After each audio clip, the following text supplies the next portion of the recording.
Chapter 1. Genesis. It was a seemingly regular night in Kanahagakure, ninjas patrolling, people drinking in bars, and people having fun. In the forest, a 6-year-old boy can be seen running from a crowd. In the crowd were shinobi and civilians alike.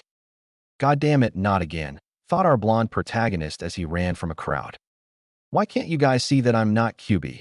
yelled Naruto as he panted slightly, in hopes to ease the crowd. "Quiet," one shinobi spoke, gritting his teeth.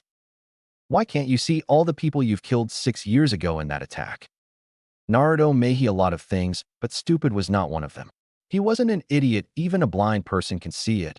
People calling him a demon, the glares, the segregation, the time he spent reading the books he stole from the library on his idol Yondaime Hokage, and all the other books. He simply put 2 and 2 together and got his answer.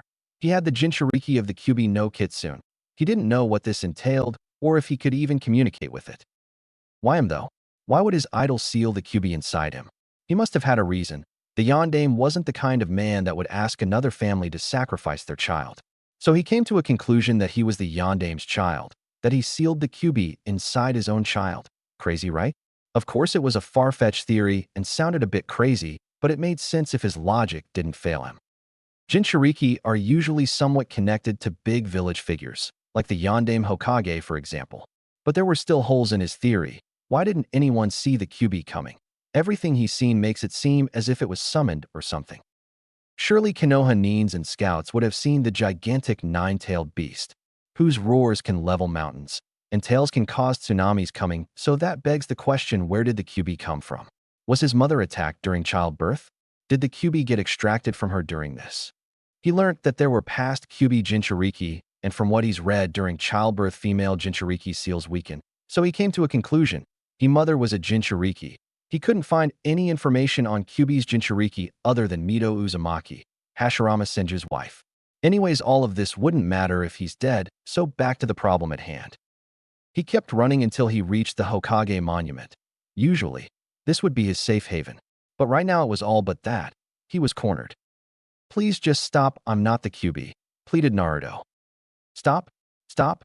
Did you stop?" When the cries of our shinobi were heard all throughout the night as you rampaged through our village. The 4th sacrificed himself to end you, and you still have the audacity to appear before us and mock us as a child. No worries though. Tonight we end what Yondaime started. Finished the shinobi as he started going through hand signs and shot a fireball at him. Naruto tried to dodge it, but his body was too weak and tried. It hurt. Everything hurt. He felt his body heat up, agonizing heat.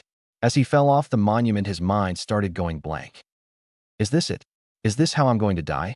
I never got to know my parents. I wish I tried out that new ramen flavor. I'm sorry, Nachon, and old man Tucci, I guess this is it. Were his last thoughts as the floor below got closer until eventually all I saw was white. The white started to recede and was replaced with a yellow hue. He found myself in a hallway with tubes running down to a door. Is this heaven? Are those the infamous heaven's gates? Thought the young boy as he walked towards the door. When he walked in, he was met with a giant gate with a kanji 4 seal on it. He heard weeping, the sounds of a woman crying. Eerie, he thought as he neared the gate. As he neared, he noticed the form of a red-haired female. She had crimson eyes and a burgundy kimono. 9 reddish-orange tails were spread throughout the floor. Wait, what? Tails. Anyways, in all, she was beautiful, ever prettier than that one girl he saved with those weird purple eyes. Hi. Are you the angel that's here to pick me up? I thought heaven would be more white, he said. Her eyes snapped open as tears ran down her face. Naruto, thank God you're alive, she choked out. Wait, what? Alive? What do you mean? I thought I died, he said. No, silly. You're not dead. I brute forced my way through this seal, and I used my chakra to try and heal you, to try and save you. But if I'm not dead, then where am I? Last I remember, I was falling to my certain death. You're in your mindscape. Mindscape? What's a mindscape?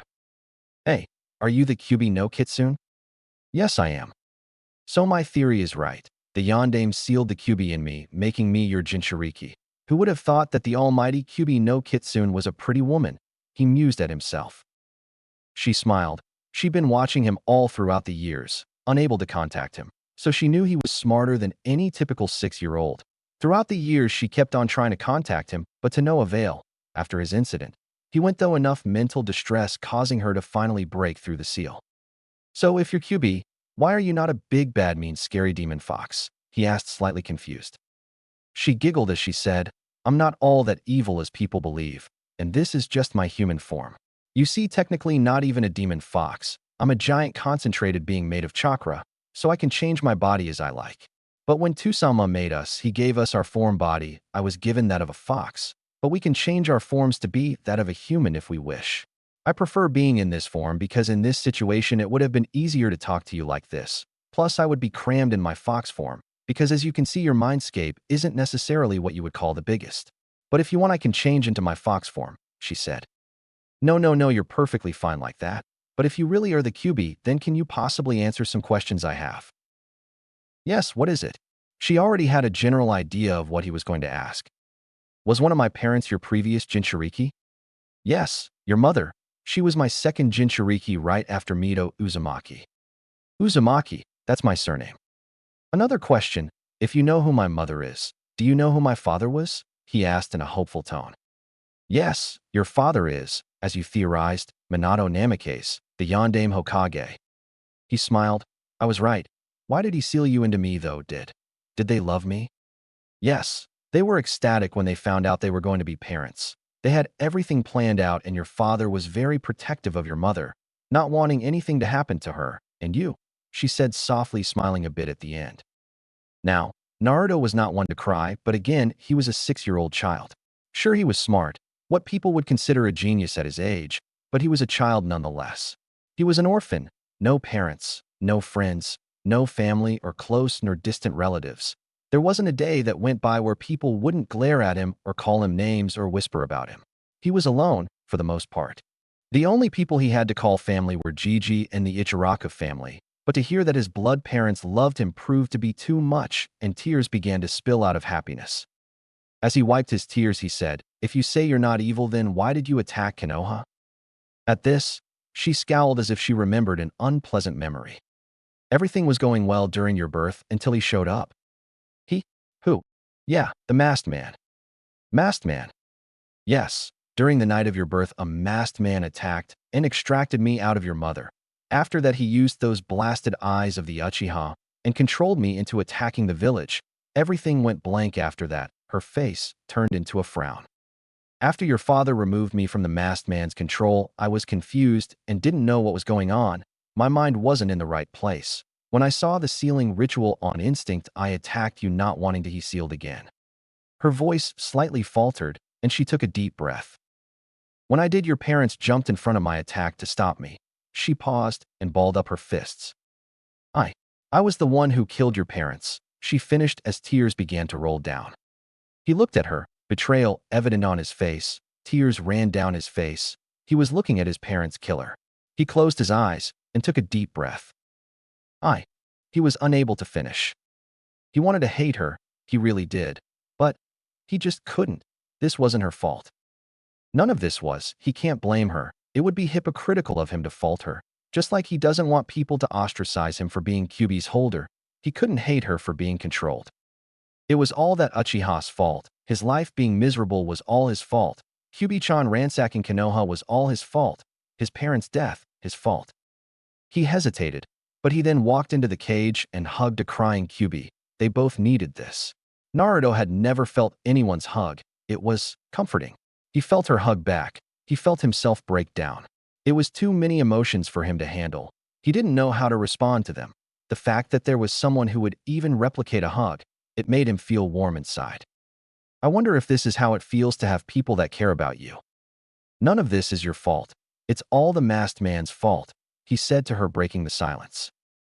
She looked at him with wide eyes. Then he smiled. Don't worry, Kyuubi-sama. I promise I'll find this masked man and make him pay, not just for killing my parents, but for controlling you against your will. I promise. I'm sure you will, Naruto-kun, she replied, smiling. They separated and she started speaking. Now to my next point. You being my Jinchuriki gives your massive reserves, advanced healing, and what is not known to much is, I also have the ability to awaken the Rinne-Sharingan, considering you are of the Uzumaki clan and a direct descendant to Tusama. Your father was a Namikaze who branched off from the Uchihas, but were ostracized by then due to not being able to awaken the Sharingan, and eventually went nearly extinct. Most didn't awaken their Sharingan, but you still have Uchiha blood in you, enough for me to work with. Even though it's a small portion of your blood, you still have part Uchiha, Senju, and Uzumaki blood in you. The Senju blood came from Hashirama Senju and Mito Uzumaki, who are your great-grandparents. You have blood from both of Tusama's children, making you eligible for the Rinne-Sharingan. Wait, the Rakuto Chunin was your father? He remembers reading about him in a book. Yes, I was originally part of a mindless beast of destruction and chaos, the Jubi. But Tusama defeated it, then became its first Jinchuriki. Towards his death, he knew the Jubi will eventually reform and rampage again, so he split it into 9-tailed beasts, in order to bring peace and keep a power balance. She finished. His eyes widened in realization. So essentially, while everyone saw you tailed beasts as mindless demons of chaos, you're all in reality heroes in a sense. Without you guys, this world as we know it would not exist, and the Jubi would run rampant. She smiled slightly at how smart this child was. It was shocking that a 6-year-old would be this smart and knowledgeable. Tusama, this is the boy. I'm sure this is the boy that will bring upon peace to this world. Yes, while I wouldn't call myself a hero, it's not too far off. Now about the Rinne-Sharingan, tell me Naruto-kun, what do you know of the Sharingan? From what I've read, the Sharingan is the powerful dojutsu Kekkei Genkai of the Uchiha clan. It can predict movement and copy techniques. Very well. Now what do you know of the Rinnegan? Not much is known of it other than the Rakuto Chunin was the original wielder, and it is said that it's the strongest out of the 3 dojutsu. Very good.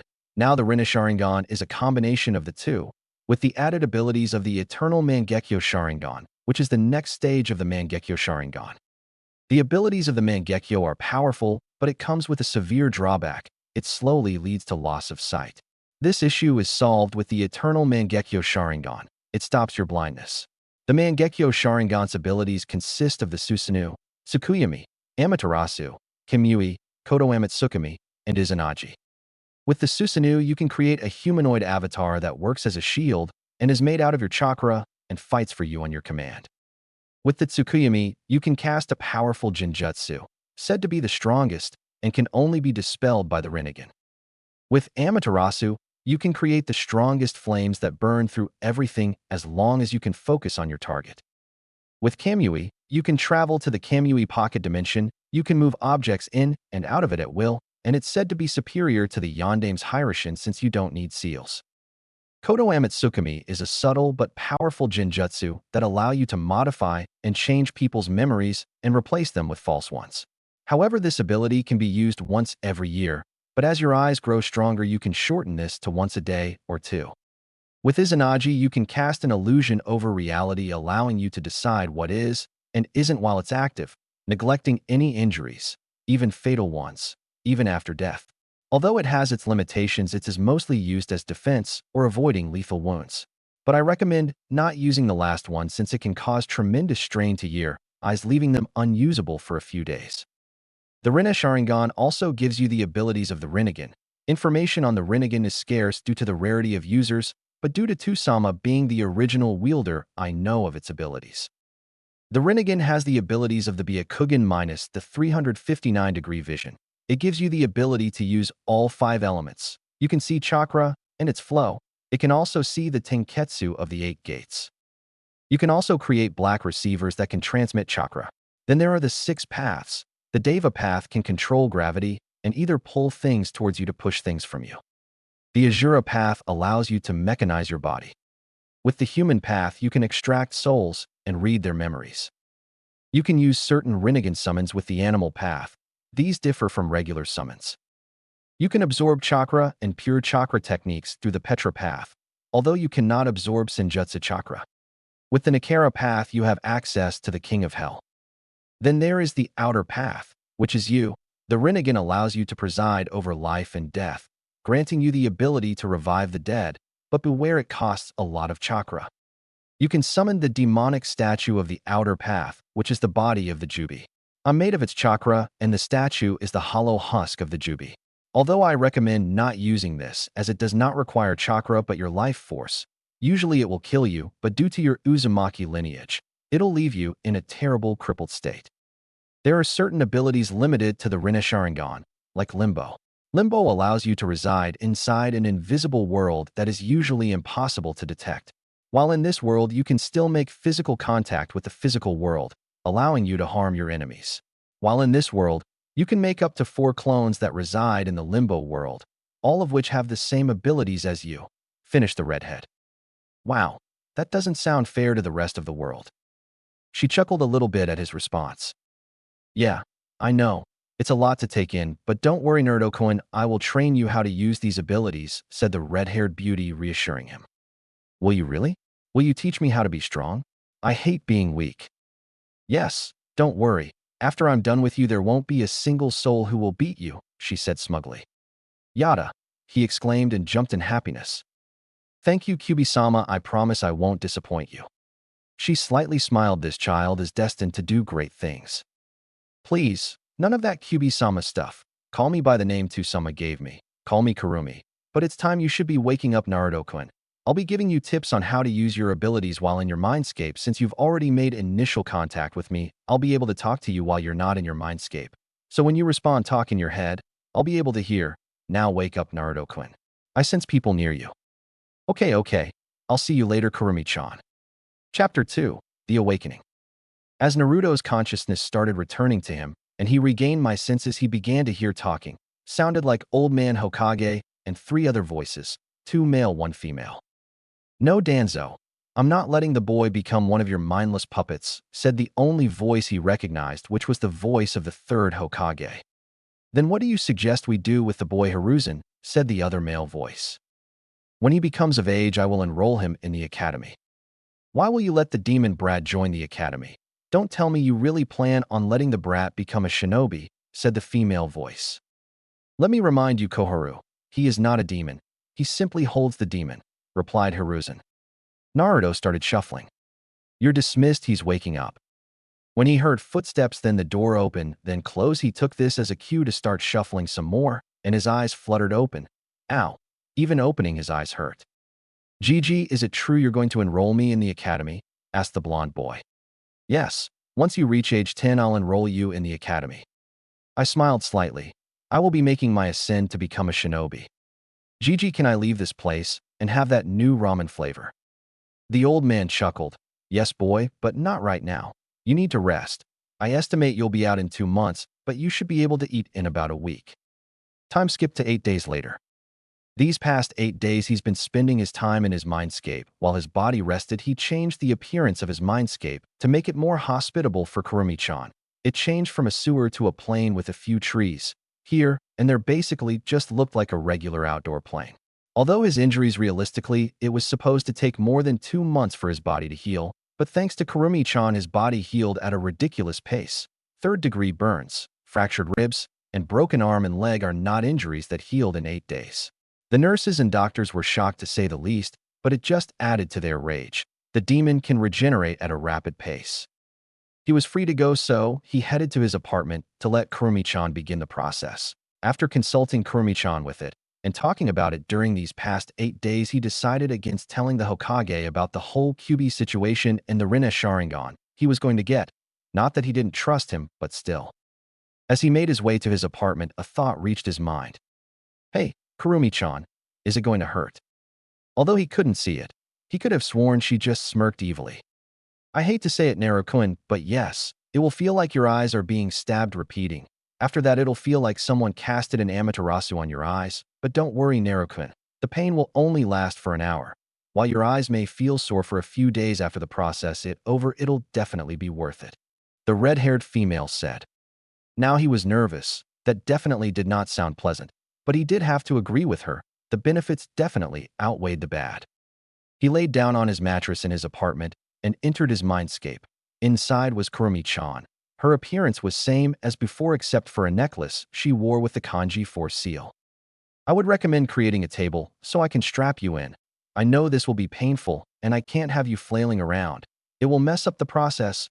I reluctantly created one and laid on it as she strapped me on. I closed my eyes and I felt her soft hands over my eyes. It was quite pleasant. I'm sorry, Naruto-kun. The pleasant feel of her hands was the last pleasant thing I felt before the pain took over. Time skipped to 2 weeks. She said it would feel like someone was stabbing my eyes repeatedly. PFTO, how he wished it felt like that. No, it was much, much worse. This made the pain he felt at the monument feel like a stroll though the park. But I digress. He now might the Rinne-Sharingan. But Kurumi-chan recommended he rest his eyes for a week at least after the process was done, just to be on the safe side. That was 2 weeks ago, and now Kurumi-chan told him that it was safe to use his eyes now.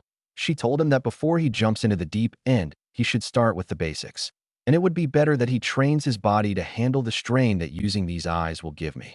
Most of it would be mental strain, yes, but still, working his body would definitely help. She started him with doing basic weights on each leg.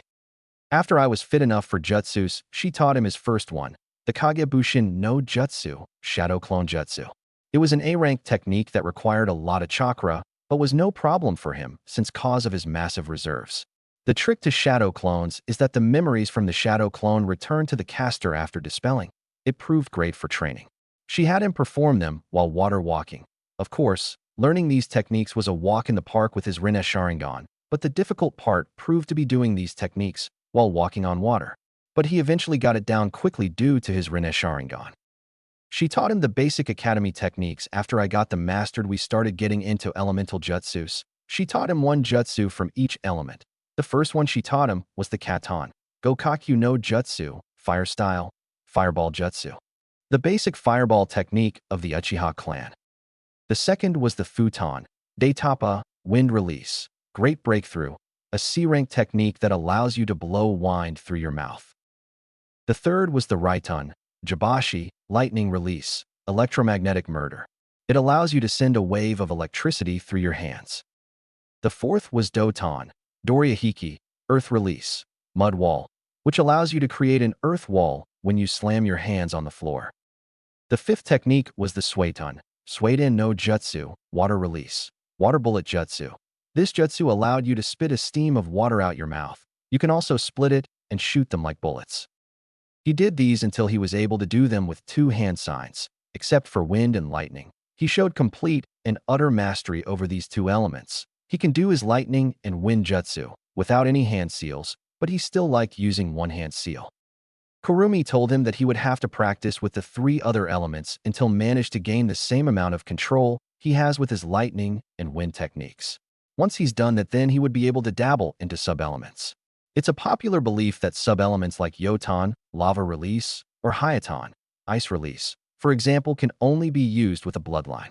However, this isn't true. You simply just have to have complete control over the 2 elements, or 3 if we're talking about Jinton, Dust Release, required to form it. For example, people from the Yuki clan usually had near-perfect control over water and wind, so making ice wasn't much of an issue to them. They just had to practice their balance. To make the sub-elements, you have to use combine and balance both elements. It sounds simple, but it really isn't.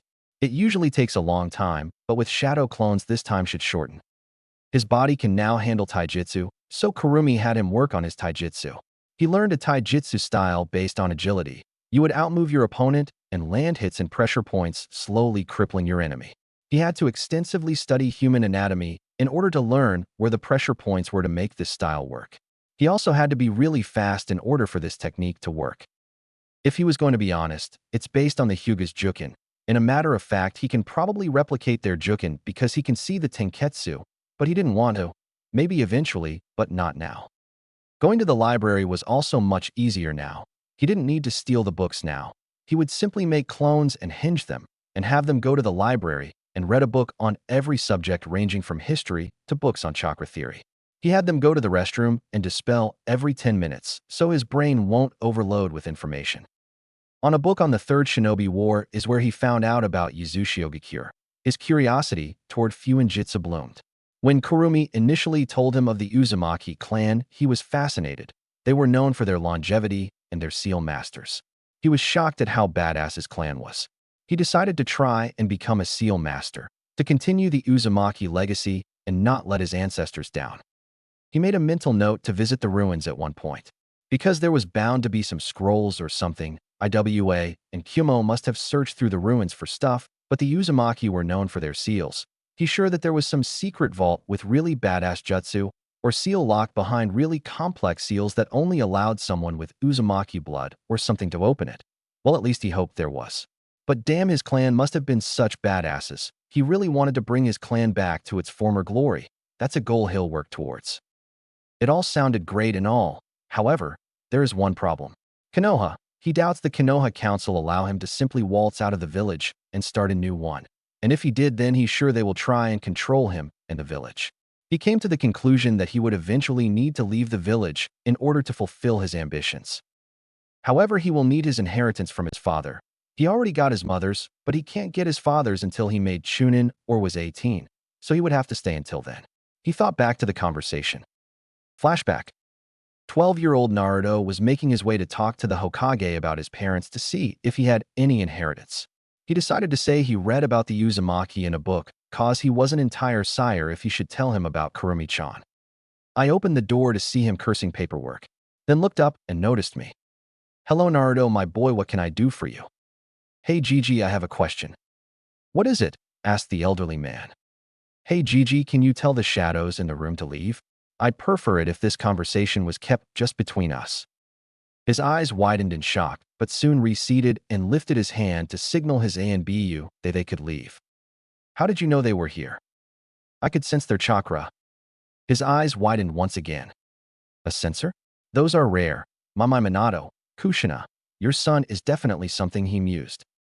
Anyways, what was your question? Okay, so I read a book from the library about the Uzumaki clan. Was I from a clan? The elderly man's eyes hardened, then sighed. I guess there's no way of hiding it now then.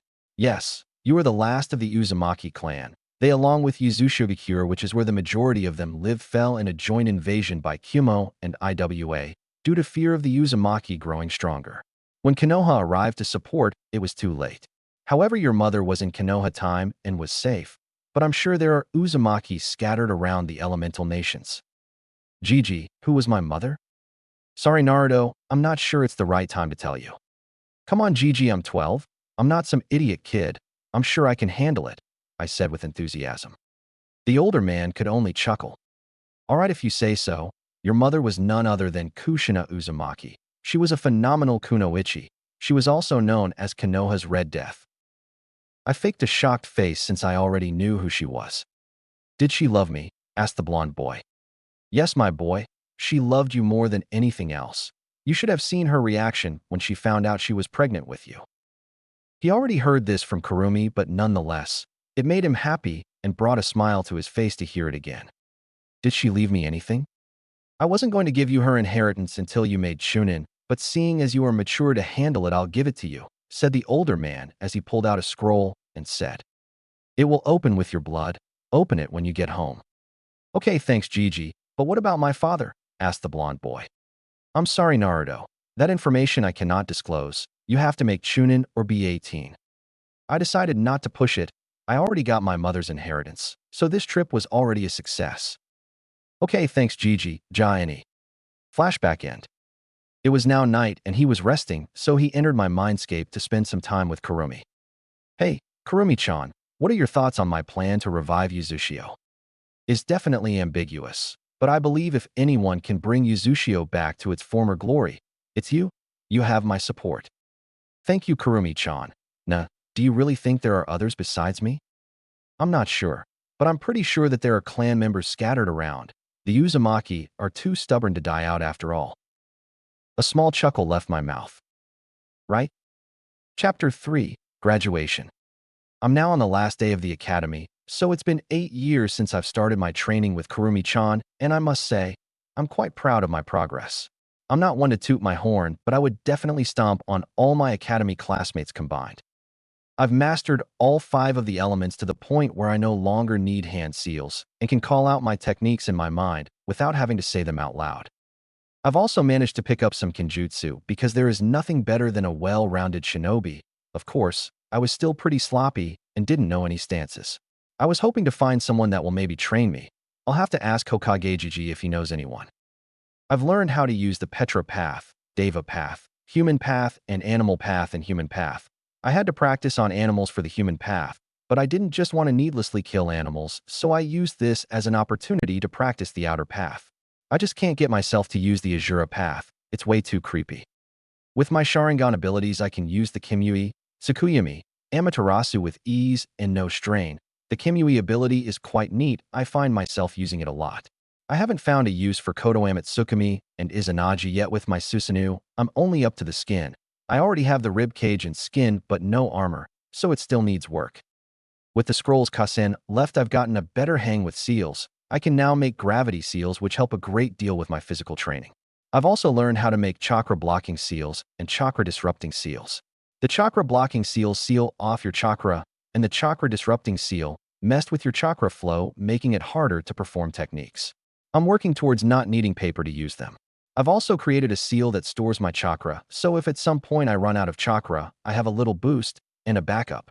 I've also learned how to make sealing tattoos that I put on my arm. I would just pump chakra and think of the item I wanted, and it will pop it out as long as it's in the scroll. Funny enough, a big part of seals is not just making seals, but understand them. It's kind of hard to explain it, but a big part of it is understanding the seals and identifying what seal it is and trying to figure out how to do and undo it. It's quite fascinating.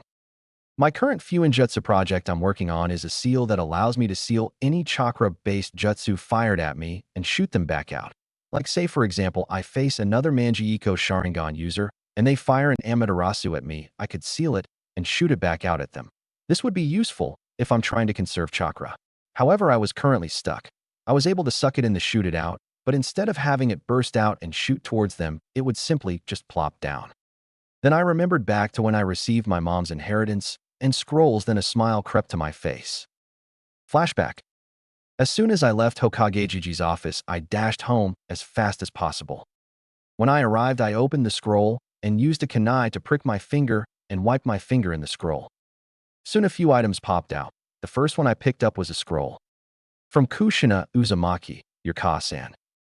Hello Sochi, if you're reading this, then it means that I'm not around to be with you. I just hope that you're not mad at me, nor you too, San. And if you are, that you'll one day come to forgive us. We really wish we were around to see you grow up, but right now is not the time for such negative thoughts. I left you some scrolls for some Uzumaki sealing techniques if you ever one day hope to pick up Fuinjutsu. I also left you a special key that will lead you to a vault where my family's treasures are hidden. Make the Uzumaki proud. Inside there is also a scroll for the famed Uzumaki chakra chains, which are capable of restraining a buji. They can also be used. Key will need your blood for it actually work, and once it starts glowing, pump chakra into it. I love you, Sochi. Again, I'm sorry I wasn't there during your childhood. I hope you turned out good. P.S. I hope you're on good terms with Kurumi. I trust her to train you as she did with me. Ja-ni, teardrop mark. You taught Ka-san? Yes. I remember when she was a little kid. She was smart but hot-headed at times. Your father was the only one that could calm her down. Most of the time, said the vixen as she gave a nostalgic chuckle. I looked at the other items and noticed the key she mentioned. It was pretty big, almost as big as half of my forearm, but it was surprisingly not heavy. So I hid it in a sealing scroll for when I visit the Yuzushio ruins. Next were a couple of scrolls I assumed were the sealing techniques she was talking about, and some jutsu. Flashback end. Since I've mastered all of the 5 elements, I started experimenting with sub-elements. The easiest was definitely Hyaton, Ice Release, and Shodan, Crystal Release. The rest were quite difficult. Although Mokuton, Wood Release, is a special case, that one I could currently not do since it not only requires earth and water, but you have to be a sage since you have to be one with nature. He would need someone who is familiar with the sub-elements to help me out, something he will definitely be looking out for when I leave. I've heard there was a woman who can use both Yoton, Lava Release, and Futon, Boil Release, fighting in the Civil War in Kiri. I've also mastered the chakra chains that Ka-sen mentioned in the letter. He can create a barrier and can freely control how much chains can come out and control them at will as if it was another limb. They prove to be useful for many other things outside the battlefield, like multitasking while making ramen. Now that's enough boasting about my abilities. I don't want to get an inflated ego like a certain Uchiha. I finished getting dressed and ate a quick bowl of ramen. I grabbed my stuff and was about to leave via Kimui, but anyone saw that it would be a pain to explain it to anyone if anyone saw it, so I made a one-handed ram sign and left in a blur via Shunshin, body flicker jutsu, and arrived in front of the academy. I've made a lot of great friends through these 4 years that I've been in the academy. It truly saddens me that I'll have to leave, but it must be done. Talking about relationships, Kurumi and I tied the knot. I spent a lot of time with her. I started feeling funny as I spent time with her. I had an idea as to what it was that I was feeling, but I couldn't tell her until I was certain. Until I was sure I fell in love with her. When she told me she loved me too, it was truly one of the best moments of my life. Anyways, when I entered the academy, all my friends whom I've just mentioned were there. Firstly, there was Kiba Inuzuka, heir to the Inuzuka clan. He was a bit brash and loud, always yelling stuff about being an alpha male and whatnot. Can't really understand that. Must be an Inuzuka thing. Secondly, there was Shikamaru Nara, heir to the Nara. He's lazy and says troublesome, but don't let that deceive you. He may not be much, but he's a genius. Whenever I play Shuji with him, I always lose. We've been friends since before the academy, since he's never been mean to me like all the other kids when they used to play in the park. Thirdly, there is Chuji Akimichi, heir to the Akimichi clan. He's big-boned. His clan jutsu uses calories and turns it into strength. He's a great guy with a big heart. There isn't a moment where you don't see him with chips. Fourth, there is Shino Aburame, heir to the Aburame clan. He isn't talkative, but he's still nice to him, thus a friend to him. Fifth, there is Ino Yamanaka, heiress to the Yamanaka clan. She isn't as bad as it seems. At first look she seemed bitchy, but she's nice to me, and that's enough in my book. Now only if she could get over her fangirl attitude and focus on training more, then that'll be more points in his book. Then there is Hinata Hyuga, former heiress to the Hyuga clan. She's shy and soft-spoken and stutters a lot, especially when she's around me. If I'm going to be honest, it gets annoying after a while. She's a great friend though. She's always supportive of me. We've been friends for a long time since I've saved her from a group of bullies a while back. I mean, what isn't there to like? She's nice, supportive, and pretty. Now if we could get rid of that stuttering issue, that'll be a major win. It's not as bad as when they first started hanging out, but still. Her stalking habits and never leaving blush around me can get a bit creepy at times. Also, I could swear I've seen her give me lust-filled gazes at times. But hey, who am I to stop her? Then there is Team and Banshee. Team isn't all that bad. He's just arrogant and emo and lets his emotions get the better of him. I can understand why. Having your entire clan and family killed by your older brother who you cared for and looked up to tends to do things to people. He can probably be fixed. His skill is pretty high for an academy student compared to everyone else, so I can respect that, but still it's nothing to call yourself an elite for. Although he would sometimes catch Sasuke looking at him. A bit weird, but whatever. Then there is the Banshee. She's beyond salvation. I tried to befriend her, and she thought I was hitting on her. I honestly feel bad for Sasuke. Let me show you in a flashback. Flashback. It was the first day in the academy. I was excited because I could finally start my journey as a shinobi. Everything was going fine. I befriended a few clan heirs, and even a civilian girl named Ami. I was going to befriend another civilian girl named Sakura Haruno. I recognized that last name from the civilian council. Maybe if I got to befriend her, her mother won't be a total, for a lack of better word, bitch to me. However, that was a mistake that made my ears suffer. Hi, my name is Naruto Uzumaki. Nice to meet you, I said with my hand out, hoping to make another friend. Shut up, Naruto Baka, stop trying to flirt with me. My heart is only for Sasuke Kyuin, yelled a certain pink-haired Banshee. I winced at her tone. What the fuck is wrong with her? I decided to not push it anymore and just walked away in hopes of never experiencing that again. Flashback end. I slightly winced at the memory as I made my way up towards a seat next to a certain lavender-eyed girl while greeting my friends. Hey Hina-chan, are you ready? I asked as I sat down next to her, but chuckled a bit at her full-blown blush at her nickname. I hope I am in. Naruto-kun, she said, saying his name barely over a whisper as her blush darkened. What was that, Hina-chan? I didn't quite catch that last part, I said teasingly. She may be my friend, but you can't resist not teasing her. Her blush was now a full-face blush. Stop teasing me, Naruto-kun. I'm Jay.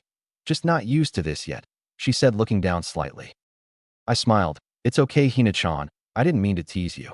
We can stop with the nicknames if it makes you uncomfortable.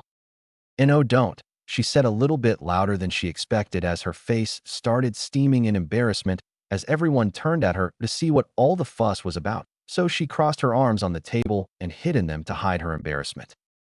So of course, I took this as an opportunity to tease her some more. I'm starting to wonder if I'm a sadist. I brought my mouth near her ear and whispered suggestively. Hinaheim, I never knew you felt so strongly about that. I could have sworn that when she shuddered she moaned a bit, but Irika came to her rescue. All right, brats, quiet down. yelled a certain scarred Chunin before continuing. Today we will see if these 4 years did anything towards your goal to become shinobi or kunoichi, or if you just wasted your time. We're starting off with a written exam. He finished, as everyone except a certain blonde groaned. As they passed out tests, I noticed one had a jinjutsu over it. He knew it must have come from the Chunin named Mitsuki. His negative emotion sensor always went off when he was around him. He must be one of those fools who see him as the QB. So I simply make a discreet hand sign and dispelled it. Hey Kuru-chan, get a load of this, I said in my mind. A little while after I made contact with her, she requested to share my senses. She'll see what I see, hear what I hear, taste what I taste, and feel what I feel. I of course allowed that since what did I have to lose? It probably gets boring in here. Are those really the questions that you need to become a shinobi? That's kind of depressing. Yeah, I don't see how anyone could possibly fail this, the blonde mused. So are you going to go through with your plan? Yeah, I'll just have to get a passing grade.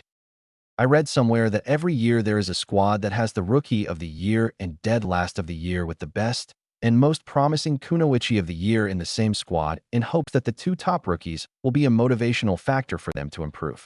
So he decided to use this as an advantage to get the best squad for a better chance at passing the Chunin exams. If he is correct, then Hinata will probably get the Kunoichi of the Year and Sasuke will get Rookie of the Year. So he has to become the Dead Last of the Year. So he decided to get the bare minimum to pass in hopes of becoming the dead last. Rinne-Sharingan. Who would have thought about that? Such a genius. I may have to reward you if this works, she said suggestively with a giggle. I smiled. A blush crept on my face. Oh really, Ku-chan? What did you have in mind? I certainly have many things that I could reward you with, I said suggestively, then I sensed her blushing. Humph. You may have won this round, but certainly not the war, she said before ending the link. He seriously shouldn't have told the clones to read every book in the library. As for why there are so many books on seduction in the library is beyond him. He finished the test in time for Irika to call the end of the test, and they began walking to a room with targets. Next is Shuriken Jutsu. Each person gets 20 kunai. If you hit the target, it's worth 10 points. However, after you've used up 10, the target starts to move, and if you hit it, you get 20 points, making it a total of 300 points. You have to hit the target at least 10 times to pass. I'm just going to do the points for the characters that actually matter. Chuji, 180 points. Shino, 200 points. Shikamaru, 150 points. Hinata, 220 points. Sakura, 180 points. Sasuke, 240 points. Naruto, 150 points. Ino, 160 points. When everyone finished, the scores were shown. Sasuke smiled arrogantly as a certain banshee was screeching about not getting the best score and her precious Sasuke being the best. I just rolled my eyes. After all of that, we made our way to a ring. Next is Taijutsu. Winner gets announced when they either get thrown out the ring or your opponent forfeits. No jutsu is allowed. When I call your names, come to the ring. Match 1. Chuji Akamichi vs Shino Aburame. Both contestants made their way to the middle of the ring. Hajime. Both shifted into their taijutsu stances as Chuji ran rather foolishly towards the bug boy. They began to exchange hits, but Shino was obviously getting overpowered.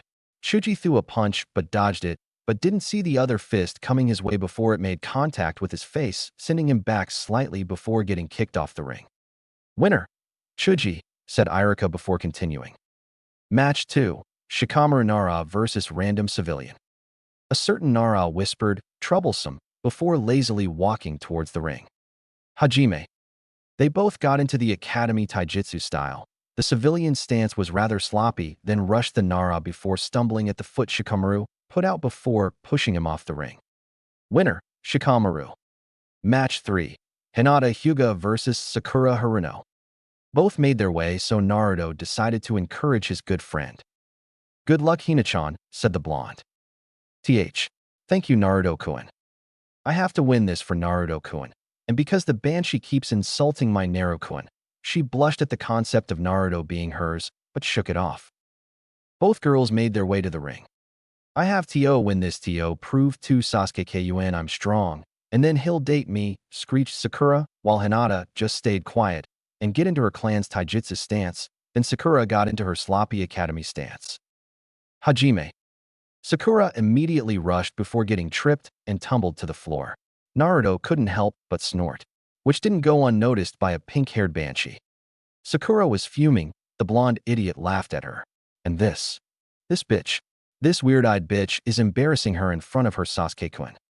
She tried standing up, rage evident in her face, but as she finally stood up, Hinata rushed at impressive Chunin speeds and hit 2 pressure points on each leg, making her unable to move. Irika, this match ended. She'll be unable to move her legs for the next 2 minutes, so it's useless continuing, said the Hyuga, shocking everyone due to the fact that she didn't stutter. Irika just nodded. Winner Hinata Hyuga. Naruto just smiled. Was she finally getting over her stutter? Good job, Hina-chan, I'm proud of you, said Naruto. Hinata just turned red before replying. Thank why. You Naru-kun. Yeah, never mind, the stutter is still there. Era Naru-kun, you're going to make me jealous with all that flirting, said Kurumi in a mock-hurt voice. Oh really, Karu-chan? I thought you were okay with having concubines. After all, you were the one that recommended I take multiple wives to restart the Uzumaki, said Naruto. Geez, I know, Naru-kun, but wow, that fight was really pathetic, commented Kurumi. Yeah, my match is next match against the team. I'm going to show off a bit, said Naruto, slightly smirking. Yeah, whatever, don't let this victory get to your head, and don't show off too much. We still have to keep trump cards, okay? Yeah, I know, it's not like I'm going to use my Susanoo on him, or anything, said Naruto. Sakura was about to get taken off to the nurse's office before she heard Sasuke's match was next, so she demanded to stay, or else she was going to scream. So the medics obliged, not wanting to hear the infamous Haruno screech. Match 4. Naruto Uzumaki vs Sasuke Uchiha. Woo, Sasuke-kun, wipe the floor with him. Shut up, forehead, and sit down so they can start their match, said a certain platinum blonde. It's Naruto-kun's match, thought Hinata. Gee, good luck, Naruto-kun, Hinata said rather quietly since her voice was being muffled out by fangirl screeching. Her lips formed a frown since Naruto probably didn't hear her. Sasuke walked towards the ring rather smugly while his eyes didn't leave Naruto while he made his way. Meanwhile, all his fangirls yelling that their precious Sasuke-kun is going to fight. Naruto just walked in with an impassive face before turning to Hinata with a smile. Thank you, Hina-chan, I replied. Her frown quickly turned into a smile as a blush crept onto her face. He heard me, thought Hinata happily. Hajime. Both stood still for a few seconds, analyzing each other for a while before Sasuke rushed Naruto at high Chunin speeds before throwing a fist at the blonde, who simply just stood still and blocked him fist with his right arm. As soon as he stopped it, Sasuke sent a kick, but Naruto stopped it with his other hand before Sasuke jumped back. Damn, why did this idiot stop my attacks? It felt as if I was kicking a rock. He didn't budge at all, thought the raven-haired Uchiha angrily. Sasuke let emotions take control of him and angrily rushed Naruto with his first cocked back. Naruto simply shook his head before grabbing his fist and flipping him around before striking him on the chest, pushing him out the ring in one swift motion. Everyone, including Irika, simply looked at the blonde with eyes as wide as saucers, while Naruto just looked at them before hiving a foxy smile. Maybe I overdid it, Naruto thought. Irika left his shocked state and announced the winner. Winner Naruto Uzumaki. Sasuke was fuming. How did this clanless loser beat him? An elite? The Uchiha are the best of the best, so how did he let this dope beat him? He thought angrily. He turned to look at the blonde that had his back faced towards him. Why is it always him? What's so special about him?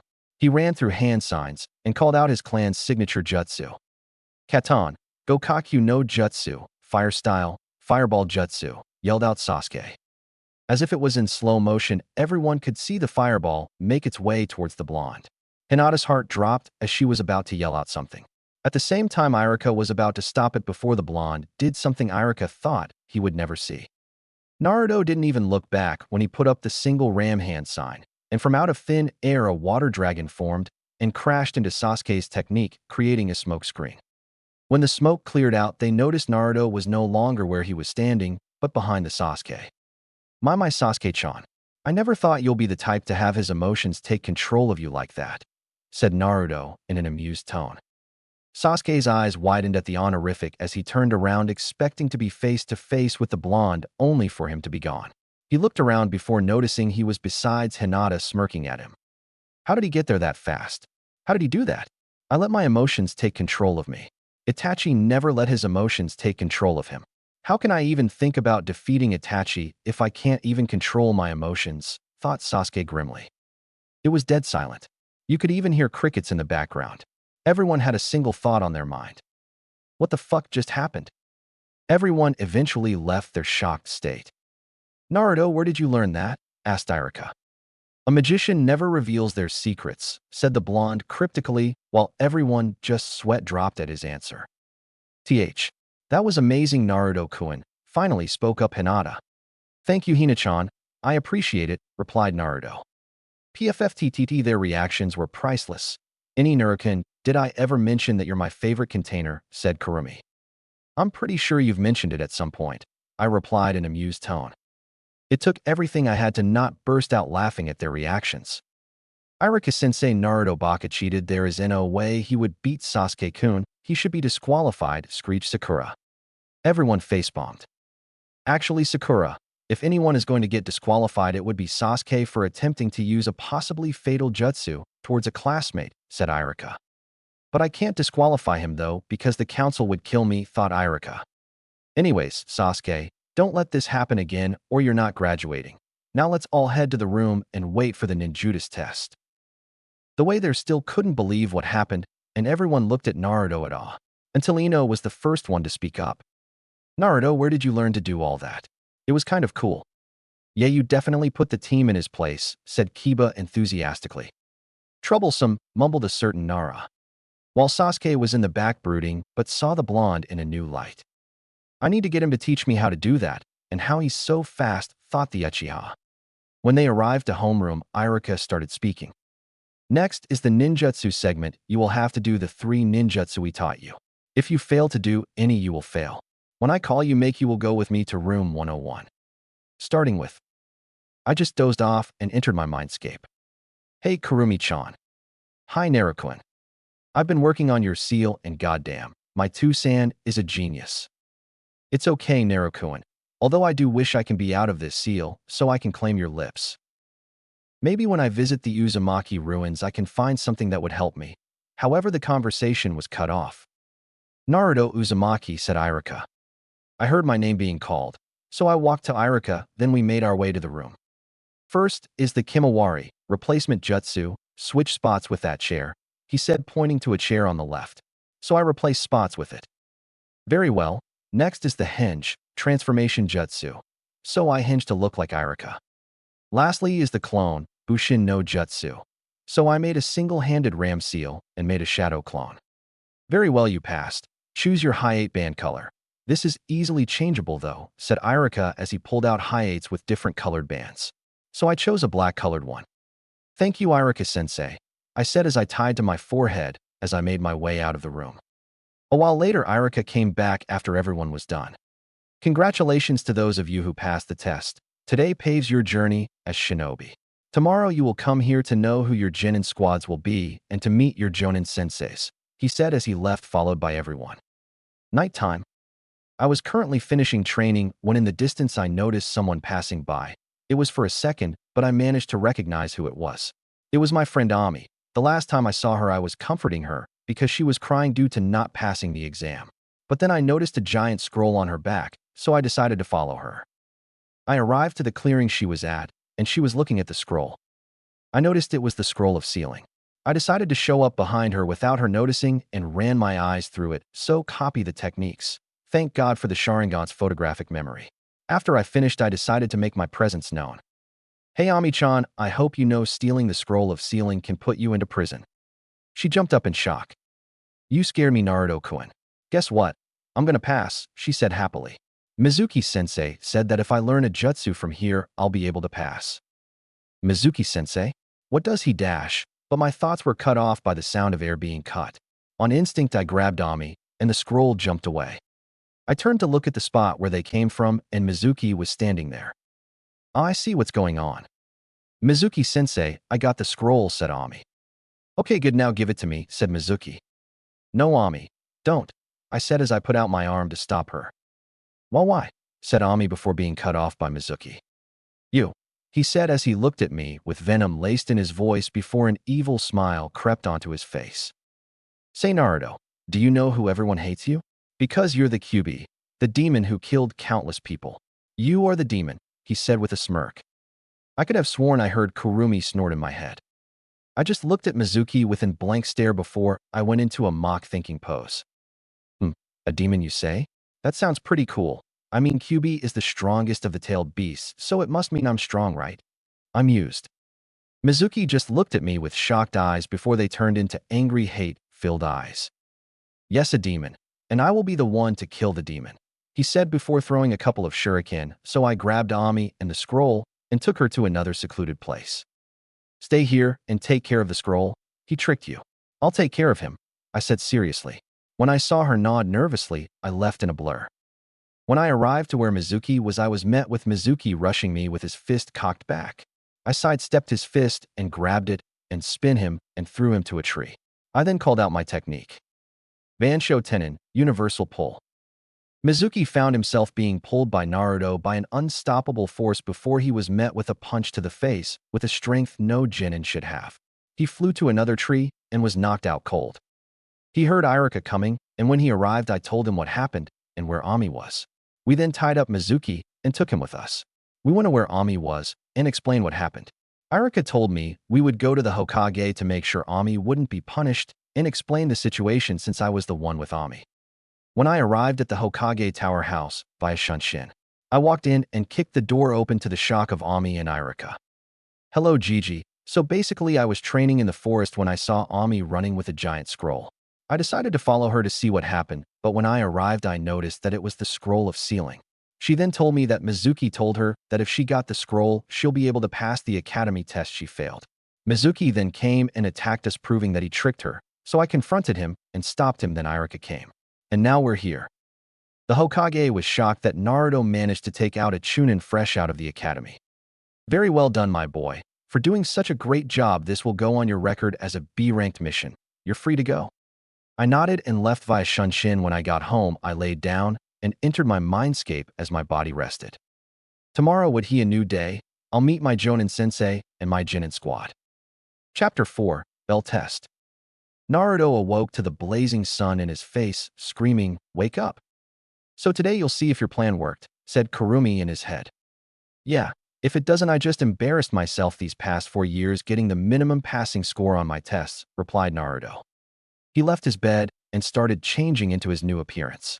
Since he was starting his shinobi career, he decided to change his appearance to be more fitting for a shinobi. He went with mostly dark colors since it's more fitting for a shinobi.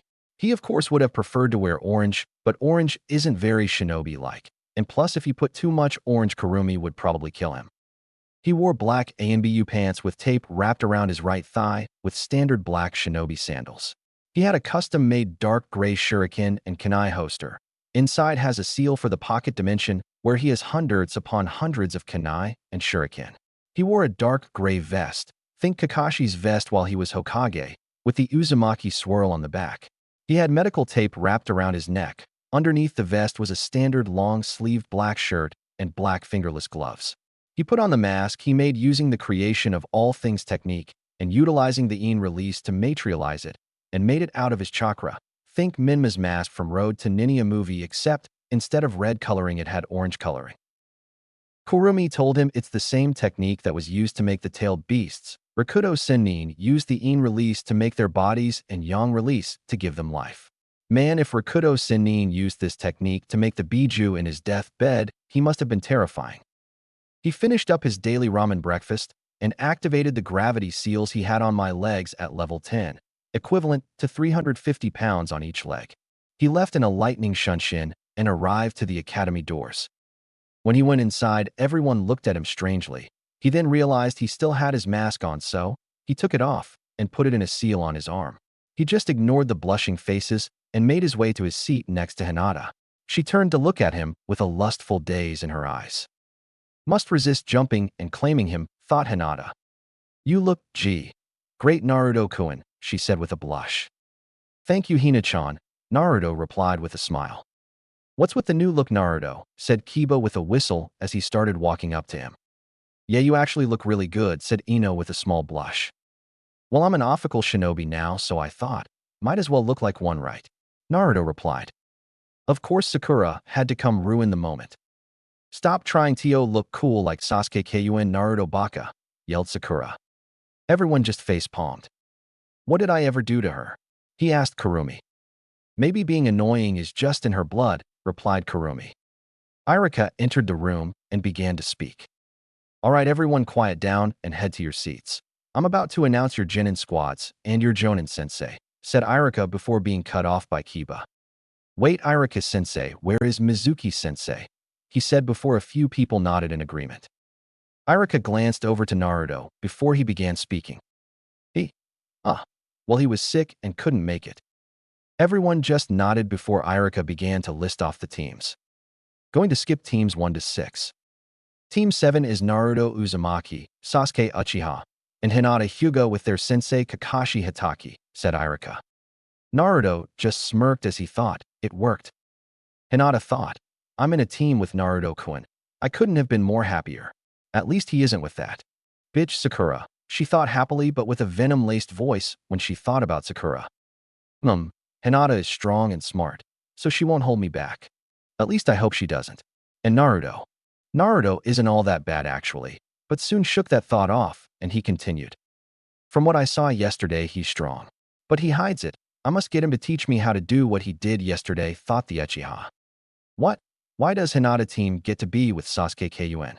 Not fair, I should be with him, yelled Sakura. Suddenly the room dropped several degrees, and everyone started sweating as they looked at the source. It was Naruto glaring daggers at Sakura. If looks could kill, Sakura would have been dead 10 times over. What did you say about Hinata? I could tolerate insults towards me, but I will not tolerate when you insult one of my precious people. Understood, said Naruto with venom coated on every word he said. She just nodded nervously. Good. He finished before the temperature returned back to normal before everyone looked at him with the same thought on their mind. Well, that was scary. Irika regained his composure before he began speaking.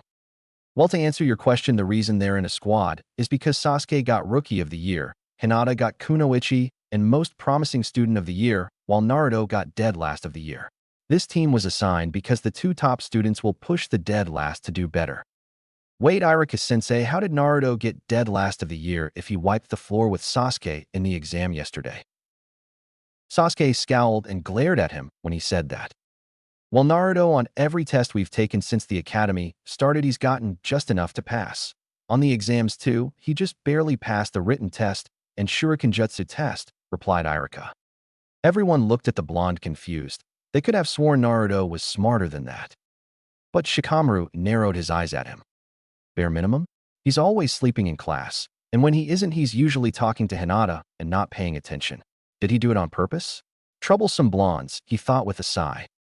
All right, continuing with the teams. Team 8 is Kiba Inuzuka, Sakura Haruno, and Shino Aburame with your sensei, Kurenai Yuhi. Team 9 is still in rotation from last year. Team 10 is Ino Yamanaka, Shikamaru Nara, and Chuji Akimichi with your sensei, Asuma Sarutobi. Now please wait here for your sensei, and good luck, finished Irika as he left. 3 hours later. Where the hell is our sensei? Sasuke said angrily. I'm not sure. Maybe he got lost on the road of life, replied Naruto before they heard the door open, and in walked a guy with gray gravity-defying hair, a face mask covering half his face, and standard Jonin attire. Hi, are you guys Team 7? When they nodded, so he continued. Meet me on the room top, he said before vanishing in a poof of smoke. The squad just looked at each other and shrugged, then Naruto spoke up. Here guys, grab onto me, Naruto said as he put out his hand towards the 2 so they can grab it. Sasuke looked at him, then looked away, and said no before walked out. He just looked at Hinata and shrugged his shoulders and grabbed her hand, then left to the rooftop via Shueishin. When they arrived, Hinata began to feel dizzy and started stumbling. Don't worry, Hina-chan, you'll eventually get used to that, said Naruto as he put my hand on her shoulder to support her. Kakashi, who was leaning on the rail reading a small orange book, noticed they arrived and looked at them and said, That's not a jutsu most Jonin should know how to use. Yeah, but I'm not like most Jonin, Naruto replied with a foxy grin. Yeah, of course you're not. That's to be expected of Minato-sensei's kid, thought Kakashi. A few minutes passed and Sasuke arrived through the front door and saw Naruto and Hinata sitting on a step talking. How are you guys already here? Asked Sasuke. Well, I told you to hold on to me, but you didn't want to. So I just left with Shunshin with Hina-chan, replied Naruto before Kakashi started talking. Alright, since you're all here, why don't you tell me about yourself? Things like your name, your likes, dislikes, dreams, and stuff like that. Bluey, you go first, said Kakashi as he pointed at Hinata. My name is Hinata Hyuga. My likes are cinnamon rolls. My friends, she looked at Naruto and blushed before continuing, and training my clan's taijutsu. My dislikes are people who insult my friends, perverts, and judgmental people. My dreams for the future are to become a kunoichi my family would be proud of and eventually start a family of my own. She finished while her blush got deeper and she glanced at Naruto. Now you emo, said Kakashi while pointing at Sasuke, then he scowled. My name is Sasuke Uchiha. My likes? I don't like anything. My dislikes? I dislike a lot of things. My dreams? I have one dream, and that is to kill my brother and avenge my clan. Everyone's sweat dropped. That's to be expected, though, Kakashi grimly. Now you blondie. My name is Naruto Uzumaki. My likes? I like ramen. My dislikes? I don't like it when people insult my friends. Dreams? Well, I had a dream that I was eating a giant bowl of ramen last night, said Naruto. Then it was everyone else's turn to sweat drop. Very well. Tomorrow meet me at Training Ground 7 at 7, so we can take the actual test. Wait, what do you mean, Kakashi-sensei? I thought we already took the test, asked Hinata. The academy test, yes, but not my test, And I recommend not eating breakfast tomorrow. That is if you don't want to taste it 2 times, said Kakashi with an eye smile before leaving in a poof of smoke. Well, I'll see you guys tomorrow. Take care, Hina, said Naruto. Bye, Naruto-kun, said Hinata, then Naruto disappeared in a blur. Next day at 7. Naruto woke up and saw the time. Oh geez, it's time. Well, he seemed like a laid-back guy. I don't think he would mind if I was 15 or so minutes late. I thought as I started changing. When I finished my ramen, I left via Shunshin. When I got there, I saw Hinata leaning on a tree and Sasuke glaring at a grasshopper. Hi, Hina-chan. Team, said the blonde. You're late, Dobe, said Sasuke when he looked up from the grasshopper. I had to eat something.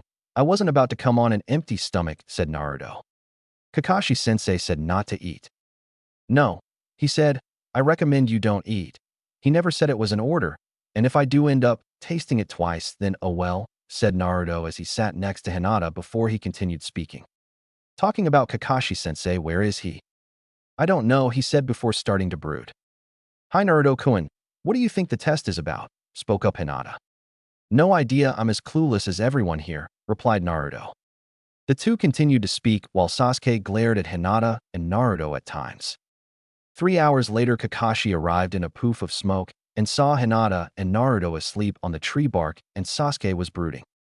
You're late, said Sasuke while gritting his teeth in anger. Naruto started to wake up and Hinata followed. I'm sorry, an old lady was crossing the street, so I helped her and escorted her home, just to be sure, replied Kakashi with an eye smile. They sweat dropped at his response. Anyways, Kakashi-sensei, what is this test about? Asked Naruto. See these 2 bells, he said while signaling to the part of his pants that had 2 bells attached to it. You have to get them before the timer goes off. You have 2 hours, he said as he pulled out a timer seemingly out of thin air as he set it on a stump. The test starts when I say go. Go. The 3 genin jumped away. Hinata followed Naruto, and Sasuke jumped to another spot.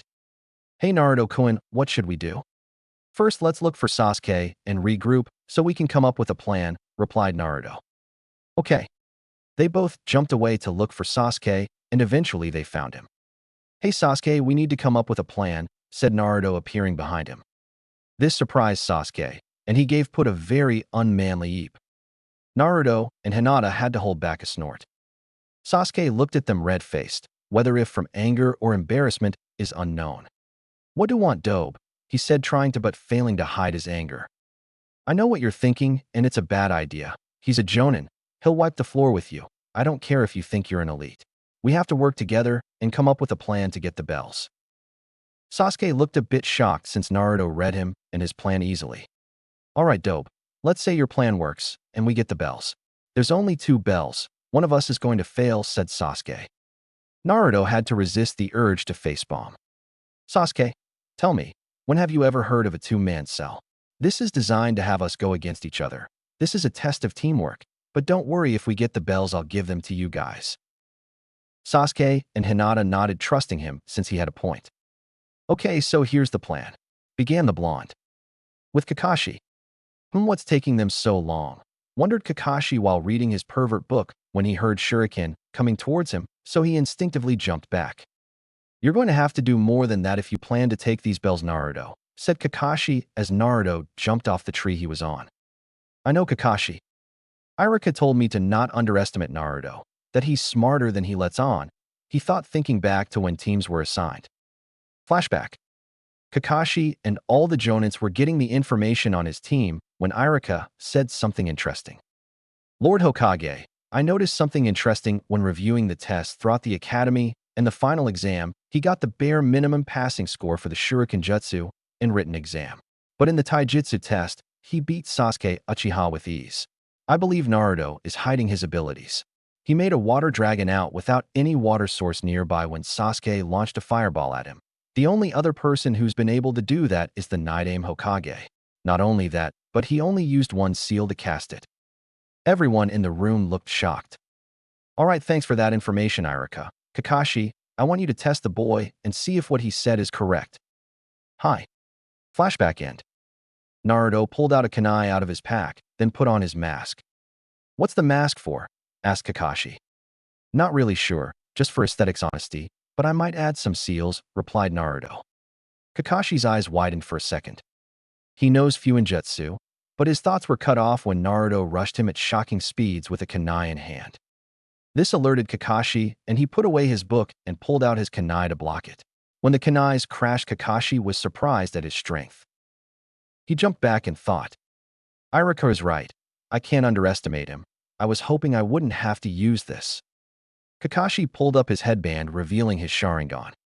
Naruto smirked. So you're finally getting serious, Sharingan, no, Kakashi. Meanwhile, Sasuke in a tree nearby saw this and nearly fall off. What? How does he have clan's Kekkei Genkai? Thought angrily. Naruto made a single-handed ram sign. Suetun, Suryuden no Jutsu, water release, water dragon jutsu, thought the blonde. A water dragon materialized out of thin air and hovered. Raitun, Jabashi, lightning release, electromagnetic murder, thought Naruto as he sent a surge of lightning towards the water. The water started glowing blue and electricity was surging through the dragon. Kakashi's eyes widened at the combination. Holy crap, what the hell is that?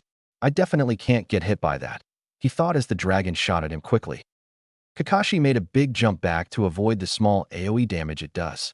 When he heard a volley of shuriken and kunai coming at him from 3 directions, forcing him to go the other way. A trap, damn it, he thought as he heard a voice as his eyes widened in realization. Gentle fist art, 8 trigrams, 34 palms. Shit, I totally forgot about the other ones, he cursed in his mind, but it was too late. 2 palms. 4 palms. 8 palms. 16 palms. 32 palms. Kakashi fell down due to having his tenketsu closed off. Naruto jumped to where they were and took the bells. How did you do it? He said, still finding it quite hard to believe he got bested by Genins. Naruto spoke it. It was a quite simple strategy if I'm going to be honest. Basically, after we left, we regrouped and planned a strategy to take you on, since it's unrealistic for a Genin to take on a Jonin one-on-one and get the bells, so I assumed we would have worked together. So the plan was that while you were busy with me, Sasuke set traps all throughout the area, and we would push towards Hinata's direction until you were in her range, so she can close off your tenketsu. And once she did that, we'll take the bells. Kakashi, still being unable to cope with the fact that he lost, had a depressed aura around him, saying something about students being too smart for their own good before he regained his composure. Kind of. So what will you do now that you have the bells? Naruto just looked at the bells, then at his teammates, and gave one to Hinata and tossed the other to Sasuke. Kakashi looked at this scene with a smile. Very well, you all pass with flying colors, he said with an eye smile. Well, a pained half EY. It seems you understood the test. Yes, the goal of the test is to see if you wouldn't get over that fact that there are only 2 bells and work together to get them. Caring about only yourself in a mission can prove to be fatal. Those who break the rules are scum, but those who abandon their friends are worse than scum, said Kakashi before continuing. Naruto, I have a question. You showed tremendous skill, but you got dead last in the academy. Why were you hiding your skill? In response, Naruto just smirked before he began speaking. Well, a little birdie told me that there's a Chunin squad where there is the dead last, the most promising kunoichi and rookie of the year. So when I started the academy, I decided to become the dead last to get a strong team. Kakashi looked at him in shock. Minato-sensei, your child really is something else, thought the Cyclops. Sasuke and Hinata looked at the blonde in a new light. So Naruto-kun is actually really smart, thought Hinata with a small proud smile. Humph, so the dope fooled everyone including me. Not that I'll ever admit it, thought Sasuke before another thought reached his head. Wait, Kakashi-sensei, how do you have the Sharingan if you're not an Uchiha? Asked Sasuke. It was a dying gift from a friend, he said with a hint of sadness in his voice. Nobody decided to continue the topic, so Hinata changed it.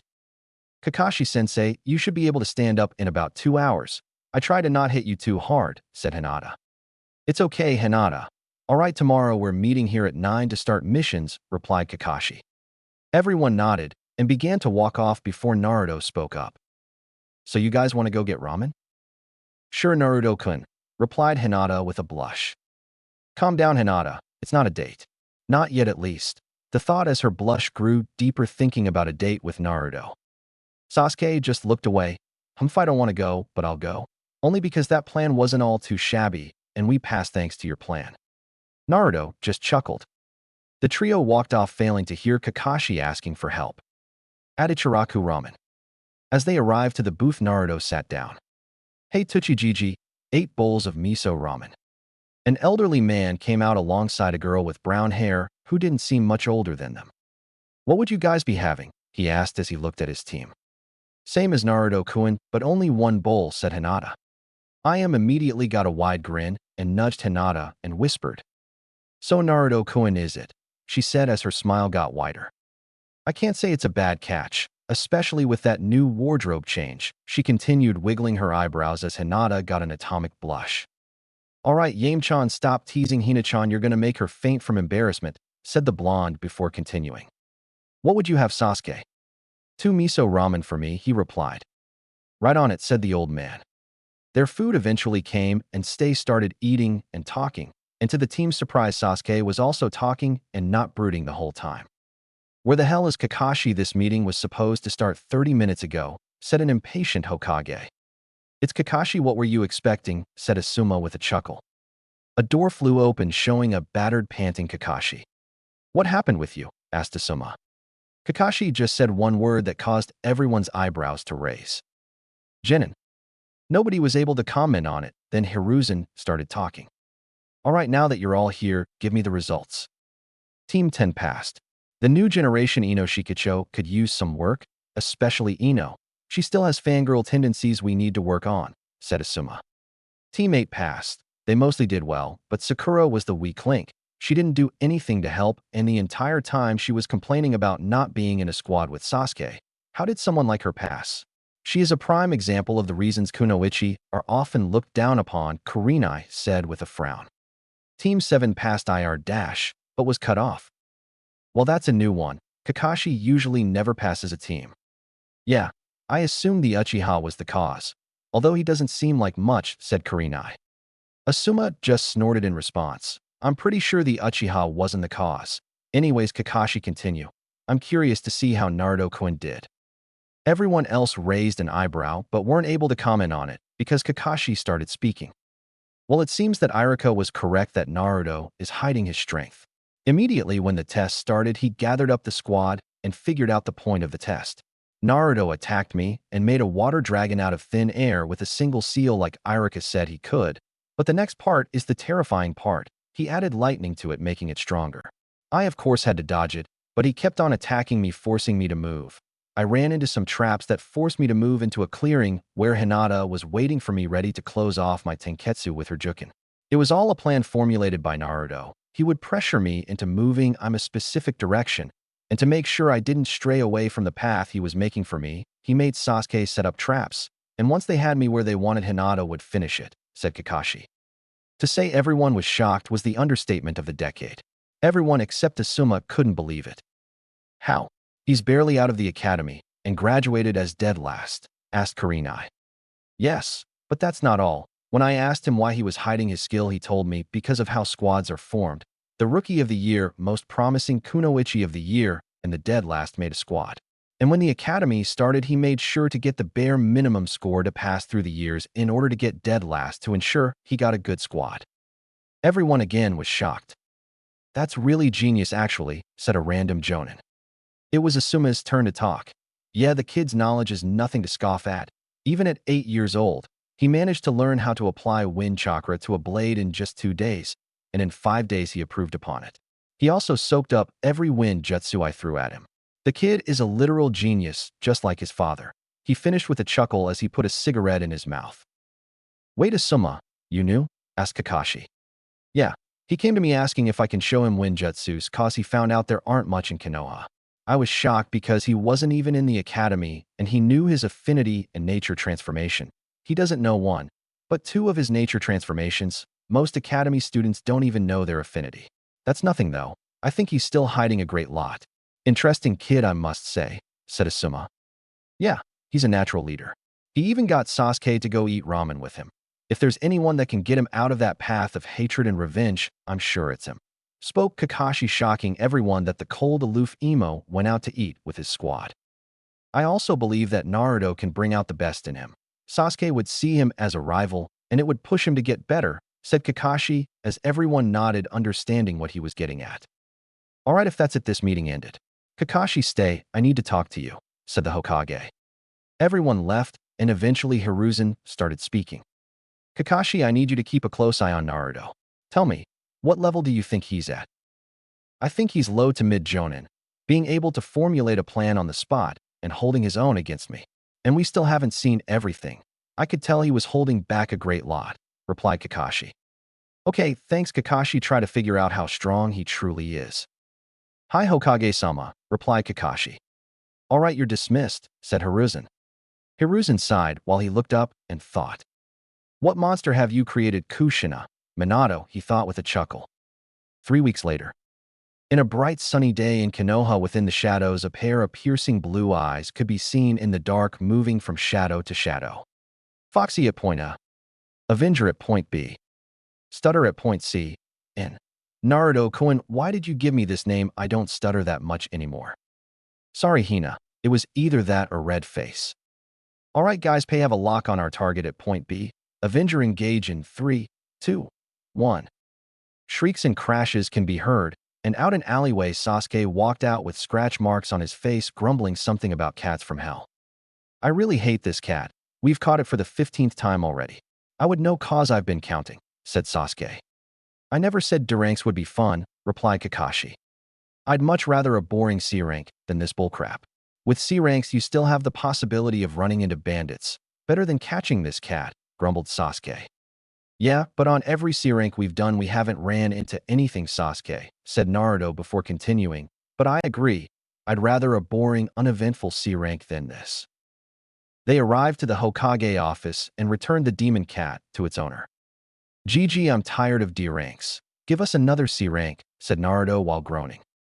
Naruto, stop giving the Hokage such a disrespectful name, scolded Iruka, who was standing beside him. It's okay, Iruka, said the Hokage, waving it off. Kakashi, do you believe they're ready for this mission? Asked Hiruzen. Hi Hokage-sama, they're definitely ready. In the 3 weeks, Kakashi taught them the tree climbing and water walking chakra control exercises, but only to find out that Naruto had not only known them, but mastered them.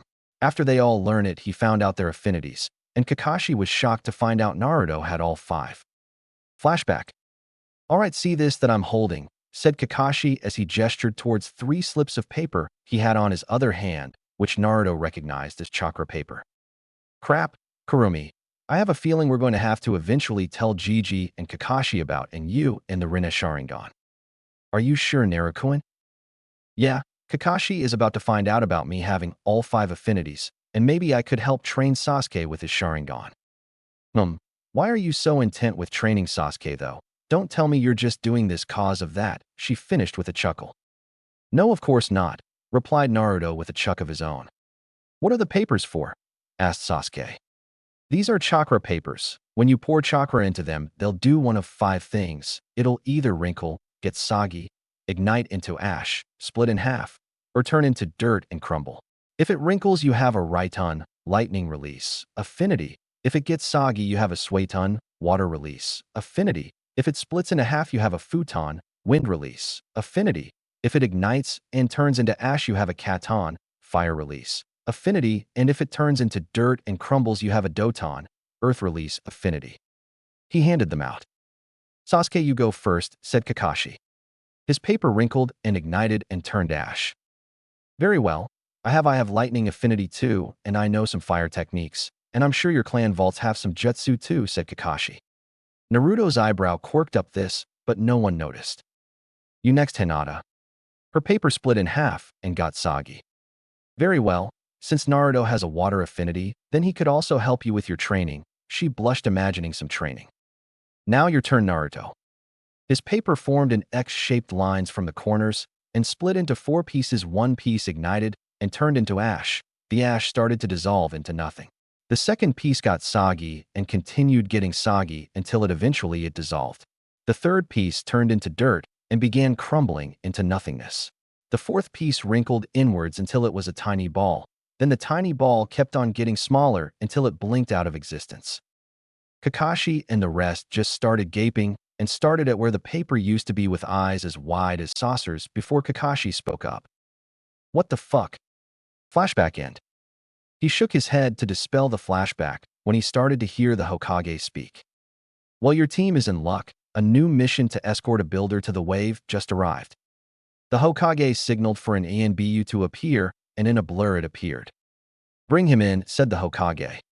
Chapter 5, Wave Part 1. The door swung open, and an old-looking man with a funny-looking hat walked in. So these are the ones who are protecting me? I asked for some ninja, not some brats. The older one and the blonde one are the only ones who look reliable, said the old man before Kakashi replied. Sasuke scowled at this. Don't worry, my students are capable of handling a couple of bandits if there happens to be any, said Kakashi. Well, my name is Tazuna, the super bridge builder. Hope you guys do a good job at protecting me. Kakashi turned to his team. All right, guys, gather your things and prepare for a 2-week and long mission. Sasuke and Hinata nodded and left with the Tazuna. Kakashi-sensei, Gigi, I need to talk with you guys, in private without any ANBU.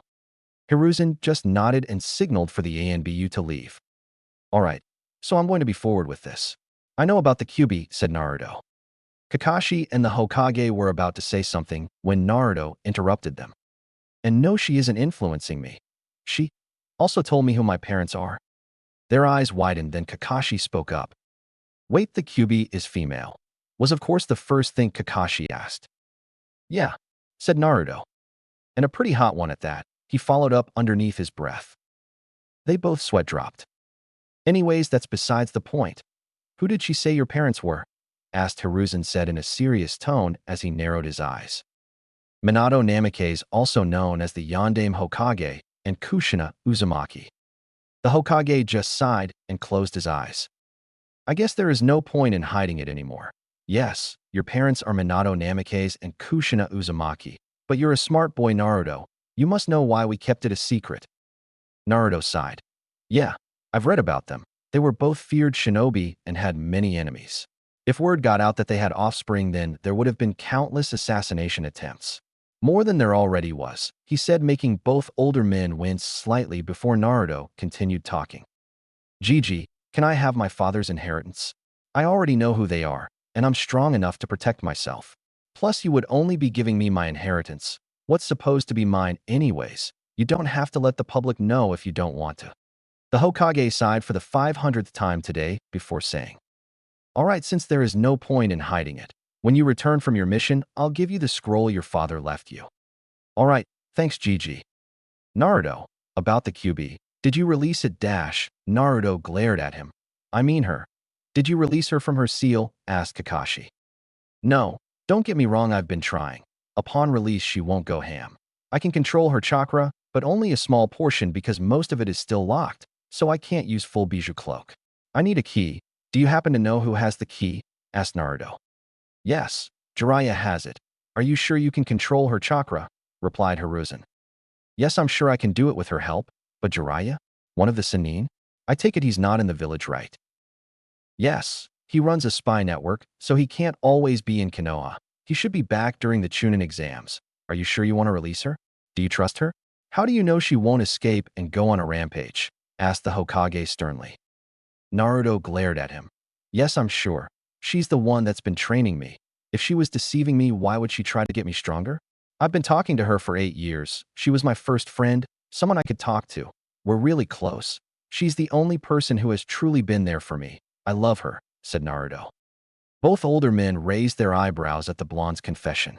Meanwhile, Kurumi in his mind was ecstatic that he was openly expressing his love towards her. Naruto, as soon as I leave this seal, I swear I'm jumping and claiming you. And have you mark me, thought the demon queen with a dark blush and perverted smile. Naruto started speaking. Another thing, the attack on the village was not her own doing. She was controlled. Controlled? By who? Asked the Hokage as he narrowed his eyes. I'm not sure. That's what I'm trying to figure out. He will pay for controlling her against her will, though, said the blonde coldly. I see. I'll have Jiraiya look into it and see if she knows anything about it. Is there anything else we need to know? Asked Hiruzen. Nope, that was all. All right, thanks for trusting us with this information, Naruto, said the Hokage. No problem, Gigi. Naruto, I have another question. How do you know Fuinjutsu? Asked Kakashi, unaware that he had his mother's inheritance. A while ago, I came to Hokage Gigi and asked for my Kasan's inheritance. I got it, and she left me some scrolls on Fuinjutsu and the Uzumaki chakra chains, replied Naruto. Kakashi just have an understanding nod, slightly curious as to if he knew how to use the chakra chains, but decided to leave it at that. All right, well, Kakashi-sensei, Gigi, see, I have to leave and pack, said the blonde as he was going to walk out the door before he stopped. Oh yeah, I almost forgot, he said as he formed a one-handed ram seal. Fuinjutsu, release, and he walked and picked up the seal and put it in his holster. Already see ya, said the blonde, waving on his way out. The two men just looked at each other and sighed. When Naruto left the office, he left to his apartment in a swirl of flames to his house. He got home and began to pack things in his storage seal tattoo. Then he heard Kurumi talking to him. So you didn't tell them about your Rinne-Sharingan? No, there is no point in telling them if I could avoid it. Having them know about you training me is enough to keep them off my back without having them question how I'm getting all this power. I was originally going to tell Kakashi so he can help me with training, but I realized no one but you can help me with Rinnegan training, and Kakashi isn't the best option to ask for help with my Sharingan training. Plus, I'm sure I can keep my eyes hidden for longer. I can still use most of my abilities without activating my eyes. And even if I need to use an ability that requires my eyes, I have that mask to keep my eyes hidden. Yeah, that makes sense. And if they found out there is no way they'll let you leave Konoha, the council will send countless ANBU to retrieve you. And say they do somehow capture you, which is very unlikely. They'll make you into a breeding stock. Humph, as if I'll let that happen though. Naruto chuckled at that ending part before Kurumi spoke up again. Naruto, you're going to be near Uzushio in this trip. Do you plan on visiting the ruins and look for the vault your mother spoke about? I really wanna, but I doubt Kakashi would leave me out of his sight, and leaving a clone wouldn't be the brightest idea. Another thing, Naruto, near the wave there is a temple that was made for me long ago. It holds the fox summoning contract. It hasn't been signed, and I would love it if you were the first to sign it. I'm sure my foxies would love you too. Inside the temple are also many other scrolls and jutsus that my foxies have snatched since around the Warring States era. Try to visit it to sign the contract and possibly look for scrolls to help with your sub-elements and expand your jutsu arsenal. Alright, I'll try and visit it. If it's close enough, I'll make discreetly clones and send them to find the location, said Naruto. Sounds good, but don't tell Kakashi or let him find out. He'll probably have to tell the Hokage, and the council might try and raid it to get what's inside. They can't get in without my permission, but still, just to be in the safe side. Also, you should get going. You were already supposed to be at the gates, she finished with a snicker. Oh crap, you're right. Naruto grabbed some bowls on instant ramen and put them in his seal before leaving in a blur. At the Konoha's gates, 3 figures can be seen, 2 male and 1 female. Where the hell is Naruto? Asked an irritated Sasuke. The Tazuna was getting annoying and smelt like beer, and Hinata didn't really talk to him, and it was awkward. But in a poof of smoke, Kakashi appeared. Already guys, you ready? Asked Kakashi before he looked around and noticed a distinct mop of blonde hair was missing. Wait, where's Naruto? That's what I would want to know, said Sasuke as he crossed his arms. As if on cue, Naruto arrived in a swirl of fire. You're late. Please don't tell me Kakashi-sensei is rubbing off you, said Sasuke with a scowl. Naruto just gave a sheepish grin. Sorry, I got lost in the road of life. They just sweat dropped at his response. Yeah, Kakashi is definitely rubbing off him, was the thought shared by the other two Chunin. Meanwhile, Kakashi had a proud look on his face. However, Hinata noticed something. Wait, Naruto-kun, where are your stuff? Asked Hinata, noticing he didn't have a backpack. I'm using storage seal tattoos, replied Naruto as he lifted his sleeve to show the tattoo on his arm. Tattoos? I've never heard about that. I thought you could only seal stuff in scrolls, but even so, seal masters are rare, so they're expensive, she said. Yeah, true, but good thing I made them, replied Naruto with a smirk. Hinata looked shocked. That's amazing, Naruto-kun. I didn't know you knew Fuinjutsu. See, can you possibly make a storage scroll for me? That is, if you know how to make scrolls, and it's okay if you don't want to. Yeah, sure, I see no problem with that. I could make it when we arrive at the wave. Show me how to make those dope, said Sasuke. Why should I team? All right, since we're all here, let's go, said Kakashi, deciding right now isn't the best time for them to argue. Naruto summoned his mask and put it on, then they all started walking out. Again with the mask, dope? Asked Sasuke. Yeah, I like how it looks. Why? Are you jealous cause you don't have one? Teased Naruto. Humph, as if I'd want one. It makes you look like a loser. Tazuna then turned to Hinata. Are they always like this? Hinata sighed. Unfortunately, yes. Kakashi looked at his team and also sighed. This is going to be a long trip. On the way to the wave, Hinata and Naruto started making small talk with the builder. It was mostly just him bragging about how great of a bridge builder he was. But on their path, Naruto noticed a puddle. He was sensing chakra in it, so he looked at Kakashi, who just nodded at him. Naruto started reaching into his holster, which now held a few new things. As they got closer, the shinobi hiding in the puddle jumped out, and with their chains split Kakashi in half. Hinata and Tazuna looked in horror. When the two Nin landed, the one with the mask they saw with the squad disappeared in a burst of speed, then appeared again next to them. He then made a rat hand sign and said, Gravity seal, level 150, active. All of the sudden, before they knew it, the two shinobi slammed into the ground by an invisible force, making a small crater where they're laying. On impact, they broke a few bones, thus rendering them unable to move. Kakashi soon appeared next to them, shocking the builder, and to a lesser extent Hinata, cause then she noticed the splinters where Kakashi's body was supposed to be, understanding what happened. Gozu and Meizu, the demon brothers. 2B ranked, missing mean from Kiri. What are you two doing attacking a Chunin squad? We don't give a damn about the squad, just give us the builder, and we'll be out of here, replied one of them. Kakashi narrowed his eyes at the mention of Tazuna. Sorry, can't do that. We have to protect him. Who sent you? Said Kakashi in a serious tone. As if we'll tell you, said the other one. Naruto unsealed the sword. He's been getting more practice with his kenjutsu. His mother left him some scrolls on some Uzumaki kenjutsu. He didn't have any special sword though, just a standard sword. He pointed the blade at one of them. Answer the question, said Naruto as he brought the sword closer. You're a Chunin, you wouldn't dare, one of them said. At this, Naruto swung his sword and cut off one of their hands. Hinata and Sasuke were scared at the action, and Kakashi was surprised but decided to not speak up on it. OW, what the fuck are you, insane kid? Shrieked the one who get his hand cut off. Answer the question, said Naruto. Okay. Gato sent us to kill the bridge builder. Gato? As in Gato, the rich dude that owns a shipping company? Said Naruto. Yes, him.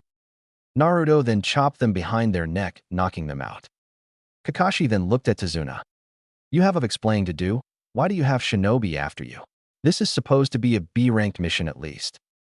Tazuna then went on to explain how Gato has been sucking this country dry by controlling their docks. He also explained that he was barely able to gather enough money for a C-ranked mission for Ninja to protect him because the bridge would end their dependence on the docks, thus ending Gato's control and help with trade in their country. Kakashi sighed, unsure what to do. This mission had the possibility of touring into an A rank, and he wasn't sure if his team was capable of handling this. But then again, they had Naruto in their team, which is practically Jonin level. I don't know, Kakashi. Saving a country is tempting and would look good in my record, said Naruto. Kakashi sighed, then looked at Sasuke and Hinata. Alright, what about you two? I'll go, said Sasuke. Me too, followed up Hinata. Kakashi sighed and looked at Tazuna. When your country gets in better shape, I expect A-rank mission pay. Yes, of course.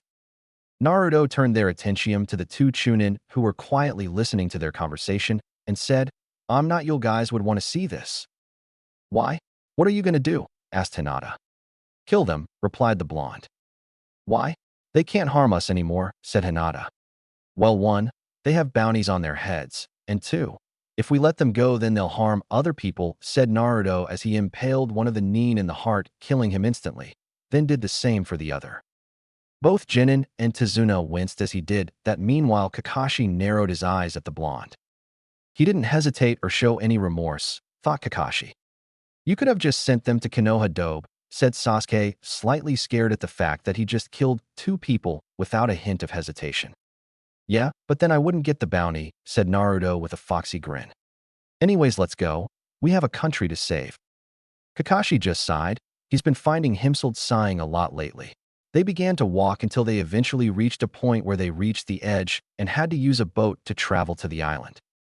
When they off the boat and on the land, they were walking, then Naruto threw a kunai at a bush and Kakashi and the team jumped into formation ready to fight the menace, but a white rabbit jumped out. If you're scared of rabbits, Dobe, said Sasuke with a smirk. However, Kakashi noticed something. That rabbit isn't a wild rabbit. It's white, and it looks like it's been taken care of almost as if it was used as a pet. But there is no tags. Then that means dash. With his QB enhanced, hearing Naruto heard something flying towards them, but before he could speak up, he heard Kakashi yell, "Duck!" As they heard that, they all ducked, and Hinata forced Tazuna to duck. When they looked up, they noticed that the sword hit a tree, and in it was a giant, oversized sword, and on the handle was a man who wore a vest and was shitless and wore camo wrist warmers on his arms and legs. He also had tape over his mouth, and his hiatus was slashed and had it on the side of his face. Give me the builder, and I might let you leave alive, spoke the man. Kakashi, who noticed who this was, lifted his headband, revealing his Sharingan, before he spoke up. Zabuza Momoichi, a rank missing Nin from Kiri, also known as the Demon of the Hidden Mist. What does a man like you want with this builder? Asked Kakashi, even though he already knew the answer. Zabuza saw him and immediately recognized who this was, and smirked. Sharingan no Kakashi. No wonder the demon brothers lost.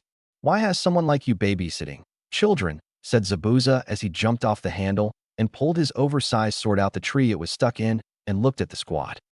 Why is he called the Demon of the Hidden Mist? Asked Hinata, then Naruto replied. A while back, what Kiri used to do is that they pitted academy graduates against each other in death matches as the final exam. What Zabuza did is he killed all of the graduating academy students even though he was not yet a student. Because of this, the academy tradition was discontinued, but it earned him the nickname the Demon of the Hidden Mist. That's terrible. Why would they do that? Asked Hinata. It was to try and eradicate emotions for combat efficiency. It was a terrible practice, but it worked somehow. How do you know all this? We weren't taught this in the academy, and even if we were, you were either asleep or talking to Hinata, asked Sasuke. Hinata just blushed at this. Well, when you've read every book in the Konoha library, you tend to learn a lot of things, replied the blonde. Sasuke raised an eyebrow at this, but wasn't able to respond cause Kakashi ordered. Team, formation D around Tazuna. They all nodded and jumped to formation. What's this? A bunch of toddlers playing ninja? When I was your age, I had to kill to get one of those headbands, said Zabuza. Leave them out of this. This is a battle between us, said Kakashi as he pulled out a kunai and got in a stance. Now Kakashi, what am I known for? Zabuza Momoichi, former member of the 7 Swordsmen of the Mist, master of the silent killing technique. That's right, said Zabuza as he began going through hand signs and whispered. Kirigakure no Jutsu. A thick, unnatural white mist began to appear, making it hard to see anything further than 3 feet in front of you. There was chakra in the mist, but Naruto, being a sensor, can sense Zabuza's sense where he was. The chakra was denser. Normally one would not be able to sense this unless you were a sensor. Brain, echoed a voice, clearly Zabuza's. However, the voice was laced with Ki, freezing the Genin minus Naruto, since this was nothing compared to Kurumi's. Lungs, heart, liver, jugular, solar plexus, or larynx. All of them locations where I can kill you. Only difference between then is how long it'll take for you to die, said Zabuza's echoed voice. The KI being released in the showdown by both Jonin proved to be too much for Hinata and Sasuke and Tazuna. However, Sasuke was faring better than Hinata, and Tazuna was knocked out unconscious on the floor. Sasuke started panicking and got a kunai from his holster, "This is insane," and started bringing the kunai towards his throat. However, Naruto saw this action and stopped him. "Calm down, Sasuke. He can't come after us since he's fighting Kakashi." "Yes, Sasuke. Don't worry, I'll protect you guys," said Kakashi. A cold, dark chuckle was heard as Zabuza coldly said, "Interesting kid you have there, Kakashi. He seems unaffected by my killer intent, but instead of worrying about your team." All of a sudden, Zabuza appeared next to him with his oversized sword. "You should worry about yourself," and swung it, but Kakashi blocked his attack with a kunai. He pulled out another kunai and slashed Zabuza only for him to melt into water. A Bushin? But when dash, and behind him appeared Zabuza only to slice Kakashi from behind, but he melted into water. "You copied me, huh?" said Zabuza, and he sensed Kakashi behind him and sliced him only for him to melt into water again. All of a sudden, real Zabuza appeared and swung his sword to hit Kakashi only for him to block it, but it hit him with enough force to knock him off the bridge. While this happened, Sasuke was cursing himself for being weak. "Why am I so weak? I'm an Uchiha. Uchihas aren't weak. How could I let myself freeze up?" Naruto didn't freeze up. Hell, he didn't even flinch. I'll never be able to catch up to Naruto like T. No, what am I saying? More importantly, I'll never be able to defeat Itachi like this, he thought as he gritted his teeth. Back with Kakashi and Zabuza. When Kakashi fell to the water, Zabuza followed suit, and they continued fighting. Kakashi found it a bit harder to fight because he couldn't see due to the mist. He was relying on instincts at this point. Kakashi was fending off attacks from Zabuza, but his attention was diverted for a split second. However, this split second was all Zabuza needed when Kakashi felt the air around him get heavy with water. By the time he realized what happened, it was too late. Suetun, Suiro no Jutsu, Water Release, Water Prison Jutsu. Zabuza said as Kakashi got stuck in a ball of water, rendering him unable to move. Zabuza held out his arm to keep the jutsu active. But when he did, the mist started to dissolve, and the Chunin could now see what was going on. "Guys, take Tazuna and leave," yelled out Kakashi. "Sorry, Kakashi, no can do. Those who abandon their comrades are worse than scum. I may be a lot of things, and scum is not one of them," said Naruto. Kakashi inwardly cursed. Why did he have to choose right to actually pay attention to him? Zabuza laughed. "I must say, Kakashi, this blonde is certainly interesting. It's a shame I'm going to have to kill him," he said as a water clone materialized from the water and jumped in front of the Chunin. Naruto smirked and poured a bit of chakra into his storage seal, making a sword pop out. "I'll be able to test how far along in Kenjutsu I've gotten. You're 1/10 of his strength, but the skill is there nonetheless," he said as he got in a stance. "Sasuke, Hinata, take care of Tazuna." "You wield a sword, huh?" asked real Zabuza. He was really starting to like this kid. "I try." As the clone attacked Naruto, and they began their battle, Naruto made seal-less clones and sent them to battle the real Zabuza, or at least distract him enough to release the water prison and free Kakashi. Zabuza was fending off the clones fairly easy, but eventually the numbers stacked up against him, and he had to let go of the jutsu to avoid getting his throat slit by a clone's kunai. "Damn this kid," thought Zabuza as he jumped back. Around this time, Naruto ended his battle with the clone. He won, to say the least. Even though it was 1/10 of the strength, the skill Zabuza had with the sword was still good. Naruto eventually overpowered him though. "Interesting, Gaki Kakashi. First he forces me to stop the water prison. Then he defeats my clone in a Kenjutsu battle. I'm impressed," said Zabuza. Naruto jumped down to where Zabuza and Kakashi were standing. "Looks like you need help here, Kakashi," said Naruto. "Yeah, I'll need your help to defeat Zabuza." "Crap, I can fight one and probably still make it out alive, but this blonde Gaki with the mask is definitely strong. I think I need Haku to step in now, though the former Kirinin." Naruto smirked at Zabuza. "Let's dance." Naruto rushed Zabuza in a burst of speed and began to engage him in a Kenjutsu battle. Naruto attacked Zabuza with his sword, and Zabuza was blocking his attacks. Naruto wanting to get another sword fight against Zabuza. Naruto had to admit, he started getting a love for battle. He wanted to see if all that training he did paid off against someone like Zabuza. Meanwhile, Zabuza was silently cursing surprised at the blonde's skill at Kenjutsu and forcing Zabuza to take the defensive. He jumped to land to make it easier for Haku to get him. As Naruto and Zabuza were in their Kenjutsu battle, and Kakashi was in the sidelines waiting for an opportunity to strike. He was impressed with the blonde enigma. To be able to hold your own against one of the 7 swordsmen is definitely no easy feat. Of course, Zabuza was tired from fighting Kakashi, but still. Naruto jumped back, but when he did, he felt the chakra signature he sensed earlier make their way to them. Then Naruto noticed 2 Senbons sticking out of Zabuza's neck. A hunter Nin showed up and said, "Thank you for weakening him. I've been hunting him for a few weeks now," said the Nin as he took Zabuza and left. However, Naruto narrowed his eyes. The place where the hunter Nin hit him isn't a lethal area. That place is meant to put him in near-death state. Plus, he didn't follow regular hunter Nin protocol, which is to dispose of the body as soon as possible. This definitely wasn't over. But Naruto wasn't going to follow them. He had to get their sensei to safety since he was close to passing out due to chakra exhaustion. The Sharingan must have taken a lot out of him. When they returned to the bridge, Tazuna was already awake, so he led them to his house. When they arrived, they were greeted by a beautiful blue-haired lady who was Tazuna's daughter, Tsunami. She told us there are 3 spare rooms, so we took Kakashi to one. However, there was a dilemma. Sasuke, for some reason, absolutely refused to share a room with Naruto, but Hinata didn't want to share a room with Sasuke. Hinata offered that Naruto shared a room with her, and Sasuke refused that offer too. They eventually reached a consensus, and Naruto and Sasuke shared a room, and Hinata got her own room. It was 4 days later, and Kakashi could now move around. They began training. Both Hinata and Sasuke got water walking down, so Kakashi started teaching them nature transformations. Sasuke already knew what it was, but Hinata didn't since Hyuga don't really use jutsus. They mostly rely on their Byakugan and Taijutsu, but decided it would be best if he taught Hinata a water jutsu or 2. Naruto offered to teach her some since he was good with the element, while Kakashi taught Sasuke with lightning jutsus. The team, with the exception of Naruto, were beat and were currently chatting eating dinner when a kid walked in. Naruto noticed it was the kid who's been glaring at them since they arrived. "Why are you even trying? You're an idiot if you think you can stand up to Gato."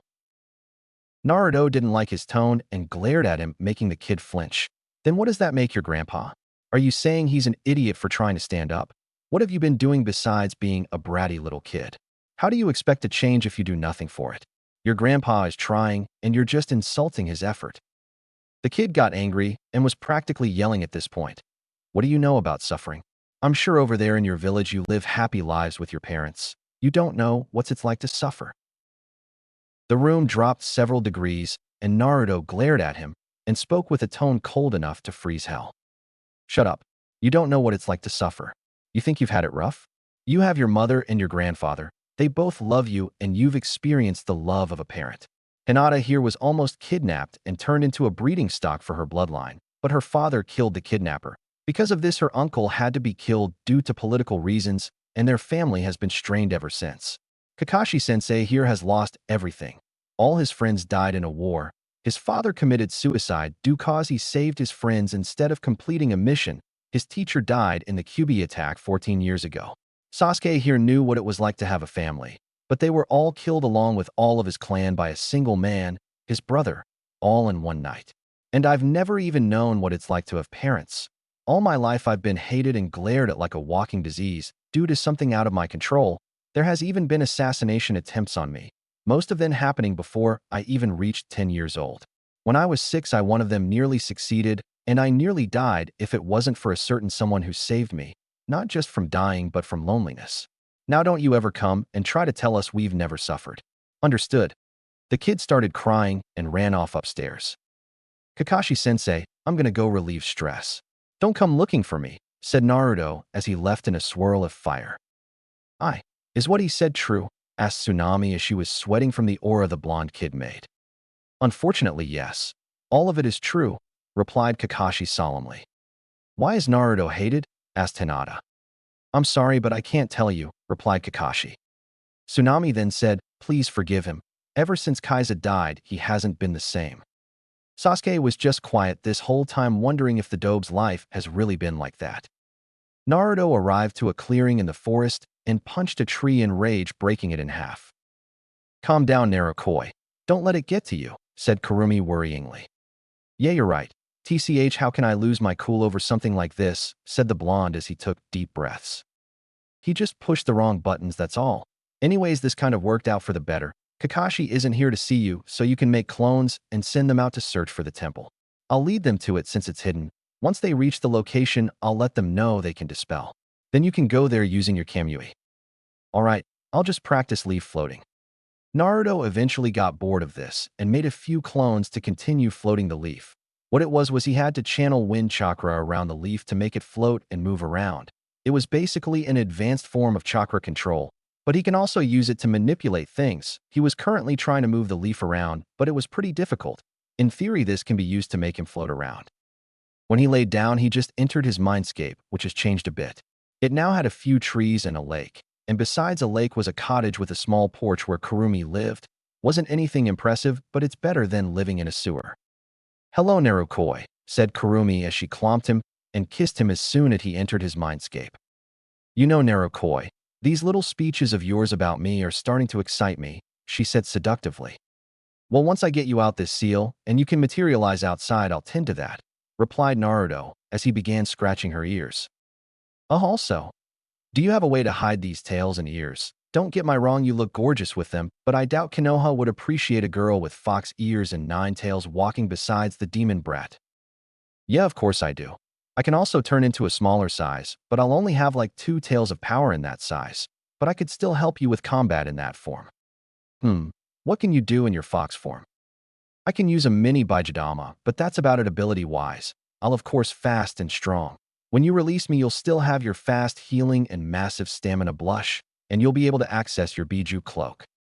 Interesting. When I get home, I'll get my father's inheritance. Hopefully he left me instructions for the Hiroshin and or the Rasengan, the 2 jutsus he's famous for.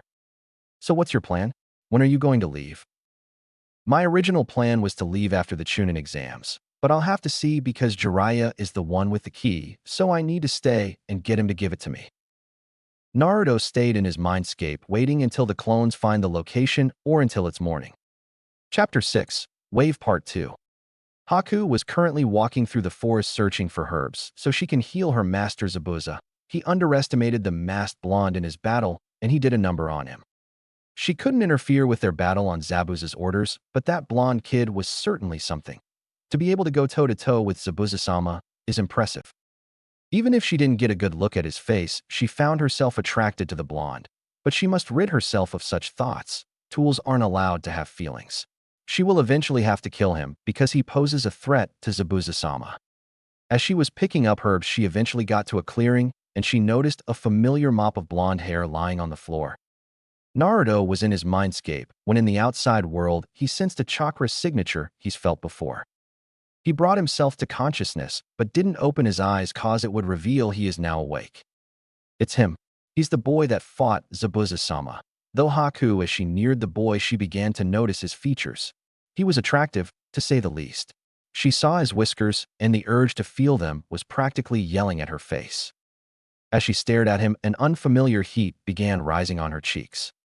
No, he's a threat to Zabuza-sama. I must use this as an opportunity to eliminate him. Forgive me. You know it's not very nice to stare at someone while they're sleeping. They would think you were ogling at them, whispered a voice to her ear behind her.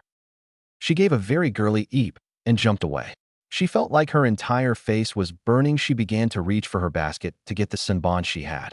She only brought 5 senbon and enough water to make 5 more ice senbon. However, when she reached and she felt 3 blades on her neck, she didn't dare turn. They're clones. They will kill you if you give me an answer I don't like to the questions I have, said Naruto. Crap. How did I let myself get caught, cursed Haku. How did you get behind me? I sensed you coming, so I created 4 clones. 1 took my place. The other 3 were in case I needed to engage you in combat.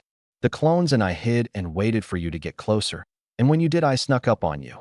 When you jumped away, I used the 3 other clones to trap you.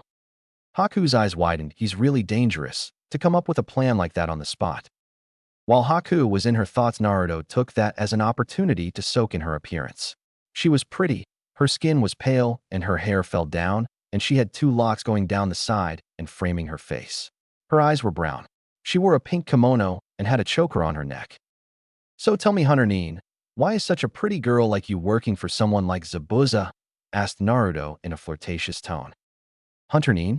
What is he tell? Oh. How did you know I was the Hunter Nin? Asked Haku with her guard up, but the blush on her face wasn't helping. Your chakra is the same as the Hunter Nin. I also know that you were hiding in the trees throughout the battle. However, I wasn't sure if you were an actual Hunter Nin or not. But when you hit him, you didn't hit a lethal area and didn't kill him on the spot. That was enough proof for me to know you were his accomplice. Now answer me. Why is someone like you working for Zabuza? It was a genuine question. Her chakra didn't have a hint of evil in it. Something not expected for someone working for Zabuza. She widened her eyes. I fight for him because Zabuza-sama is my master. I am his tool. He found me when I was young, and he taught me everything I know, so I fight for him. Naruto raised an eyebrow at this. What's your name? Why? Asked Haku, but then she felt the blades get closer. Haku. Yuki Haku. Naruto widened his eyes. The Yuki clan were Hayaton, ice release. Users. As far as Naruto knew, they were wiped out in the Kiri bloodline purges. I thought the Yuki clan was wiped out, asked the blonde. I am the last of my clan, she said sadly. You too, huh? She looked at him and was about to ask him about it, but Naruto started speaking. You're from the Yuki clan, so I take it you know how to use Hayaton? Yes, I do. Naruto just smirked and brought his hand up and made an ice Senbon. Haku's eyes widened. Hey, are you from the Yuki clan? She asked in a hopeful tone. She couldn't believe it. She thought her clan was wiped out. I'm sorry to disappoint, but no. However, I do want you to train me with how to use Hayaton. I can only create Senbon. Jutsu scrolls on sub-elements are rare. Why would I train you? We're enemies, asked Haku. Naruto walked up to her and placed his finger under her chin and lifted up slightly and brought his face up to hers. Their faces were now inches away. Then he whispered.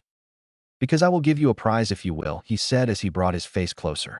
Haku's face started burning, and she can feel her nether regions starting to feel funny. Something about this boy was making her crazy. Whether it was his appearance or aura, she didn't know.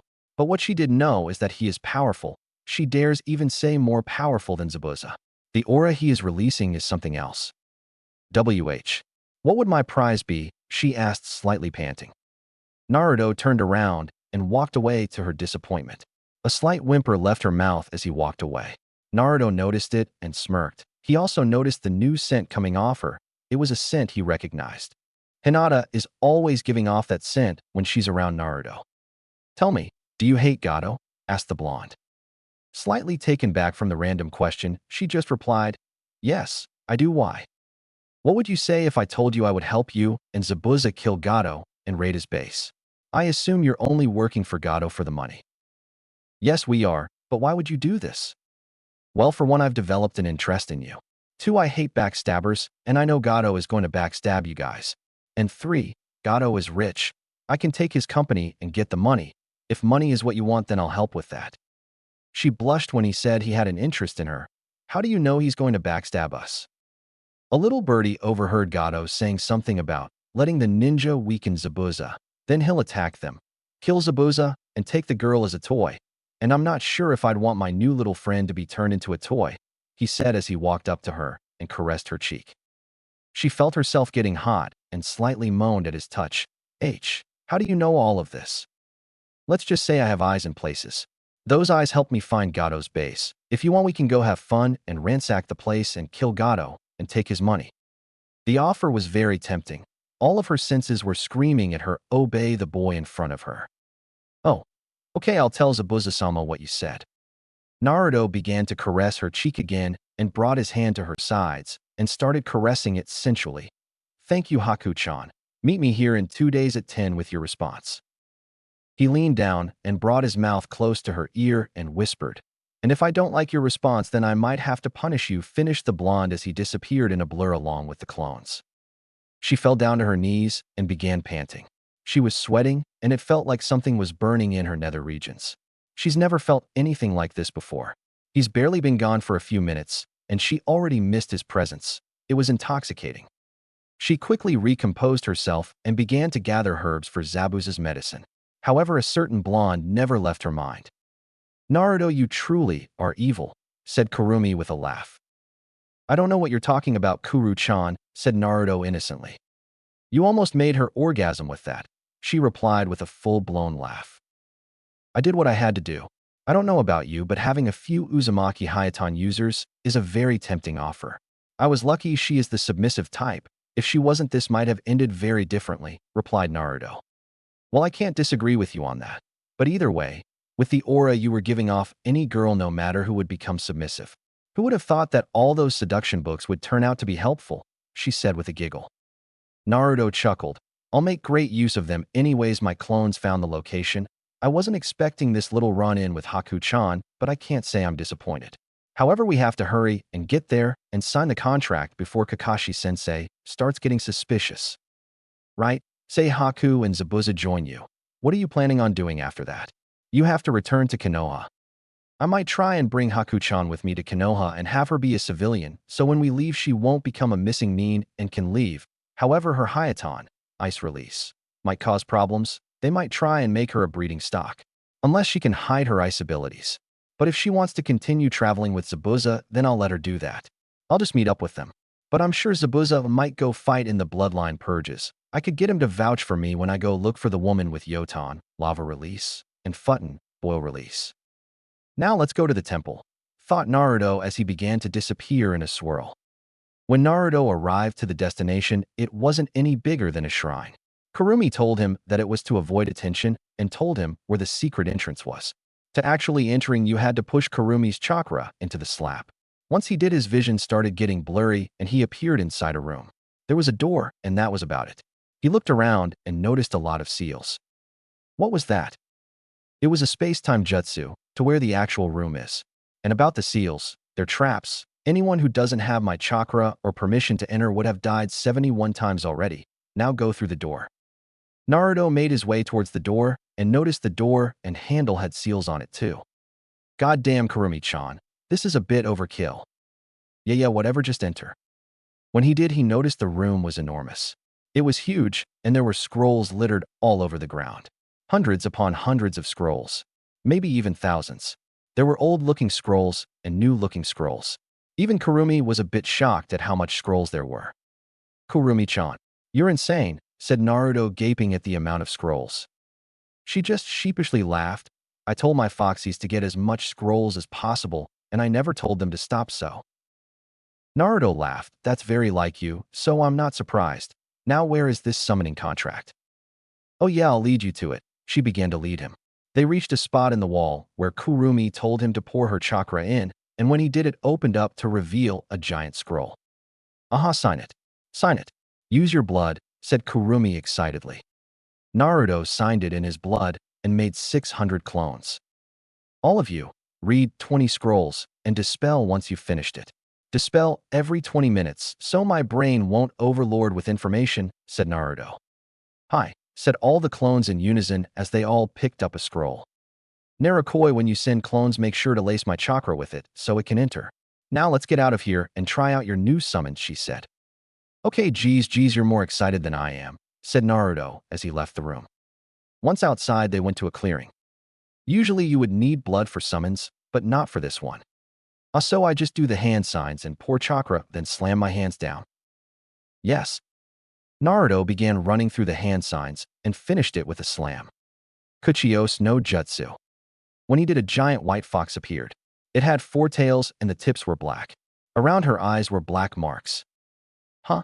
Since when do we have a summoner? Said a loud, booming feminine voice. Then she notices a blonde human in front of her. She assumed this was her summoner. What is your name, young one? She asked. Naruto Uzumaki. Kurumi-chan, lead me to your summoning contract. Kurumi, huh? It's been a long time since I've last seen her. If you want to talk to her, that could be arranged. Oh, really? Please do. Naruto put his hand on her paw and took her to his mindscape. He's recently learned how to do this. Inside their mindscape, the fox asked, where is this place? It's Narukoi's mindscape, replied Kurumi. The fox looked down and saw the human form of Kurumi. We're using human forms, she said as she began glowing, and the light began to shrink, and it eventually died down, and out the light, there was a beautiful woman. Her hair was tied up in a messy bun and had a white kimono with black trimmings with a black sash. On her head were a pair of white fox ears with black tips. Her 5 swaying tails had black tips as well. She smirked and looked at Kurumi Narukoi. Kurumi gave a blush. Yep, he's my mate. Mate? Have you marked each other? No, we can't mark each other until he releases me from my seal, and he can't do it until he gets the key. He's going to get it soon though, replied Kurumi. Well, it was nice to see you again. She looked at Naruto, who was besides Kurumi. We'll be honored to have you as our summoner. I'm Hikari, the leader. When we get out of here, use a normal amount of chakra, and we'll send you your personal summon. The general abilities of foxes is the ability to shoot out flames and liquefied flames, similar to lava, but lighter and not as dense. We can temporarily blind the enemy or the enemy's summon with a bright flash that we emit. It can either be directed or area-wide. Just as a warning, if it's area-wide, your comrades can be affected as well. We are also among the fastest of the summons, faster than the snakes. We can change our size and shrink, so we can be used as messengers. However, we can only use a human transformation like I am right now once we've fully matured. Max sizes depends on each fox. Minimum is 30 meters tall. It only goes up from that unless they haven't fully matured yet. Each fox also has a special ability, so please summon us when you require our assistance, Naruto-sama, she said with a bow. Of course, Hikari-sama, Naruto replied with a bow of his own. She then looked at Kurumi and smirked. I'll see you again too, as she began to disappear. Naruto left his mindscape and began running through the hand signs again and slammed his hands down. Kuchios no Jutsu. In a small poof of smoke, a small fox appeared. It was a dark black with orange tips on its single tail. It has black Skrilla eyes with a tint of orange and white slit. Naruto was ecstatic to see it had orange. This was automatically the best summon. Hi Master, I'm Miyako, your personal summon. I'm sure Hikari-sama told you what we can do. I still haven't gotten my special ability yet, and I'm not fully matured, but I swear my special ability is going to be super cool and powerful. And in no time, I'll be a super cool, powerful, sexy vixen ready to take on any threat from Master. But right now, I can be used as a super cool messenger. I can also attack people with my claws and fire. Yipped the small fox in a squeaky voice as it jumped up and down, then began to climb on him and rested in his head. I'm sure you will, Mho-chan, said Naruto as he brought her down and carried her on his arms and began to scratch her ears, much to her pleasure. Master is nice. I can also tell that Master is very strong too. Please don't send me back, Master. I want to stay with you.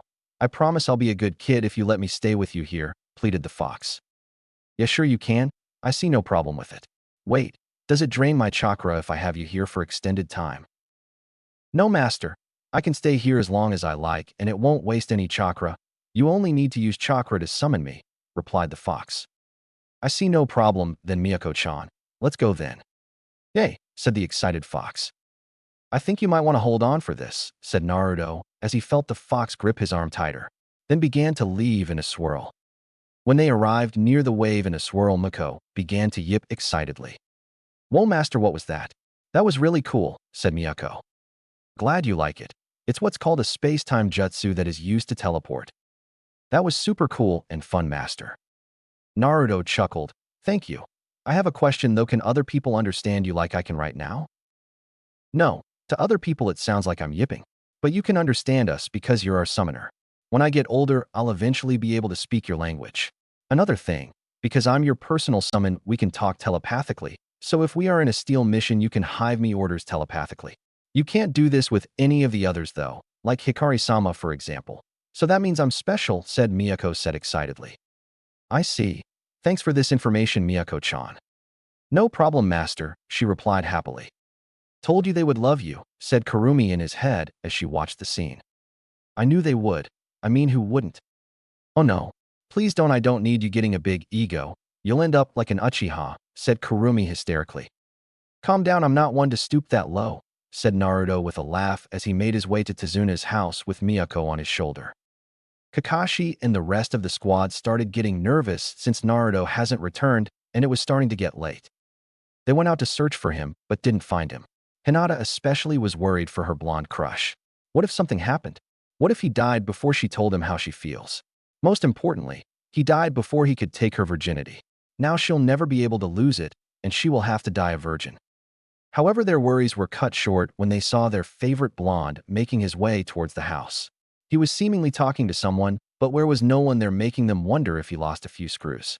But as he got closer, they noticed a small black fox on his shoulder. They all ran outside. Yes, even Sasuke. Naruto noticed him and began apologizing.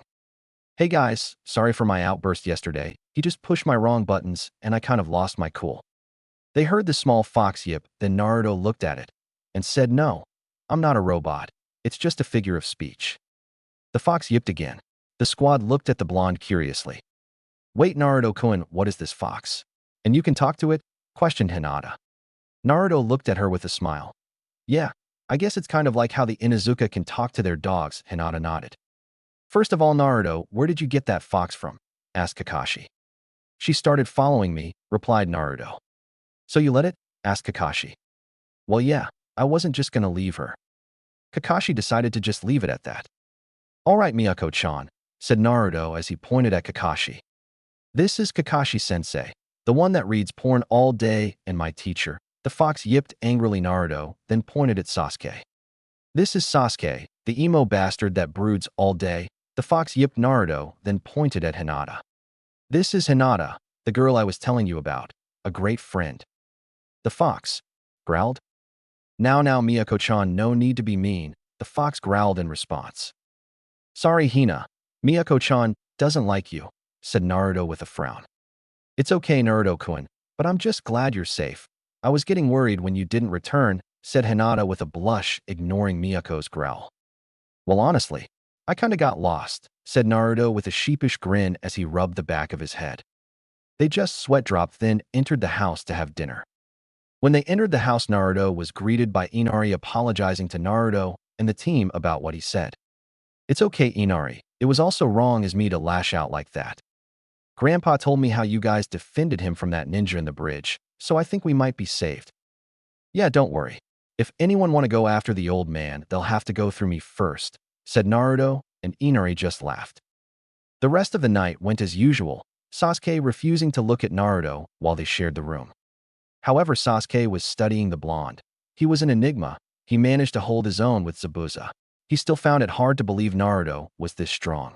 When he found out Naruto was the dope of the year, he was slightly shocked, but he eventually told then why, and he was even more shocked. However, he felt like there was something else to him. Something darker, the way he killed those two ninja, without any hesitation or hint of remorse. Not that he'll ever admit it, but he found himself not minding the blonde, as long as he didn't hold him back. Haku arrived to the hideout after her little run-in with Naruto. Remembering the boy, a blush couldn't be held back and made its way to her face. What's wrong with me? He's a danger to Zabuza-sama, yet I didn't try to do anything to stop him. No, it's not that I didn't try. It's that I couldn't. In his presence, every sense in my body was telling me to not engage him in battle and make him an enemy. Besides, with his offer, he might not have to be an enemy. We would help him raid Gato's main base. If we didn't cooperate, he would punish me. And maybe if I cooperate, he would give me a prize. Wait, I never got his name. She shook her head to get rid of her dirty thoughts as her blush deepened. Zabuza stared at his surrogate daughter, not that he'll ever admit it. Ever since she's arrived from her trip to gather herbs for his medicine, she's been acting strangely. She would zone out and her face would become red. Of course, Zabuza wasn't stupid. He wasn't an A-ranked nin for being an idiot. He knew something happened on her trip. However, he decided to wait and see if she would tell him herself. Zabuza-sama, I have something to tell you. What is it, Haku? Asked Zabuza. Well, you see, when I went to gather herbs for your medicine, I met with someone. Just spit it out. Well, I saw the masked blonde boy you fought with on the bridge. Zabuza raised his small eyebrow. And what of it? She started shuffling nervously. He made an offer to me. I mean us.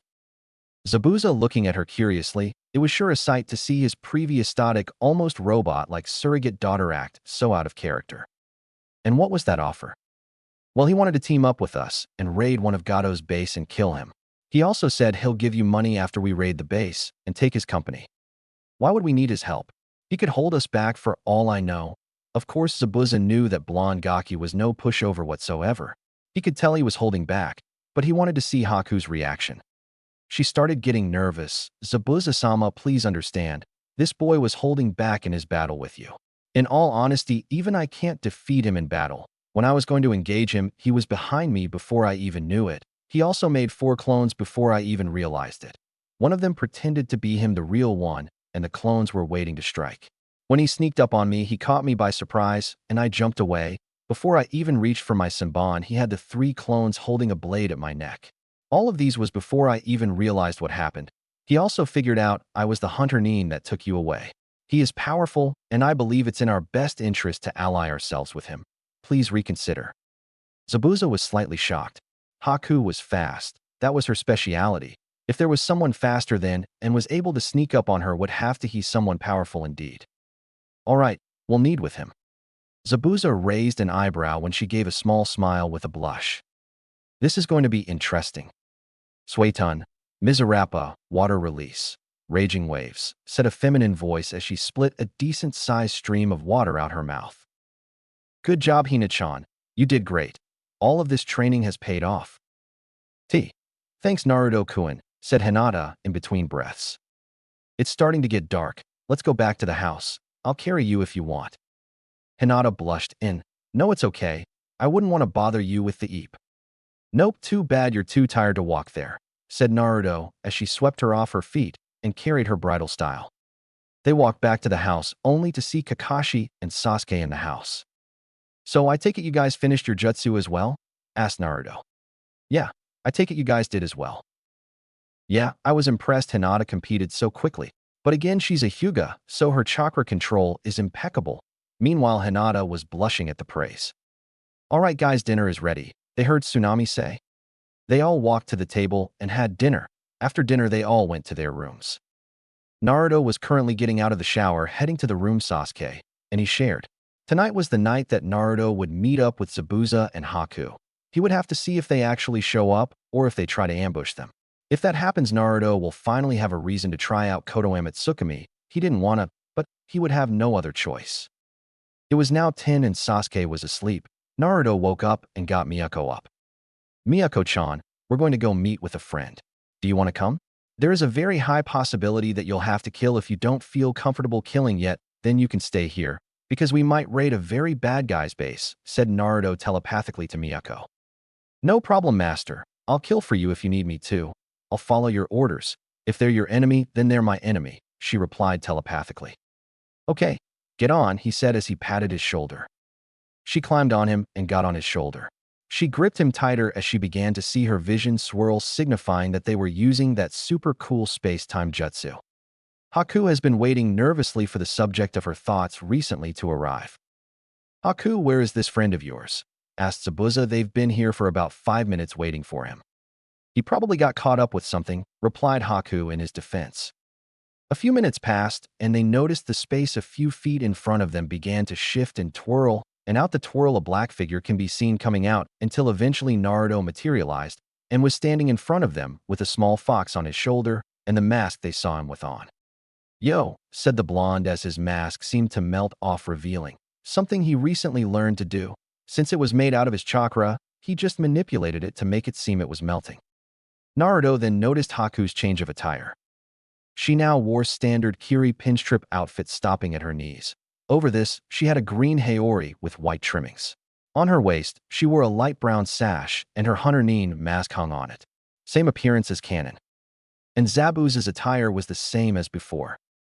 Upon seeing Naruto, Haku blushed, something that didn't go unnoticed by the two males with her. So you're the Gaki Haku has been going crazy over for these past 2 days? Said Zabuza as Naruto smirked and Haku began sputtering. I didn't know you felt that way, Haku-chan. I'm flattered, said Naruto with a glint in his eyes. Haku now had a blush that would make Hinata jealous. Zabuza chuckled, then Naruto spike again. I apologize, I haven't introduced myself formally. My name is Uzumaki Naruto. Pleased to make your acquaintance. And this here is Miyako-chan, he said as he gestured at the fox, then slightly bowed as the fox yipped. I'm Zabuza Momoichi, and this here is my student Haku Yuki. Haku looked at him, shocked that he didn't refer to her as a tool. However, she found a smile make its way to her face. Zabuza then said, so what is the deal? Naruto turned to him and got serious. I know Gato's base inside and out. I'll use a jutsu to make him sign his company over to me. I'll give you guys a good pay, and I wouldn't mind being allies with you guys. Zabuza raised an eyebrow. Why would we want to be allied with Konoha? Naruto chuckled. No, no, no. You have me wrong. You'll be allied to me, not Konoha. Zabuza raised his eyebrow at this. Very well then. If Haku here trusts you, then I see no other reason to go against her. There is also another part to the deal. Haku-chan will help me with my Hayaton. Zabuza nodded, seeing no problem with this, remembering that Haku mentioned he could use Hayaton. Naruto smiled, then grabbed Haku's hand, making her blush even more than she sat spluttering. WW. What or why? You doing, Naruto-kun? Don't worry, Haku-chan, I'm not proposing yet. Her face now resembled a tomato. Yet. However, she wasn't able to say anything else because Naruto grabbed Zabuza's shoulder and they began to disappear in a swirl. Chapter 7, Wave Part 3. Today just wasn't Gato's day. First two deals he was trying to make didn't go as planned. Plus Zabuza, that ninja he hired, is being annoying. He is still going to betray him and take the girl he has with him as a new toy, but still. This is why he doesn't try to hire strong Nin. They are too expensive, but he had to. He has to get rid of that builder. But worst of all, he didn't even finish the job. That builder is still alive and ruining Gato's plans. Well, it's fine. Who said there wasn't going to be ups and downs in this line of work? Well, no matter. He'll eventually betray and kill Zabuza. Then he'll take that young girl he has with him as a new toy. It's a win-win situation. He doesn't pay Zabuza, and he gets a new girl. However, fate had something else planned for him. So how do you guys want to do this? Big and flashy or stealthy? My affinity is water, so not much I can do here jutsu-wise. Plus both Haku and I are masters of the silent killing technique. So I'll say silent is the best route, said Zabuza. Naruto smirked, put on his mask, and made his sword pop out. Zabuza gripped his oversized sword, and Haku put on her mask and grabbed some Senbon. There are 3 floors. First 2 floors are riddled with guards. The third floor has 6 guards. On the entrance gate there are 2 guards. They can be easily taken out. You both will take the first floor, Mayuko, and I will take the second. Once you both finish, we meet at the second floor. Then we'll go to the third floor and take out the guards. Then we'll have fun with Gato, said Naruto. Haku, Zabuza, and Miyako nodded, all understanding the simple plan. Now, let's dance, said Naruto as all 4 of them disappeared in a burst of speed. They won't even see what hit them. It was a fairly quiet night. No screaming, no explosions, nothing like that. Only sound that can be heard was the sound of liquid hitting the floor and thumps all throughout the building. 31. Whispered Naruto as he swiftly cut the head off a guard and disappeared. 32. He whispered as he appeared behind a guard and cut him in half, then disappeared. 33. He whispered as he swiftly impaled a guard in the chest. 34. He whispered as he decapitated another one that disappeared. 35. As he whispered as he stabbed him from the back in the herd, killing him instantly, then disappeared in a burst of speed. 36. Whispered Naruto as he appeared behind a big buff-looking guard, and stabbed him throat, rendering him unable to speak, then stabbed one of his major arteries, leaving him to bleed to death.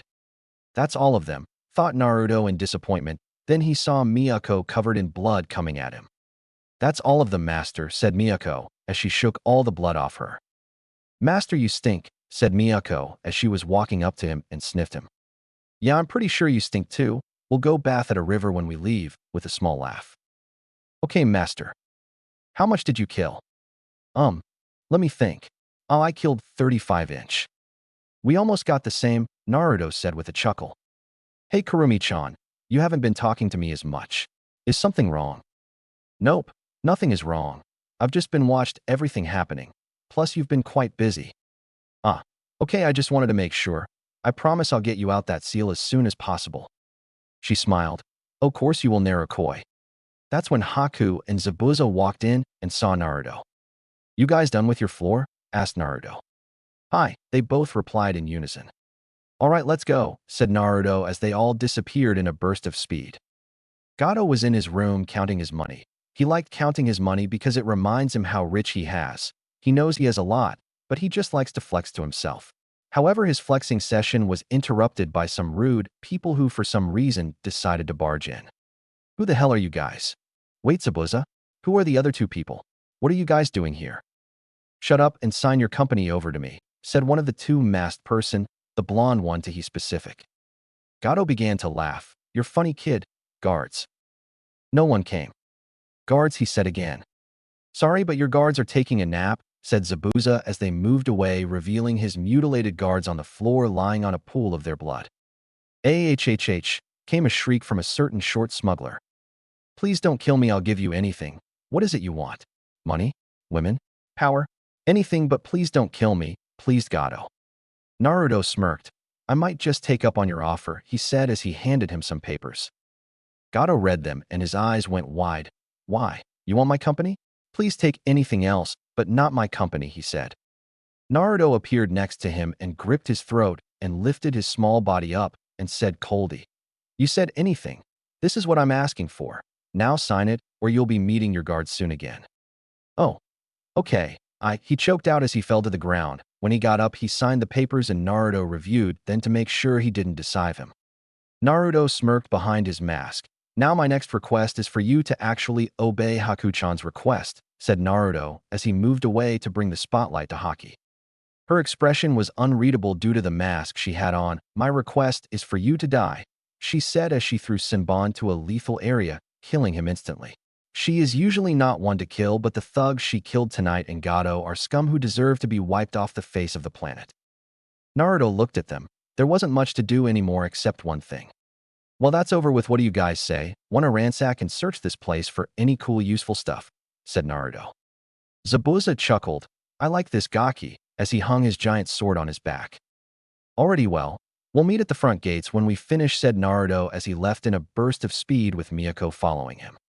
Naruto's search for cool stuff was uneventful until he eventually came across a jail cell full of women. Naruto immediately knew what this was, and it made his blood boil. As he made his way, and as he did, they began to look at the unknown masked blonde in fear, and they began to shuffle away. "I'm not here to hurt you. Gato is dead. You're free to go," he said as he took off his mask and gave them a genuine smile, making some of them blush at his features, and decided to trust him since his smile held to deception. However, some were still weary. He grabbed the lock on the gate and pulled it off and opened the gates, and they ran out with tears in their eyes and hugged Naruto. Naruto was trying not to blush due to their certain assets smoldering him. Thank you," choked out one of them as she sniffled. "Come, I'll lead you guys to the exit," said Naruto as they nodded and followed him. Naruto arrived to the gates with the girls. He told them they're free to go and clomped him with hugs and thanked him again, then ran off. Haku and Zabuza weren't around, so he guessed they were still looking around.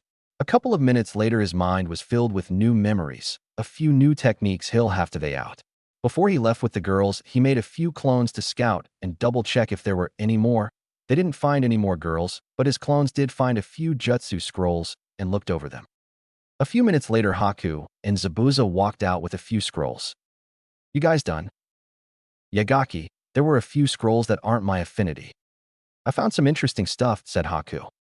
Naruto nodded, not wanting to butt in.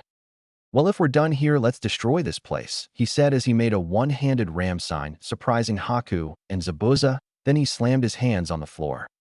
"Doton, Asusapurita no Jutsu, Earth Release. Earth Splitter Jutsu," whispered Naruto. As he said that, the ground beneath then began to shake and large cracks began to form, and soon enough the mansion came tumbling down. Haku and Zabuza thought it was over, but they saw Naruto make another single-hand sign, then heard him whisper, "Katon, Gokaku no Jutsu, Fire Release, Fireball Jutsu." He inhaled and blew a massive fireball at the rubble, turning it into ash, destroying all evidence. Haku and Zabuza were still surprised that he can do single-hand seals for two elements, but their thoughts were interrupted by Miyako yipping. "Wow, Master, I knew you were super strong. That was so cool," said the fox. Naruto smirked and looked at the fox, then picked it up, scratched its ears. "You stink. We're gonna have to bath before we get back. We can't let Kakashi-sensei see us like this. We can't have us smelling like blood too." The fox just nodded repeatedly, excited that she was going to bathe with her master for the first time. Haku and Zabuza were watching the scene with a slight smile on their faces. Naruto turned to look at them. "Now on to business. I want you guys to join me. Not Konoha, but me." Zabuza raised an eyebrow. "I wouldn't mind being your ally, Gaki, but if I ally myself with you, I'll be allying with Konoha," said Zabuza.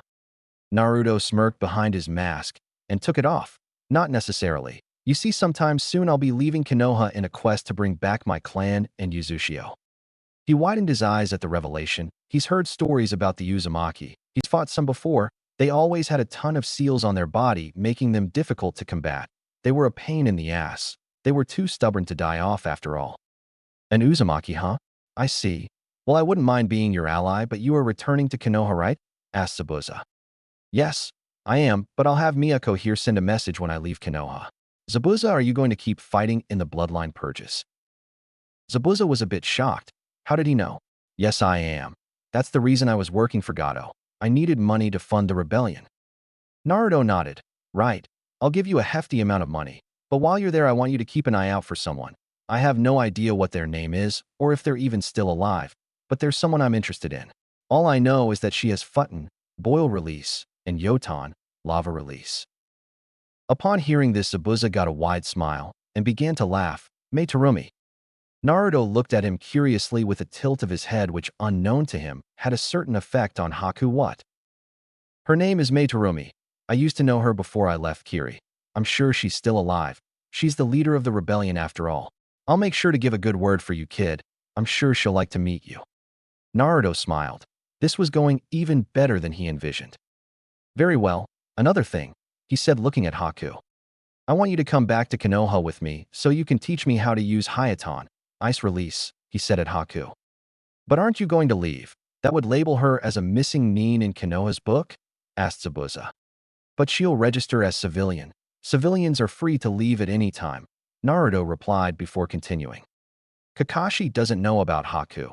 He doesn't know she was your accomplice. That was something I deduced myself and didn't tell them about it. So I can bring her with me and say she is someone I found that wants to go live in Konoha and have a peaceful life as a civilian. Another reason is because I know for a fact that the Konoha counselors would want her to become a breeding stock for her Hayaton, Ice Release, and I'm absolutely not allowing that to happen. There are a few sensors in Konoha that will sense her chakra levels, but I will place a seal on her that will hide her chakra. I know for a fact they work because they're the very same ones I use. Zabuza and Haku were a bit shocked at how much thought Naruto put into this. Haku's right. This kid is smart and cautious, thought Zabuza. Very well, that'll work out. I trust you'll take care of Haku, right? Of course I will. Good, because if you don't, I'll find you and kill you, said Zabuza with a smirk. Naruto laughed and said, very well, I'll allow you to kill me if something happens to her. Anyways, meet me here at 10 again, and I'll give you your money, and I'll place the seals on Haku, he said as he looked at Haku and Zabuza. Haku and Zabuza nodded. Naruto nodded, then patted his shoulder, and Miyako climbed on, and he was about to leave when he said, all right, well, I'm going to go bathe at a river now. If you want to come peek, you're free too, he said at Haku with a wink. Haku's face was red, and she began sputtering. This made Naruto laugh as he walked away. However, she was highly tempted to, but she didn't, because what would Zabuza say? Once Naruto got to the river, he began to bathe Miyako. So you're going to leave the village, master? Yeah, I want to bring back my clan and their land Uzushiogakure. And if I stay in Konoha, they would want to control me and the clan. Wow, that's super cool, master. Don't worry, you have me to help you in your quest to bring back your clan, she said as her face turned into one of happiness as Naruto was scratching her ears. All right, well, I trust you'll do a great job. Well, we're done here. Let's go back, said Naruto as he finished drying himself, and Miyako shook the water off happily because this was her first bath with Master and he trusts her. She climbed on his shoulder and they began to disappear in a swirl. When they arrived, Naruto were glad to see Sasuke was still asleep, so he laid down and Miyako nuzzled him. As they were resting, Miyako heard Naruto talking to her telepathically. Miyako, I'm going to take you to my mindscape where Kyuubi is. I usually spent my nights there with Kyuubi, and now I can't spend them with you there too. Please do, master, she said excitedly. She was ecstatic, spending all night with master in his mind and meeting Kyuubi-sama. Her master truly is the best. The next couple of days in the wave were mostly uneventful. Kakashi had them take a break from ninjutsu training and had them do physical training. Naruto also met with Zabuza and gave him his money and farewells. He also gave Haku her seals to hide her chakra to that of a civilian. However, today would be interesting. Naruto brought home a girl that wanted to live in Konoha, much to Hinata's annoyance due to how close Haku and Naruto seemed. From what Kakashi deduced, she has civilian-level chakra, so she wasn't lying, and she wasn't a spy for another country or something. So what's your name? Asked Kakashi as they were all awkwardly sitting in the living room. Naruto and Haku were sitting together on one side. They were sitting a little too close to each other for Hinata's liking, I might add. But anyways, Miyako was on Naruto's lap as she was snuggled up pretending to be asleep, but in reality, she was talking to Naruto and Kurumi telepathically. She can now talk to Kurumi and Naruto at the same time due to the fact that Kurumi was technically a part of Naruto, so she was kind of also Miyako's master, but she couldn't command her like Naruto could, just speak to each other telepathically. But anyways, the other couch was Sasuke, Kakashi, and Hinata. Kakashi was asking Haku questions, Hinata seemed annoyed, and Sasuke didn't seem interested. However, in his mind, he was judging Haku. What does the dope see in her? I mean, sure, she may be a tiny bit attractive, but she's a civilian, so what's all the fuss about? If anything, he should be paying attention to me. I am an Uchiha after all, he thought smugly. How did you meet Naruto? Asked Kakashi. She blushed slightly, something that didn't go unnoticed by everyone. Sasuke was looking at her, but he didn't seem to be paying attention to her. He was lost in his thoughts. Hinata looked extremely annoyed, and Kakashi giggled perversely. Well, I was walking about the forest, and I saw him laying on the ground. He looked tired, so I stayed with him until he woke up. We talked for a bit, and began to wander around. That's where we found Miyako-chan. I eventually found out he was a Konoha nin, and I asked if I can go to Konoha with him, and here we are, she said with a smile. I'm surprised I remembered all of that, thought Haku, since before they came Naruto told her to tell them that if they ask how they met or where they met. I see, said Kakashi, not seeing anything suspicious about that. But why didn't you tell us about her, Naruto? Asked Kakashi. Well, I was gonna wait until she came to tell you guys, replied the blonde. I see. Well, when we return we'll meet with Hokage-sama to have you come to Konoha, said Kakashi. Haku nodded, then they continued with their day. Tazuna eventually finished the bridge faster than expected with the help of 500 Naruto clones, much to Kakashi's surprise.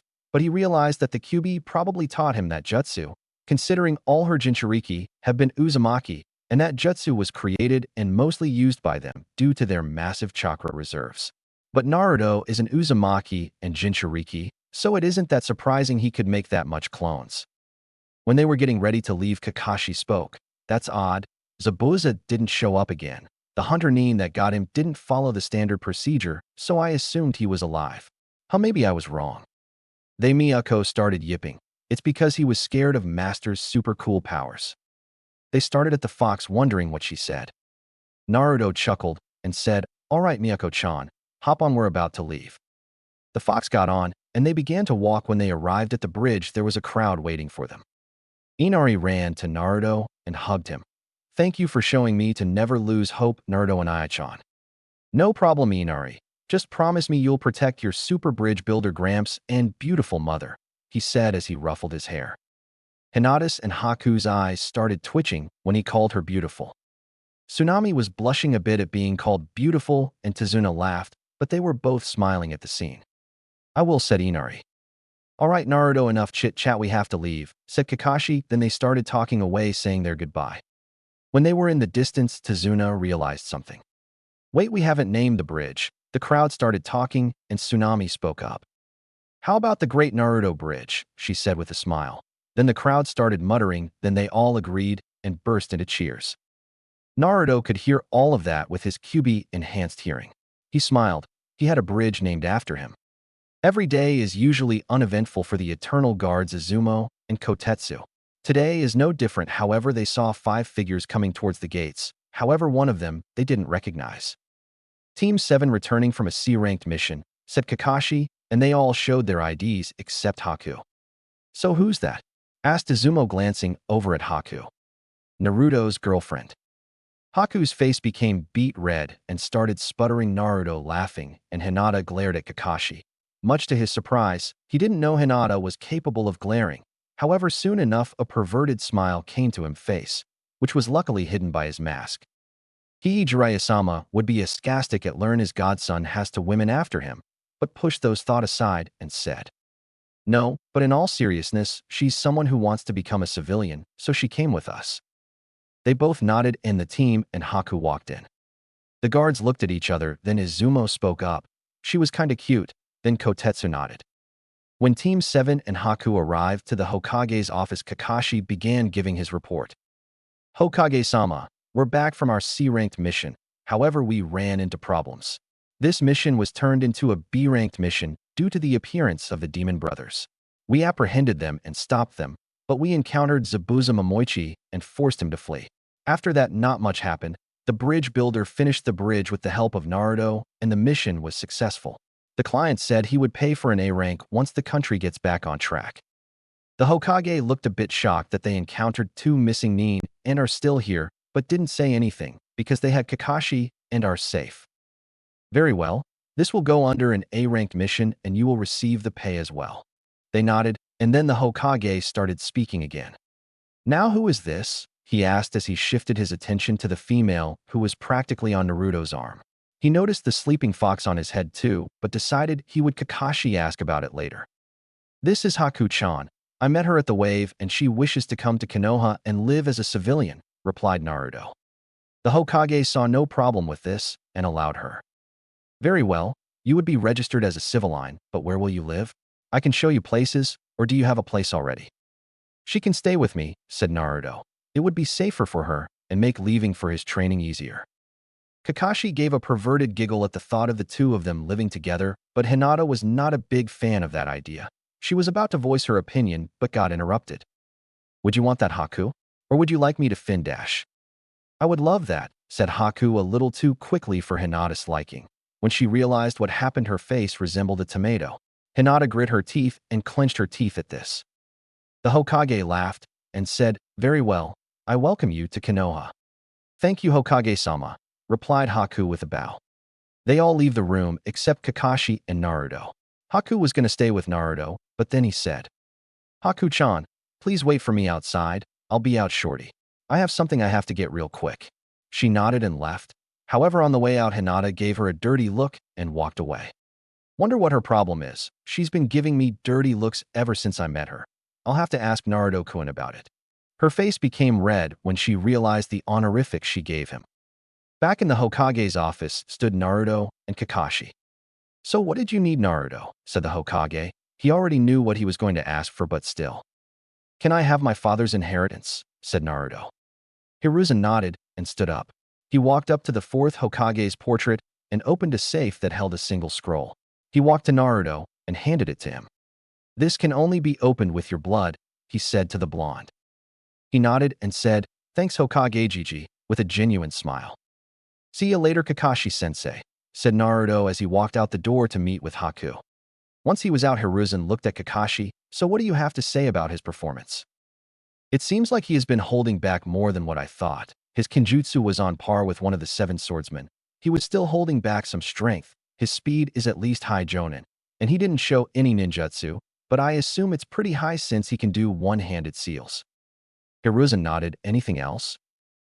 Well, something interesting happened. Some kid told him some stuff, and he had an outburst and left to release his frustration, but he didn't return until the next day towards the end of the day. When he did, he had that fox he had on his shoulder with him. When I asked him about it, he said that he found it. But another interesting thing is that he can talk to it. It may be a Jinchuriki thing because he's the host of the 9 Tails, and by the looks of it, they get along, so it may be one of the perks.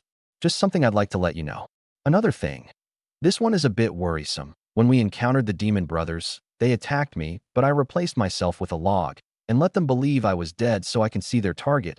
But what I didn't expect is for Naruto to completely take control of the situation. He used a gravity seal to render them immortal and interrogated them. However, his method are what I'm worried about. When they didn't give him the information he chopped one of their hands off. After he got the information, he killed them without a hint of remorse or hesitation and took their bodies for their bounty. Of course, this would be started procedure, that or take them to the TI department. However, this is a genin we're talking about. Not even most Chunin know about the bingo book and bounties. Finished Kakashi. The Hokage nodded. Very well. Thank you for this information, Kakashi. You're dismissed. Hi, Hokage-sama, he said as he left. The aged Hokage stood up and looked out his window. Wonder what goes on in your head, Naruto, my boy. I'm sorry that I wasn't able to protect him while he was younger, Kushina, Minato. However, I'm sure you'll be proud to see how strong he's become, thought the Hokage. When Naruto arrived to his house with Haku and got settled in, Naruto then took out a scroll and Haku grew curious. What is that? Asked Haku. My father's inheritance, he said as he bit his thumb and smeared his blood on it. The scroll opened up, and on it there was a words. Naruto began it read. Dear Naruto, if you're reading this, then I must have died protecting Konoha from the Kyuubi. She was released by a masked man. I fought him and defeated him, however, he is still out there. Forgive me for having you deal with the burden that is being Jinchuriki. I know the Kyuubi isn't evil. She must have been controlled. I sealed her within you because I trust she will train you into becoming a powerful shinobi like she did with your mother. I trust you will be able to control her power. Your mother wasn't able to fully control, but I trust you will, and put an end to the masked man responsible to thousands of deaths. I hope you don't come to hate me for having you deal with the burden that comes with being a Jinchuriki. I hope the people see you as a hero and not as a demon. Forgive me if it's the latter. I don't have much time, but underneath this I left instructions for my two prized jutsus, the Hiroshin and Rasengan. The seal is opened with your blood as well. I hope you put them to good use. I love you. And so does your mother. I apologize I wasn't there throughout your childhood. Take care. From your Tusan. Naruto felt a few tears coming, but wiped them away. He bit his thumb again because his other wound already healed and smeared it in the section, and out popped out 10 tri-pronged kunai and 2 scrolls. Seems like your guess was right. He did leave you his 2 jutsu, said Kurumi in his head. Yeah, but it seems Tusan fought the masked man. Who is this masked man? Asked Miyako telepathically. Kurumi-chan explained everything to Miyako. I'm going to cut the link. Okay, master, said Kurumi with a giggle. Haku, who was on his side watching everything with a smile, went wide-eyed at the kunai. She knew what those kunai were and who they belonged to. You must be an idiot to not know it. She connected 2 and 2 and came to a realization. Why? You're fat. Father is the Yondaime Hokage, she said, slightly shocked. The boy standing in front of her is the son of one of the most legendary and feared shinobi. Naruto smiled at her. Yeah, I guess I have to do more training than what I originally thought, he said as he opened one of the scrolls and read it. It was the Rasengan. The instructions came in stages. First stage was chakra control. You have to make your chakra spin. The second stage was power. You had to condense your chakra to make it stronger to have a stronger spin. And the last stage was shape manipulation. You have to combine steps 1 and 2 and shape it into a ball. The scrolls tells you to use water balloons and a rubber ball. You have to burst the water balloons with your chakra with the first stage. For the second stage, you have to burst the rubber ball with the power. And the last stage, you have to combine both of them to make the shape of the ball and use the water balloon as a guide. This time you have to make sure not to burst the balloon, unlike the first stage, because if you do, then you don't have the shape manipulation down. Naruto decided he would practice the first 2 stages first, then the last one once he has the first 2 mastered. While Naruto was reading the skull, Haku looked at him and thought, I thought he was powerful before. Now imagine how much powerful he would be if he learns his father's jutsu, she thought. Haku got put of her shocked state and said, So how am I going to train you? My chakra is sealed off and I can't show any ninjutsu because I'm a civilian. This brought Naruto out of his thoughts, then smiled and said, Well, that's my little secret, he said as he made a few clones to get rubber balls and water balloons.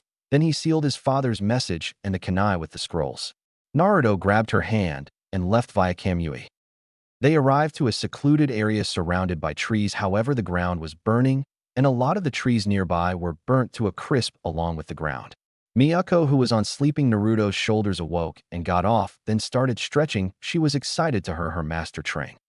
Haku noticed that there were already quite a bit of Naruto clones, their various things. Some were doing jutsus, some were playing shogi, some were sparring, some were fighting against each other using their swords, and some were drawing. She looked a bit closer, then realized that they were practicing their calligraphy. She was confused as to why he was practicing calligraphy, but then remembered back to when he applied her seals. She then deduced he was a seal master, and seal masters have to have perfect calligraphy. But that didn't explain why he had all these clones doing all this stuff. Isn't this just a big waste of chakra? Naruto-kun, why are all these clones doing this? Isn't this just a big waste of chakra? Naruto looked at her confused, but then realized she didn't know the secret behind the Kagebushin no Jutsu. These aren't regular clones. They are shadow clones, and their memories come back to me upon dispelling. This was originally used for recon, but it also makes learning jutsu or building up muscle memory much faster. Every day, I leave a few clones here practicing different things. I just train my body. Things like my stamina, strength, and speed with gravity seals. I leave jutsus and other things like that to clones. Once the clones have them mastered, I then make sure I have them mastered when I practice them myself, said Naruto. Oh, was Haku's intelligent response. That sounded like an intense training regime. Naruto chuckled and said, well, they require a lot of chakra to make, but because I'm an Uzumaki and Jinchuriki, that isn't much of a problem, said Naruto. Haku's eyes widened at him being a Jinchuriki. How he was able to do all of that and still walk around like nothing now made sense. She's heard Jinchuriki before. They hold bijou and usually had massive chakra reserves. To hear Naruto was one didn't really affect her opinion of him, since she's heard Jinchuriki are often ostracized by their village. You're a Jinchuriki? Naruto looked at her. He didn't really mind having her know about his Jinchuriki status, along with having her know his heritage. She's not the type to have her opinion of him swayed by the fact that he's a Jinchuriki. Yes, I am. I hold the Kyuubi. She was shocked to hear he held the strongest, but looked at him in awe. There was so much about him that she didn't know. All she knew is who his father was. She wanted to know more about him. Tell me, Naruto-kun, what do you fight for? Naruto was a bit taken back by the question, but pondered for a moment. What I fight for, huh? There are many things I fight for, but one of the main things I fight for my ambition to bring back my mother's clan, the Uzumaki clan. I also wish to protect the people helped me and cared about me. Before I met Kurumi, I wanted to become Hokage so I can have people acknowledge me. But when I met her and she told me about my parents, my ambition changed for what it is right now. I also wish to defeat the masked man for controlling Kurumi-chan and essentially killing my parents, said Naruto.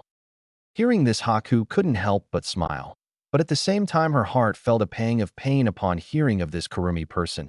She didn't know if she was a parental figure or if they had romantic relationship, but she decided to push that aside. What I believe is that one becomes truly strong when you fight for your precious people. When you fight to protect them, she said. Naruto looked at her. Precious people, huh? Now that I think about it, I also fight for my precious people. I already have someone precious I fight for. What do you say to becoming one of my precious people? She blushed and smiled. I would love that. However, she felt that same tug on her heart upon hearing he already had a precious person. She pushed those thoughts aside and looked around and said, where are we anyways? Kurumi showed me this place. It's apparently far away from Konoha, so we should be able to train here no problem. Her heart felt that tug again upon hearing that name again, but decided to ignore it for now. She then looked around and realized there was no water source, so she basically couldn't do anything because she didn't have enough control to make water out of the atmosphere like the Naidame Hokage could. She had enough control to do one-handed seals, but that's it. Naruto-kun, I can't really teach you anything here. The ground isn't soggy enough for me to use the water there, and there is no nearby water source. And I can't make ice without water, said Haku. Naruto has to resist the urge to facepalm. Not everyone can make water out of thin air like him. However, he came up with a solution. Right? Hold on, let me do something, said Naruto as he walked some distance. Haku looked at him curiously. What are you doing, Naruto-kun? He just smirked and said, just watch, as he slammed his hands onto the ground, and the ground in front of him began to make a deep crater. Haku looked at him, still confused on what was going on. He then clapped his hands, and above the crater water began to form out of thin air and fell into the crater, making a big pool of water. Haku looked at Naruto, gaping with wide eyes. What the hell is he? I've seen him use 3 affinities so far: earth, fire, and water. He can do one-handed seals, and he has enough mastery to make water out without a nearby water source. He can hold his own against Zabuza-sama. His speed far exceeds mine. And now he has the instructions for the Hiraishin and Rinne-Sharingan to add to it. What is he? Considering who his father is, it isn't that surprising now that I think of it. But he is still truly terrifying. I'm just really glad I didn't make an enemy out of him, thought Haku with a slight shiver, but she was taken out of her thoughts by subject of her thoughts. All right, Haku-chan, is that enough water for you? She looked at him and nodded. Naruto nodded and made 40 clones, 20 for the Hiraishin and 20 for the Rinne-Sharingan. The clones he sent to get the water balloons and rubber balls came back via their Kamui. 20 of you study the Hiraishin seals and Kanai, and 10 of you study the first stage, and the last 10 study the second stage, said Naruto as he gave the first batch of clones the Kanai and scroll and gave the other the Rinne-Sharingan instructions. He turned to Haku and smirked. Let's get started then. While Naruto's training began, Hinata was in her room going over her recent mission and certain problems that arised from them. all of which were stemmed from a certain female Hayaton user. That tramp must have seduced Naruto-kun into having him bring her to Konoha. Yes, that's it. Why else would he do it? She's a civilian. Why would Naruto-kun pay attention to a civilian? She must have seduced him. Don't worry, Naruto-kun, I'll free you from her claws. She is a civilian after all, she thought darkly. Chapter 8, Chunin Exams Part 1. Hayaton. Hiyori no Jutsu. Ice Release. Ice Dragon Jutsu, said a blonde as he formed a one-handed seal out of thin air. Water began to form, and as it appeared it froze, and it began to take the form of a frozen dragon. It was hovering behind Naruto, glaring at the tree in front of it. With its white, glowing eyes, it then thrust forward towards the tree. On impact, it froze the tree, then broke into hundreds of small ice shards. If that was a person, they would have been dead, mused a black-haired female as she looked at the tree's broken remains on the floor. Yeah, I know for sure. I certainly wouldn't want to come in contact with this jutsu, replied Naruto. He turned to look at Haku. Since she arrived, she hadn't changed her appearance much. She only changed her colorway. Her pinstripe shirt and long skirt was now white, and had a white hiyori with light blue trimming. On her waist was a light blue sash that hung like her old one. Naruto also made her a mask like the one she had, but without the Kiri emblem, and instead of red design, it was light blue like her hiyori. She hid it inside her hiyori because people would question you if you had a mask hanging for everyone to see, and like Naruto, she can't just make it disappear and appear. And she still had her hair in a bun with 2 locks framing her face. It's been a month and a half since Naruto started his training with Haku. He's now taught him every Hayaton jutsu she knows, except one. However, she would wait until the next day to show it to him. One thing that was on Haku's mind right now is that his stamina was insane. They've been training for 4 hours, and she's had to take multiple breaks, and he hasn't stopped. However, the thought of his insane stamina started drifting Haku's train of thought into different, more inappropriate thoughts. Her face became crimson red, but she had her naughty thoughts were cut short by a certain blonde. While Haku was indulging herself in naughty thoughts, Naruto felt the sensors he had in front of his house go off, meaning someone was coming to visit him. He had seals all around his house that flare when someone is near them. That way, when someone is coming, they alert him, and he can go back without raising suspicion. Haku-chan, someone's here, said Naruto. Miyako's ears perked up and ran to Naruto and climbed on his shoulder. She didn't want to get left behind again like last time. Haku was pulled away from her improper thoughts and nodded. Then Naruto walked up to her and grabbed her hand. Then they disappeared in a swirl. When they arrived, they heard the knock on the door. Upon opening it, it revealed the form of Hinata, who noticed something the moment she laid eyes on both of them. Naruto and Haku both failed to notice something. They were both sweaty and panting from training, and not to mention Haku was still slightly flushed from her previous vulgar thoughts. However, Hinata didn't know about their training, so the sight of a sweaty, winded, and in Haku's case flushed, Naruto and Haku gave her a slightly different impression. Hinata grit her teeth and clenched her fists, had to resist the urge that was yelling at her to kill Haku on the spot, and decided that she would save that for a later date, when Naruto isn't present. Through grit teeth, she said, Naruto-kun, Kakashi-sensei wants us to meet up at Training Ground 7 in an hour. He has something to tell us. Okay, Hina-chan, I'll be there, replied Naruto. She nodded and walked out, not before giving Haku a cold look that spoke many levels of death. Naruto and Haku sighed. Naruto-kun, we have to do something about her. I have a feeling she will try to do something to me, and I really don't want to fight her. Naruto wasn't an idiot. He knew about Haku and Hinata's current relationship. He also knows about Hinata's feelings for him. He also knows about Haku's feelings towards him. He has to do something because he can't have 2 of the people he cares about at each other's throats. Well, it's mostly one-sided on Hinata's side. Haku was also aware that if she ever gets a chance to be with him, she'll have to share him with other people. She doesn't mind, but it'll be a bit harder to get that thought through Hinata's head since she obviously doesn't want to share him. Yeah, let's just leave it like that, and if she tries anything, I'll have a talk with her and explain everything. Haku nodded. Well, I'm going to shower and get ready. You're welcome to peek, said Naruto as he began to walk into the bathroom with Miyako following suit. Haku now sported a full-face blush. She still hasn't gotten used to his teasing. This past month and a half, she's gotten close to Naruto. She wants to tell him how she feels, but she feels like it's too soon. However, there have been many times she's tempted to take up on his offer. Even though she also grew fond for Miyako, she's jealous that she enters that bath with Naruto. Earlier that day, In a room where all the Jonin senseis of every Jinin squad, the Hokage, and a few academy teachers. Hiruzen, seeing that everyone was present, began to speak. As you may know, the Chunin exams are being held in Konoha in a few days. I want to know which senseis are going to be submitting their squads to participate. As the Hokage finished speaking, the Jonin senseis began nominating. I, Kakashi Hatake, nominate Team 7 for the Chunin exams. I, Kurenai Yuhi, nominate Team 8 for the Chunin exams. I, Mike Guy, nominate Team 9 for the Chunin exams. I, Asuma Saratobi, nominate Team 10 for the Chunin exams. That's when Irika stepped in to voice his complaints. Whoa, whoa, whoa. Are you really nominating this year's graduates for the Chunin exams? It hasn't even been 5 months since they've graduated. The Chunin exams are dangerous. Kakashi looked at Irika and said, no offense, Irika, but there are students now, not yours. If we deem them fit for this exam, then we can nominate them if we wish. Also, let me remind you that my squad took on and defeated B-ranked Nin the Demon Brothers from Kiri and forced A-ranked Nin Zabuza Momoichi to flee. Yeah, but they had you, Kakashi, retorted Kurenai, still in denial that a Jinin that graduated as dead last can do all that. That is true, but if I'm going to be honest, Naruto is the one that did all the work and defeated the Demon Brothers. And when I was fighting Zabuza and got caught by his jutsu, it was Naruto that forced him into releasing it, and then engaged him in a Kenjutsu battle, one of the 7 swordsmen in a Kenjutsu battle, and managed to make him flee. Naruto has also shown great leadership skills, and in both situations he showed great maturity and took control of the situation like any good Chunin. No, like any good Jonin would.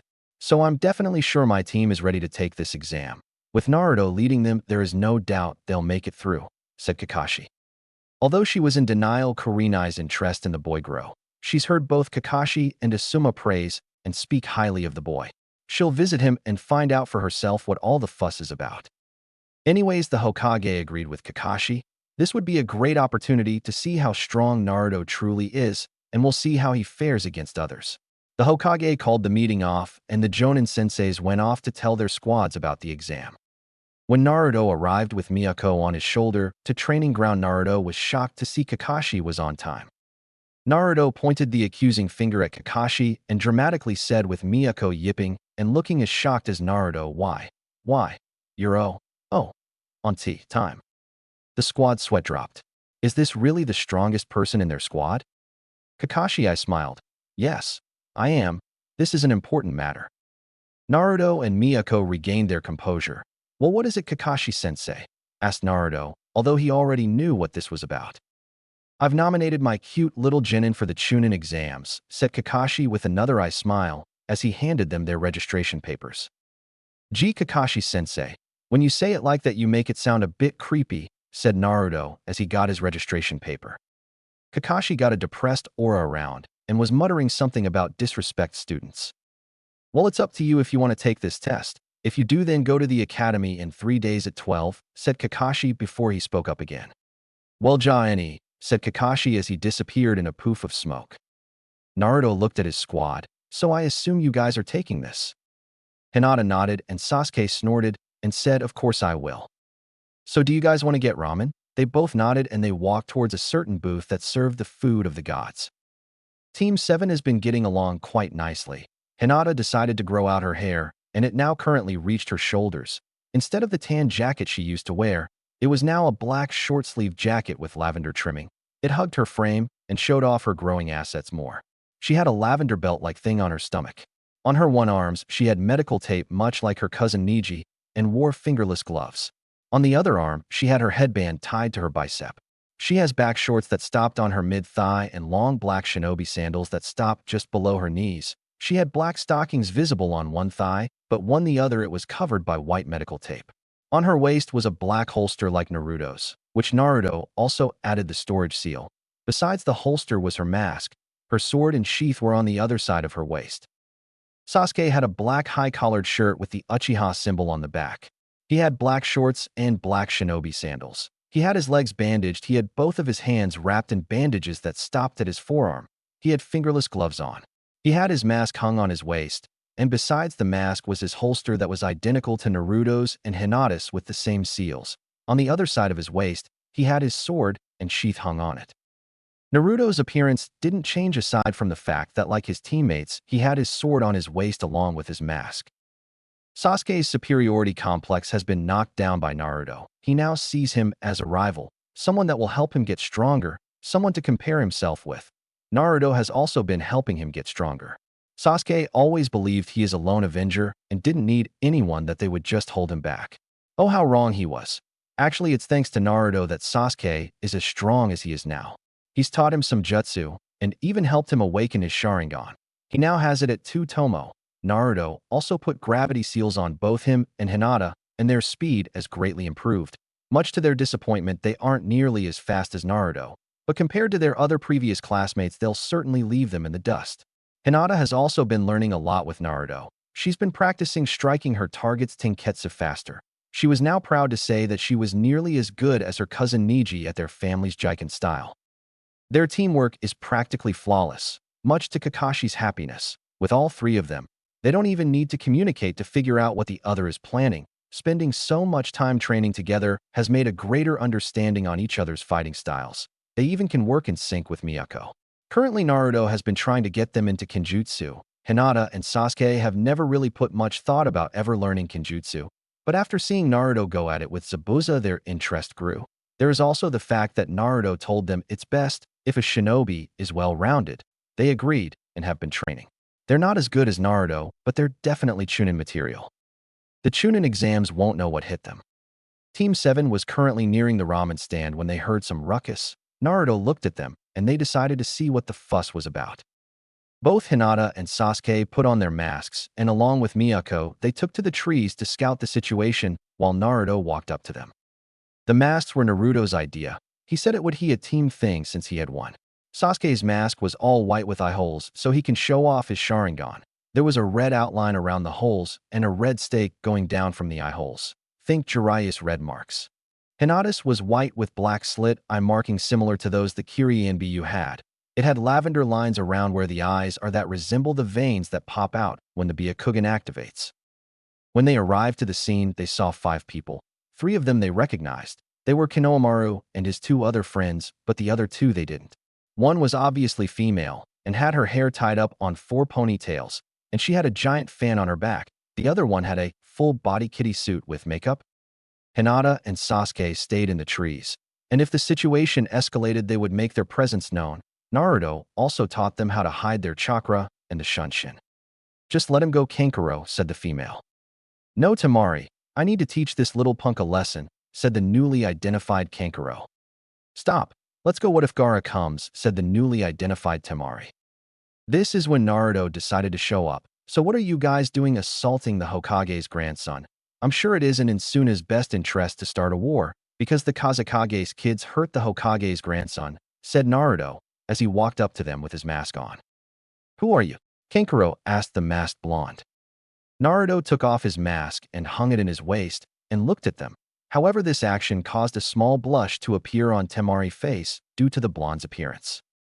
"My name isn't important, but just drop the kid." Temari was now interested. She decided to test the hunk and see if he was all bark. "Well, handsome, why don't you do something dash," she said as she reached for her fan, but was unable to finish due to something cold and sharp made contact with her neck, not enough to draw blood through. Now, Temari-chan, I would really hate to become a criminal for killing the Kazekage's children. So let's not do anything reckless and leave the kid alone," said Naruto from behind her, but made sure that Kankuro also heard the threat. Temari just nodded, staring at spot where blonde was, and she felt the blade retreat. He appeared there again. Kankuro dropped Konohamaru and he ran to him. "Thank you, Naruto and I-san," said Konohamaru as his friends went to him. "All right, now go and try to keep out of trouble," said Naruto as he ruffled his hair. They nodded and ran off. Naruto looked at the 2 people in front of him. "So I assume you 2 are here for the Chunin exams." They both nodded. "Ina-chan, Sasuke, Miyako, you can come down." As soon as he said that, 2 masked figures appeared next to Naruto, and a small black fox appeared on his shoulder. They took off their masks and looked at them. Then Naruto said something. "Tell your teammate to come down." As he said that, a red-haired boy with dark circles around his eyes appeared in a swirl of sand. "Temari, Kankuro, I saw everything. You're an embarrassment, Suna." But Gaara the kid ran in. "Shut up, or I'll kill you." interrupted the newly identified Gaara with bloodlust on his voice. Hi, replied a shaken Kankuro. Narakoi, I sense my sister inside him. The one-tailed raccoon, Shikaku. She's a bit crazy and tends to drive her Jinchuriki insane. They usually call her mother, and she deprived them from sleep, hence the circles around his eyes, said Kurumi. Right? Naruto looked at Gaara and said, tell Shikaku-chan Kurumi-chan says hi. Gaara's eyes widened. How do you know of Mother Uzumaki? I'm similar to you, Gaara, said Naruto. I see. You will help my existence. Mother your blood, Uzumaki. I'm sure Kurumi-chan wouldn't appreciate that. One can't compare to 9 after all, said Naruto with a smirk. Gaara gripped his head in pain due to Shikaku yelling in rage because of being called weak for having one tail. While Hinata and Sasuke were confused on what he meant by all that, Kankuro and Temari knew exactly what he meant and were weary of Naruto now. If he can control 9, then this little plan of theirs would end badly. Sasuke, Hina, let's go. This little detour has made me more hungry, said Naruto as he turned around and walked away with Hinata and Sasuke following suit. So that's what the competition is going to look like, huh? Said Sasuke. Yeah, but nothing we can't handle, said Naruto with a smirk as they arrived at the Ichiraku ramen booth. It was now the day for the exam. Team 7 arrived to the academy and saw a large group distracting people. Naruto then saw the sign and noticed that it was a Genjutsu, and Sasuke was about to say something about it, but was stopped by Naruto. Sasuke, it's to weed out the weaker ones. Let's go. Sasuke nodded and then began to walk up the stairs when they were greeted by Kakashi. I knew you 3 would come dash. Cue Miyako growling. I mean you 4. I came to wish you luck. You better win. I have a lot of money on the line, said Kakashi with an eye smile. The squad just sweat dropped. Okay, whatever, Kakashi-sensei, but you have to treat us to ramen with that money, said Naruto as Hinata and Sasuke nodded. Apparently, they both have grew fond of the food. Okay, Giant, said Kakashi as he disappeared in a poof of smoke. Why does he always do that? Said Hinata as they began walking. They noticed someone coming towards them. Hi, are you Sakura? Asked the boy. Team 7 with the inclusion of Miyako shook their heads furiously. God no, they forgot about the monstrosity known as Sakura. They haven't seen any of the other rookies since they graduated the academy. While Miyako was lucky enough to haven't met her, she's heard horror stories of her. Are you Naruto Uzumaki? Asked the boy as he looked at Naruto. Yes, why? Please fight me. Naruto looked at him with a tilt of his head. No. Why not? I want to see how bright your flames of youth burn, said the boy excitedly with a high five. Naruto's sweat dropped at his attitude. Let's go. I thought you said to not bring attention to ourselves. Oh hi Naruto, said a girl with 2 buns on her head. She came with another person who Naruto eventually recognized in Niji, Hinata's cousin. Naruto knew Tintin because her family's weapon shop is the only one that wouldn't try to scam him, and he grew quite fond of her. Oh hey Tintin, so you're taking the exams too? Hinata narrowed her eyes at her. Another one? Why does Naruto-sama have to be so popular? Her thoughts were cut off when noticed someone else with her. Hinata-sama, said the other Hyuga as he grit his teeth. Niji was her response. Naruto noticed the tense atmosphere between them, then held her hand. He knew of their strained relationship. Well, Tintin, it was nice seeing you, but we have to go. See you, Lee, Niji said Naruto as he walked off with Br. Hina, Sasuke, let's go, said Naruto as they walked towards the room that they're supposed to enter. Upon entering, they were hit with a wave of killer intent. They just shrugged it off and noticed a familiar group of people. The Rookie 9 were all there. They all looked the same. Sasuke-kun, you look so cool. They heard a screech, and a pink blur made its way to Sasuke before he held his hand out to stop her. Shut up, Sakura. You're annoying, said Sasuke. Everyone had to resist the urge to burst out laughing at Sakura's expression. But Sasuke-kun, she wasn't allowed to finish because Naruto told her. Sakura, stop being so loud. Do you really want to annoy Sasuke? He'll hate you forever if you do, you know. Then you'll never have a chance to date him, said Naruto. Sakura had a look of fear present on her face. Sasuke-kun hating him. Me? She thought, depressed, then eventually moved to the sidelines to try and not annoy Sasuke. After that was over, Kibo whistled. Damn, what's with the makeovers? You 3 look legit. He said. Everyone eyed Team 7. Ino was blushing at Naruto's appearance. He looked pretty darn hot, but as she was checking him out, she noticed something on Naruto's shoulder. What's that? Asked Ino, looking at the black thing in his shoulder. Oh yeah, you guys haven't been introduced yet. Miyako-chan, wake up, he said as the black thing began to lift its head, revealing a fox with orange-tipped ears and a single swaying tail. Are these your old classmates, master? Yipped the fox. However, no one except Naruto knew what she said, but to everyone they heard yipping. Adorable yipping. Ahhh, it's so cute, gushed Ino as she went and scratched her ears, much to Miyako's pleasure. I like this one, master, yipped the fox happily. Ino, stop. She's already spoiled enough. I don't need her to get any more spoiled, said Naruto. Master, you're mean. Don't say that I'm not spoiled. Naruto snorted. Yeah, right. Only someone who is spoiled would say that, replied Naruto. However, they looked at him. Wait, you can speak to it? Asked Ino. Yeah, I guess it's similar to how the Inuzuka can talk to dogs, said Naruto. This piqued Kiba's interest. Wait, really? Asked Kiba. Yeah, she's quite a handful though, especially when she gets jealous, said Naruto as Miyako began to yip angrily. It's because if Master becomes too popular, then he wouldn't spoil me anymore, and he won't love me anymore, she said. Don't worry, Miyako. I'll still love you, said Naruto as Miyako's ears perked up happily and she nuzzled his neck. Wait, jealous? Asked Ino, again her curiously growing. Yeah, when she first saw Hina-chan was close to me, she got possessive and began to growl, said Naruto with a chuckle as Miyako tried to hide her embarrassed and yipped something. Because I thought she was going to attack you, master, she yipped softly. Everyone chucked at the scene. Then Ino changed the topic, much to Miyako's relief. So what's with the swords? Asked Ino, looking at the swords present on all their waists. Naruto has been teaching us kenjutsu, said Sasuke, to everyone's surprise that he could say anything other than Ichin and Brood. They noticed something else. What's with those masks? Asked Kiba again. This time it was Hinata's turn to reply. It was Naruto's idea, again surprising that she didn't stutter. Then Ino noticed something and got a huge grin as she made her way to Hinata's side.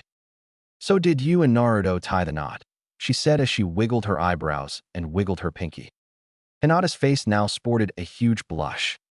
Well, you two have been holding hands this entire time, so, said Shikamaru as Miyako now sported an annoyed look that didn't go unnoticed.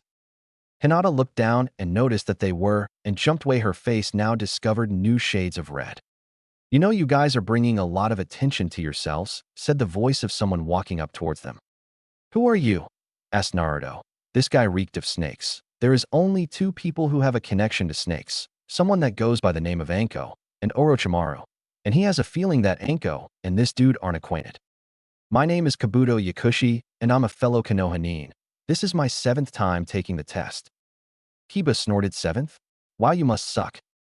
Well, maybe it's just that these exams are hard, replied Kabuto. But throughout my time, I've gathered information on every ninja here. Here are my ninja info cards. Anyone you want to know about? Information on Naruto Uzumaki, Sasuke Uchiha, and Hinata Hyuga, said Kiba. Everyone just looked at him and Kabuto just laughed and said, okay, Naruto Uzumaki graduated as dead last in the academy and was put in Team 7 with Hinata Hyuga and Sasuke Uchiha under their sensei Kakashi Hatake. He has completed 1 A-ranked mission, 1 B-ranked mission, 22 C-ranked missions, and 61 D-ranked missions. Quite impressive for a genin that graduated this year.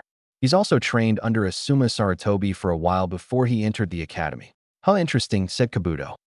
Naruto narrowed his eyes. This is all information only the Hokage should know. I'll have to keep an eye on this one.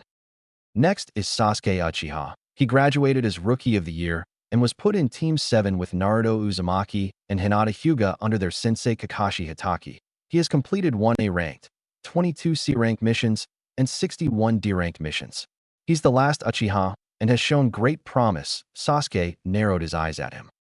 Next is Hinata Hyuga. She graduated as Kunoichi of the Year and was put in Team 7 with Naruto Uzumaki and Sasuke Uchiha under their sensei Kakashi Hatake. She has completed 1 A-ranked, 22 C-ranked missions, and 61 D-ranked missions. She is the current Hyuga heiress and had shown great mastery of her clan's taijutsu style. The Rookie 9 were a bit shocked to hear that they had an A-ranked. There's a lot of competition from a lot of nations.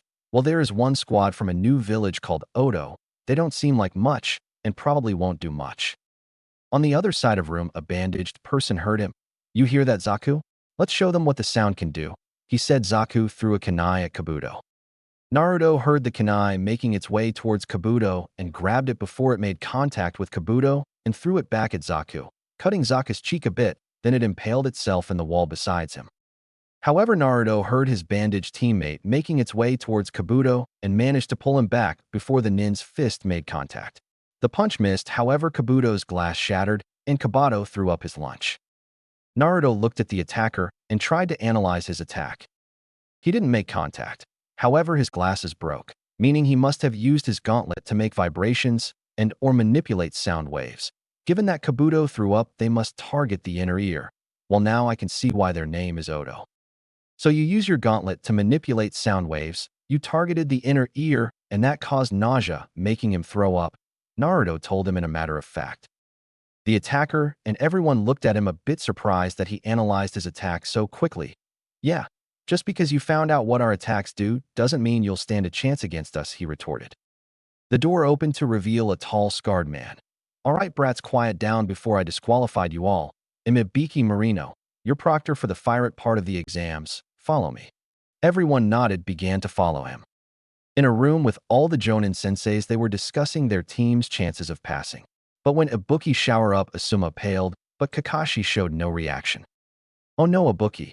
Well, this is certainly going to be interesting. Hope my team makes it by his mind games, said Asuma, slightly nervous. Why? Who's Ibiki? Asked Kurenai. Asuma replied. Right, you're new. Ibiki, the head of the torture and interrogation department. He specializes in interrogation and entering and screwing people's minds. Kurenai paled at this. I hope my team passes this. She thought as she began to think about Naruto and if he would pass. However, she shook those thoughts away. When the Chunin arrived to a classroom-style room, they were given assigned seats. He noticed that each squad was spread out. All right, the first part is a written exam. There are 9 questions. The last question will be revealed in 45 minutes. You'll have 15 minutes to answer it. For these first 9 questions, you get caught cheating, you're automatically out. The exam begins now, said Ibiki as he sat down. These questions are way too difficult for any regular Chunin to know. From what I've heard, Ibiki is all about mind games. And with how much emphasis on no cheating, there must be a secret side to this test. They want us to cheat. I can sense a few Chunin level Nin here. That's probably it. An evidence-gathering test, maybe? Well, anyways, these questions are easy, so I'll just do them. Hinata can use her Byakuyan and Sasuke can use his Sharingan to help them pass, so I'm not worried, thought Naruto. However, he wanted to make sure. He glanced over at Hinata, and she nodded as she activated her Byakuyan. He then looked over to Sasuke. He smirked and activated his Sharingan. Show off, thought Naruto with a smirk. Naruto looked at the questions and finished the questions with ease. Seeing that his squad didn't need help, he laid his head down, with Miyako following suit. He began to hear people get disqualified. Eventually, 45 minutes passed. Naruto kept his head, but was still listening for last question. All right, time for the 10th question, said Ibiki. However, he saw a blonde kid with his head down. He recognized him as the kid Kakashi and Asuma always praise. He's always been curious of the kid, so he decided to test him. He grabbed a kunai and threw it at him so it can slightly graze his head. Naruto, who still had his head down, heard a kunai making its way towards him, so before it hit him, he manipulated the wind around it to make it come to a halt, and then it dropped to the ground to everyone's surprise. You know, it's kind of rude to attack someone while they nap, said Naruto as he lifted his head up. Miyako was glaring and growling at the person who dared attack her master. She was about to attack when she heard her master speak. Miyako, calm down, said Naruto softly. But master. Miyako. Hi, master. Everyone just looked at the scene with a raised eyebrow, and Ibiki just sighed, but got a slight smirk. Interesting kid indeed. Well, pay attention, brat. You wouldn't want to ruin this, would you? I weighs now for the 10th question. If you don't take it, your entire team fails. But if you answer it wrong, you can never take the exam ever again. So this is your chance to drop out. What? That's bully, you can't do that. I know for a fact that there's people who have taken the test before and are retaking it, said Kiba angrily. Well, they didn't have me as a proctor, so shut up before I disqualify you and your team, replied Ibiki, and Kiba reluctantly shut up. As time went by, people started to walk out, not wanting to take the risk. Naruto was just scratching Miyako's ears, waiting for the 10th question. You seem confident that you'll pass, Blondie, he said while looking at Naruto. Naruto smirked, causing a few flushed faces. Even if I fail, then being Genin forever won't stop me from accomplishing my ambitions. And I'm not going to drop out and possibly ruin my teammates' chances of passing, said Naruto, while Hinata smiled and Sasuke smirked. In the Jonin room, Kakashi, I smiled at Naruto's words. See, there's no way my team is going to lose, said Kakashi. Yeah, whatever, you're just lucky that you got two prodigies on your team, said Asuma. Nope, that's where you're wrong. It wasn't luck, it was all Naruto's planning, said Kakashi. Yeah, but having Naruto in your team isn't going to make all of them pass, said Kurenai. Yeah, I know, but you're forgetting that Naruto, along with I, have been training Sasuke and Hinata. He got rid of Sasuke's superiority complex and Hinata's shyness. Not to mention their teamwork is flawless, even with Naruto's fox buddy, replied Kakashi. Everyone turned their attention to the exam. However, everyone's interest was on a certain blonde and his team. Back in the exam room, a few more contestants left. Ibiki, seeing that no more people were leaving, decided to end it. All right, well, if that's everyone then. You all pass, said Ibiki. Huh, said Kiba's intelligent response. The 10th question was to see if you'll take the risk of taking the question. What were the other 9 questions for then? Asked a confused Temari. Evidence gathering. For the first 9 questions, you were supposed to cheat and not get caught. In a real situation, if you get caught, then your life could very likely end. The 10th question was to test your willpower, and if you're willing to take risks. Sometimes you don't have the luxury of choosing your mission and will get a dangerous one. If you can't take a risk like that, you're not worthy of becoming a Chunin, said Ibiki. As he finished his speech, a black and purple blur came in stages, and 2 Kunai came in from the window and hung up a banner that said, "Your second proctor, the super sexy and single Anko Mitarashi."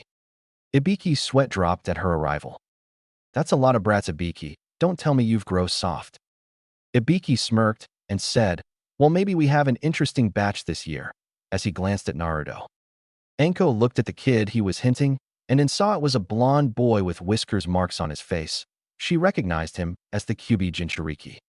She smirked at him, something that didn't go unnoticed by both Miyako and Hinata. Well, no matter, once I'm done with them, over half would be gone. All right, brats, follow ahead to training ground 44, and if you're not there in 20 minutes, you're disqualified, she said as she left in a leaf shunshin. Miyako, climb on. Hina, Sasuke, come, I know where it is, said Naruto said as he walked up to them. They nodded, and Naruto grabbed Hinata's hand and grabbed Sasuke's shoulder and left in an enlightening shunshin. When everyone left and all the papers were on Ibiki's table, he began to go through them.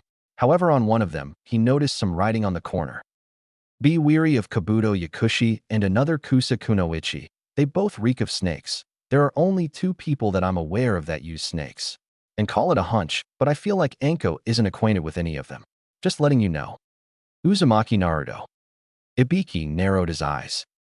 I have to relay this to Hokage-sama. Naruto and his squad were the first to arrive at the training ground. When they got there, they saw Anko leaning on a fence eating a stick of dango. She turned to look at them, slightly surprised that they arrived in an elemental shunshin. I wasn't expecting for brats to be arriving so soon. Well, sorry to disappoint you, Anko-san, but we don't really want to risk being late, replied Naruto. She smirked and said, well, who said I was disappointed in having you here, Blondie? Ignoring the fox's growl and yipping. Master, why do you flirt with everyone? Said Miyako. Kurumi laughed. You'll get used to it, Miyako, but don't worry, he still loves both of us. Era, Anko-san, I didn't know you were into younger ones, said Naruto. Anko laughed, and the dango stick in her mouth, old enough to kill, old enough to have sex. Naruto chuckled. I guess you're right, Anko-chan. She smirked and laughed. I like you, kid. You're interesting. Hinata's eyes narrowed. Damn it, not another one. A few minutes passed, and contestants began to arrive. Soon enough, everyone was there. Already, brats. Welcome to the training ground 44, also known as the Forest of Death, where the second portion of the Chunin exams will take place.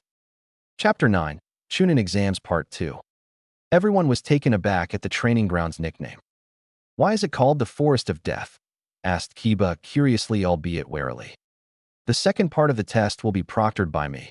In this test, each team will get 1 scroll, either the scroll of heaven or earth. To pass, you will have to get both scrolls. Once you've acquired both scrolls, you'll need to head over to the tower in the middle of this place. To get there, you just have to follow the lake that is in the middle of the entire place. Well, how long are we going to be in there? Asked Ino. 5 days, replied Anko, only to get a smirk at their reactions. 5 days. 5 days. What are we going to do about food? Exclaimed Choji. That's easy. This place is filled with lots of edible things. Well, that is if they don't eat you first. Oh, and also make sure not to eat the poisonous berries. Those can do some nasty things to you. Other than that, this place is basically a buffet. Everyone groaned. Hinata was a bit weary and said softly to Naruto, I'm gonna have to admit this is kind of intimidating. This forest gives off an eerie aura. Yeah, I can see what you mean. Don't worry though, it isn't much, Naruto told with a soft, reassuring smile, which eased all of Hinata's worries. Yes, of course. I think that this forest won't pose any threat to you, said Hinata softly. This caught the attention of Anko. Ero, we have a tough guy here. You know, people like you are often the ones to die right off the bat. Well, how bold of you to assume I'm like those people, seeing you have no idea what I can do, he retorted. She clicked her tongue at them and pulled out a kunai and threw it at Hinata with the intention of grazing her cheek to send him a message. However, this action was cut short when Naruto moved her aside, reached out and grabbed it from the loop on the handle and threw it back at her, grazing her cheek, all in one fluid motion. He narrowed his eyes and gave her a cold glare that could freeze hell 10 times over. I would appreciate it if you didn't try to harm us, Proctor-chan. He spit out the last part with malice. She was taken aback by his tone. She would never admit it, but his tone intimated her and caused a crisis in her panties. She simply clicked her tongue. Che, whatever, brat, just play attention. Hinata looked at him red-faced and smiled to herself. He's always protecting me. However, within his mind, a certain someone was a bit worried. Kurumi will have to have a talk with Naruto sometime soon. Everyone raised up when they saw Anko give a big grin and continue. Before I start this test, I'm going to need you to sign these, she said as she reached into her coat and pulled out a stack of papers. What are those? Asked an irrelevant Kusonin. These are agreement forms. Some of you may not make it out the forest, and you need to agree that Konoha won't be held responsible for anything that happens to you in here, she replied. All of the rookies, with the exception of a few, began to sweat. Geez, this sounds troublesome, thought Shikamaru with a sigh. When they all got their papers, they all reluctantly signed them. Everyone went to their gates to sign the papers. Anko went to their gate to collect their paper, then left. A few minutes passed, and through a loudspeaker they heard, All right, brats, are you guys ready? When the bell rings, the second test will begin. Anko was about to commence the test, but had a little moment to herself. That QB brat is interesting. He spoke with confidence and had skills to back it. He was also not intimidated by the forest like most. She licked her lips and smiled. Very interesting indeed. Anko brought the microphone to her mouth and, Go, she said as a bell rang and the gates opened and every team sprang into action. The second test has officially begun. When the gates opened, Naruto and his team sped through them. A couple of minutes passed and Sasuke decided to speak up. All right, Naruto, so what's the plan? Asked Sasuke as they jumped from tree to tree. Well, the plan is, since we have the Scroll of Heaven, well, look for a team with the Scroll of Earth. However, this task will prove difficult unless we get lucky. There is no sure way to know what team has which scroll, so we'll have to fight each team we come across in hopes they have the scroll we need. There is no need to spend more time than we need in this forest. I don't want much of our abilities to be revealed, so we need to make this quick. There's also that issue of that malevolent chakra that comes from the kunoichi that reeks of snakes. That can't be a good sign either. Yeah, Master, all of Fox senses point towards her being a big no-no. I know that Master is super-duper strong, but Miyako will get angry as Master gets hurt, said the fox that was currently jumping from tree to tree with Team 7. Just make sure to stay safe, Narakoi. Yeah, I will, Kurumi-chan, Miyako-chan. Team 7 has been tree jumping for about an hour looking for the stream towards the middle. Naruto made a plan to stay along the stream, as most teams would probably be doing that, making easy to find a group. Then they came across one of the teams from Kyusho. They couldn't see what scroll they had since they had it hidden. However, they couldn't let up the chance to see what the competition was packing, so they'll have to find out. Naruto glazed his eyes over the team. Their chakra levels aren't anything too impressive, and they seem like average genin. Sasuke should be enough to take care of them. His training has been coming along very nicely, thought Naruto. Sasuke is held as a prodigy by Konoha, which isn't that far off from the truth. Of course, it doesn't reach the likes of Itachi, Uchiha, and Naruto, but very much like Naruto, Sasuke info sponge. Sasuke isn't as big of an ignorant asshole as before, so Naruto didn't mind him as much as before, as long as he has the strength to back up his boasting. Sasuke, take care of them. I'll back you up if necessary, whispered Naruto.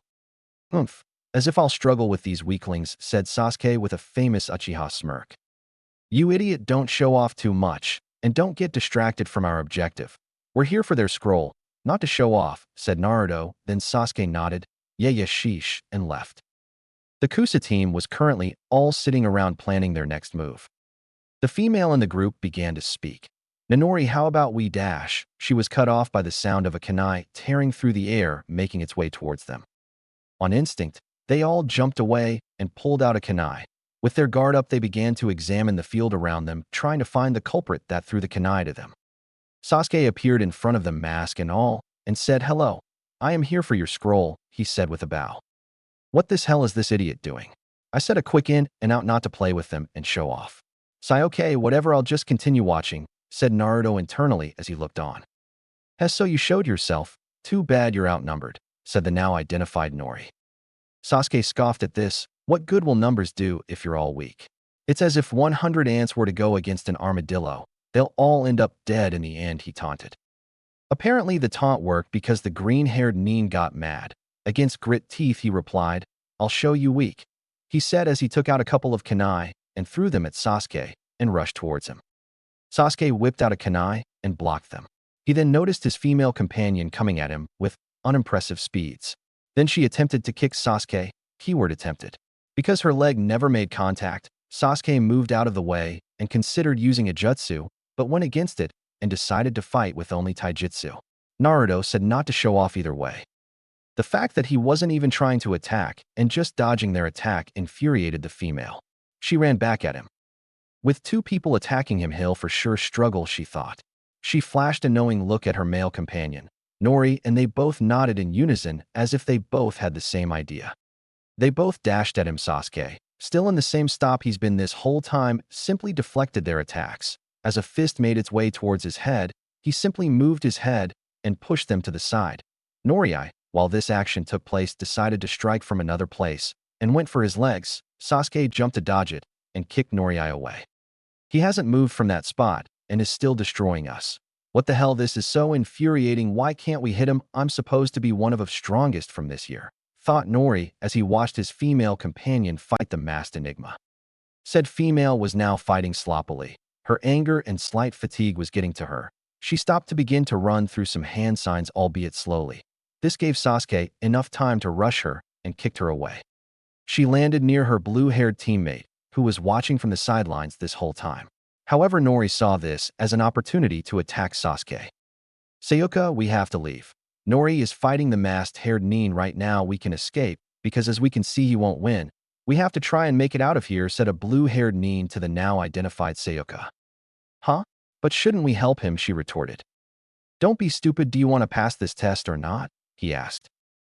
Why? Yeah, but shouldn't we help him? We can outnumber him.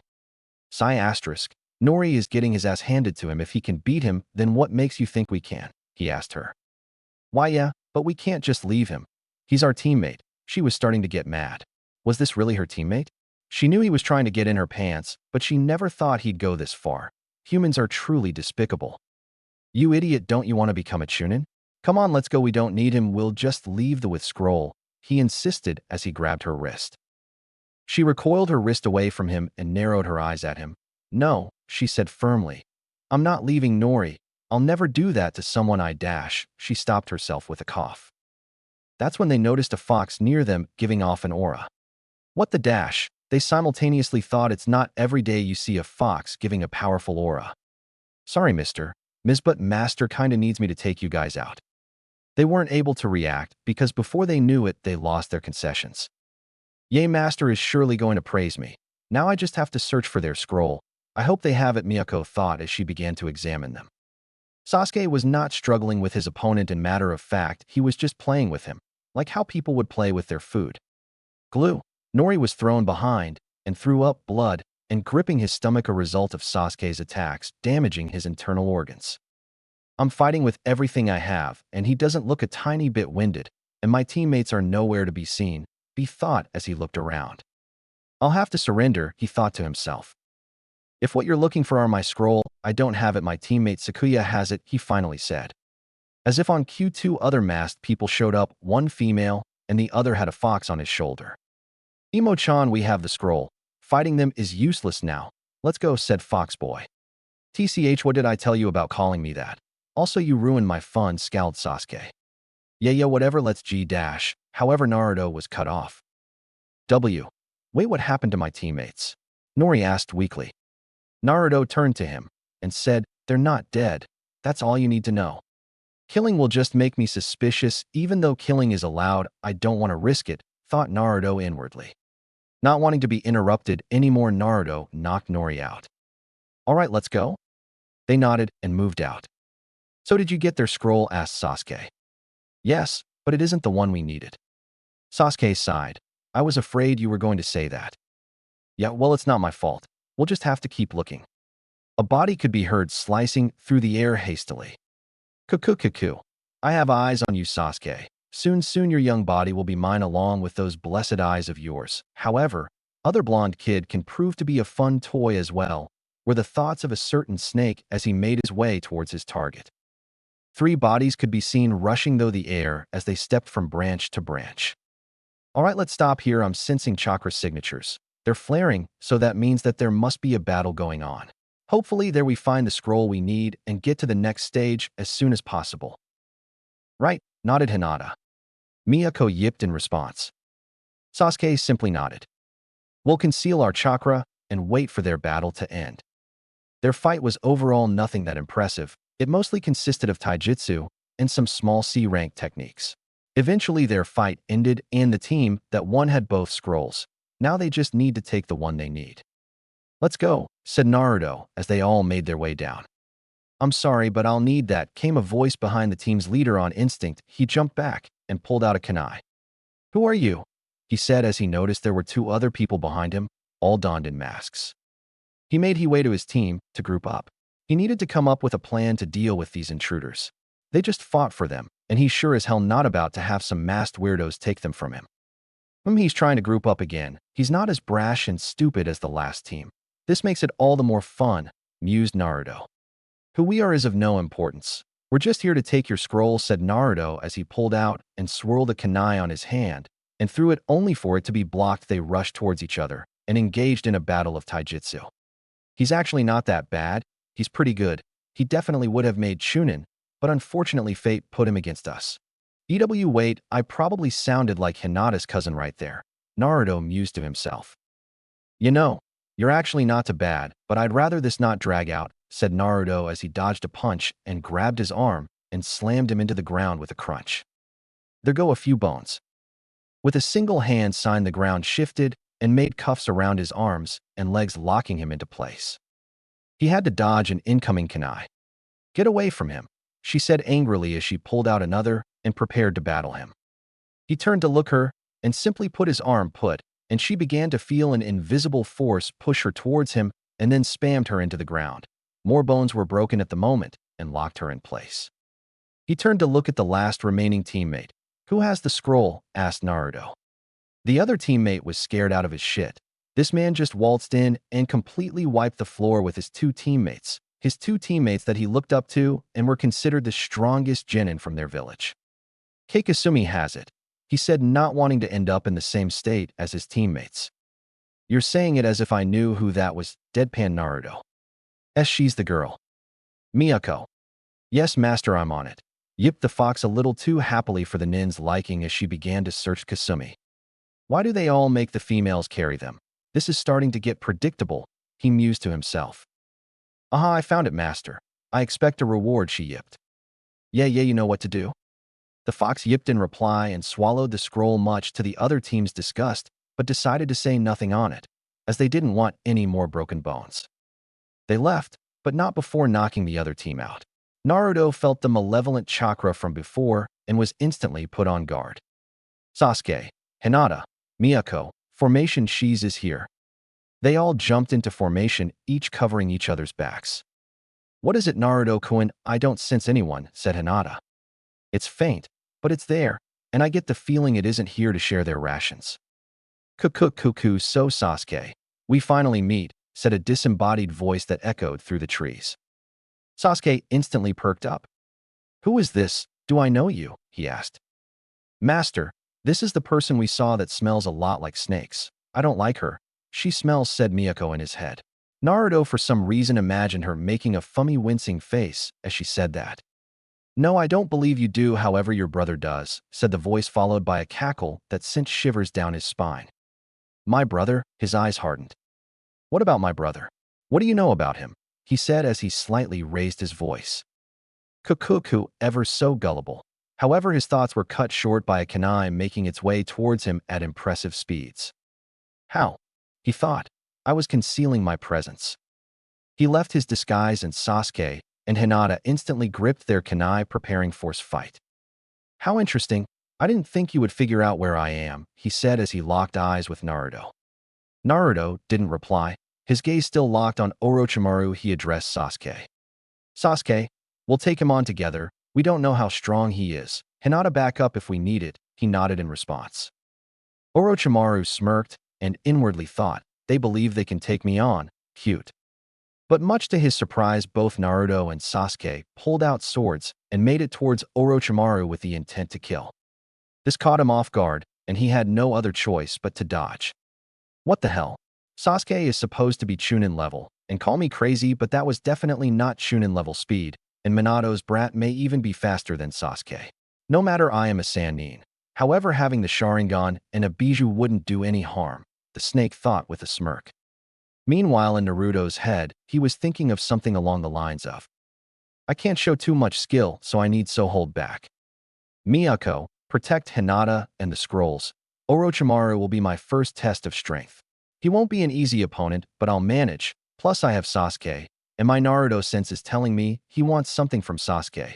And I'm assuming it's his eyes, he commanded her telepathically, so Orochimaru won't hear him. Hi Master, she nodded. The battle has proved to be difficult for Orochimaru. He underestimated the brats. Okay, that's enough playing around, he said furiously as put his arms out, and put his sleeves came an onslaught of snakes. Sunny-Eye Jashu, hidden shadow snakes. They lunged towards Naruto and Sasuke, but were cut down by their blades only to raise Orochimaru's frustration. Fine, if you want to play swords I'll happily oblige, he said as he opened his mouth wide, and in a grotesque-looking and sounding scene, he pulled out the Kusanagi no Tsurugi, grass-mowing sword, from his throat. Hinata and Sasuke visibly reacted in disgust. However, they were left with no time to do so as he immediately attacks them. Naruto rushed to intercept the blade.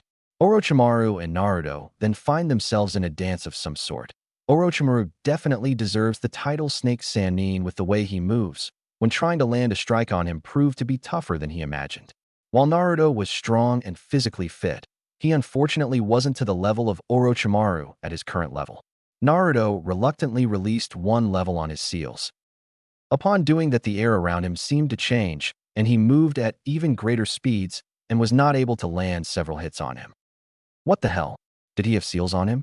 Not to mention his Kenjutsu levels are incredible. Cuckoo, what an interesting specimen indeed. I'll have to watch over him. Orochimaru jumped away and looked at Naruto hungrily, then licked his lips. Cuckoo, yes. You are most certainly interesting. I came for Sasuke, but I think I found a new toy, he said with a wicked grin directed at Naruto. He shuddered in response. I have an idea of what you want.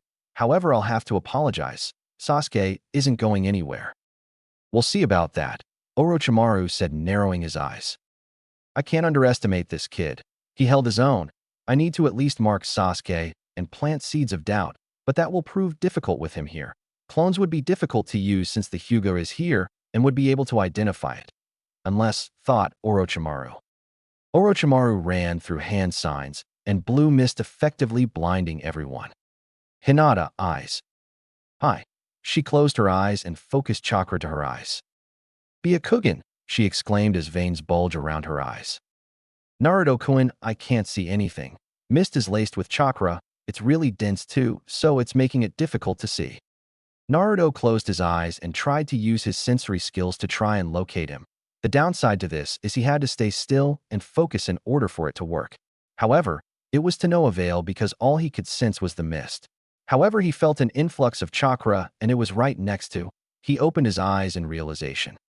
Shit, he exclaimed. Ack. He heard Sasuke exclaim, however something about his tone was off. Naruto made a hand sign, futon. Kaze o Yaburu no Jutsu. Wind style. Wind break jutsu. Wind began to form around him and dispersed outward, blowing all the mist away. He looked around, finding Sasuke. He looked a bit different, but Naruto paid it no attention at the moment. He was worried about other pressing matters. Kukukuku.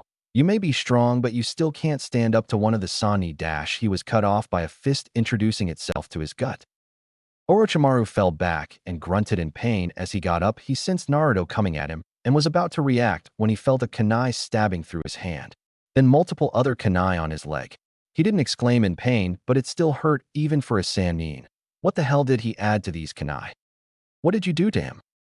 Kukuku, you lost. Sasuke will come to me on his own will. Nothing you do will stop him. I can give him power, and that's what he seeks, he said as he started melting into mud. TCH, the snake escaped. Now what did he do to him? He said as he walked towards Hinata, who was watching over him. Hinata watched the area so no one tries to sneak up on us, he told her. Hi, Naruto-kun, she said hesitantly. Yes, he asked. Never mind, you'll see right now, she said. When he reached Sasuke to inspect what happened to him, he looked, and there was a mark near his scapula. He sensed some disgusting chakra on it. So this is what he meant. He is probably going to use this seal to take control of him or to influence him.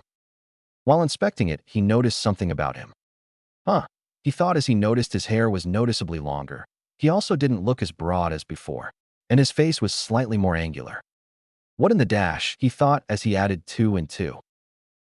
So that's what's happening, he thought, slightly surprised. I'll have to talk to him about this. Nothing I can do about this right now. I'll have to try and get to the base as soon as possible. With Sasuke in this state, it isn't good to stay out here for any longer. However, I need to examine Sasuke's seal before we go in because they'll immediately notice something's up with Sasuke. Hinata, we're heading out. We're going to rest up while I look at his seal. Hi, she replied. They found a nice area where they can hide Sasuke. Naruto pulled out some paper and ink and made preparations for the analysis. He stripped him from his shirt and began to apply ink. After some while, he began to get information on it, as he discovered different intricacies of the seal. This is not a half-bad seal. He adds some of his chakra and part of his soul to influence him. From the looks, there are multiple stages to this seal. Can't tell how much, but they're there for sure. However, this brings up another complication. I can't remove it without Sasuke's help. He has to reject the seal for it to completely be removed completely. Most I can do right now is seal it off, but it's not fail-safe. Sasuke also has to do his part. Narukoi, he heard a voice he hasn't heard in a minute say to him. Kurumi? Yo, what's up? What exactly is your plan here? You're going to leave Konoha. Whatever happened to staying away and not making many connections to this place? As you already know that Hinata girl is armored with you. She's going to be destroyed when you leave. And I'm sure Sasuke isn't going to take to this kindly either. First, his brother abandons him, and now you, who is someone he looks up to and trained him to be as strong as he is now, is also going to end up leaving. They both look up to you as a leader. There could be negative backlash. They might both hold resentment and could stand in your way, and I know you care for them and don't want to hurt them. So what exactly is your endgame with your relationship with them? I was planning on having them stay here and give me information on what's happening, like spies of sorts. It's admittedly not the best of ideas, but I'm still working out details. But do you really think they'll agree to this? To you leaving them? They're honestly both dependent on you. You'll need to let them know everything if you're going to have them be spies. I highly doubt it they'll accept the fact that you simply left and expected them to feed you information. They'll feel used. They'll have to know why you're leaving. If you just leave like that, you'll for sure stir more conflict than needed. You're right. I believe telling them is a better idea. I still need to work out how I'm going to tell them. Thank you for this. I knew I can always trust on you to guide me, he told her, giving her a small smile. Now go attend to your guest. He's waking up and has a lot of explaining to do, she told him, giggling. Sasuke began to stir and grunted in pain. Ugh, what happened? He said as he stretched out, then looked down to see his bare chest. His face was drained of its color, and he gave off a very unmanly scream. Kaya, he said as he scrambled around, panicking, not knowing what to do. Shit, he thought in his head as he looked and noticed Naruto giving him a look he didn't like. Now that you're awake, Sasuke-chan, Mind explaining? He said a little too sweetly for Sasuke's taste. He simply sighed and looked down. So cat's out of the bag now, huh? I'm a girl. I've always been a girl. My parents knew the Yondaime and Sandaime Hokage very well. They were friends. Apparently, the Yondaime created a seal to change someone's appearance and change their chakra signature accordingly. He called it the sexy jutsu, and he used it to sneak into girls' bathing houses apparently. When my clan was annihilated by him, they were going to turn me into a breeding stock for my Sharingan, she said in disgust. And since what I said before, my mother specifically was really great friends with the Sandaime. Apparently Minato taught him how to do it. He put the Jinjutsu on me and had me escape the plan the elders had.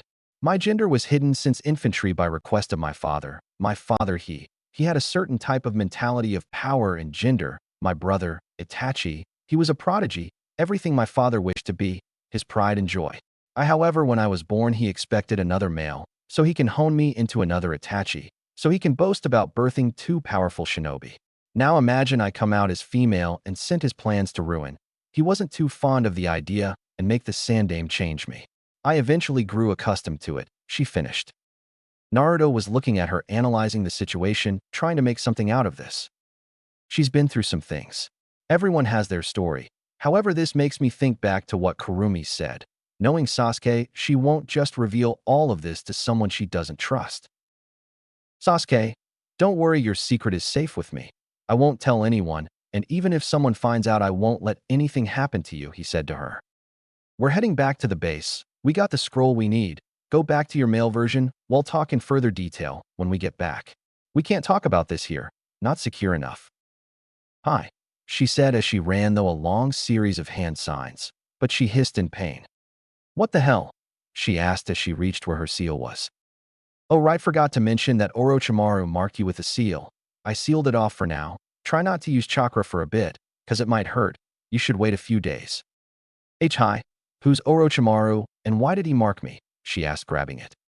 He's the one who attacked us. The reason he attacked you is probably for your Sharingan. Not sure what he wants with you, but he marked you with a seal. I closed it off.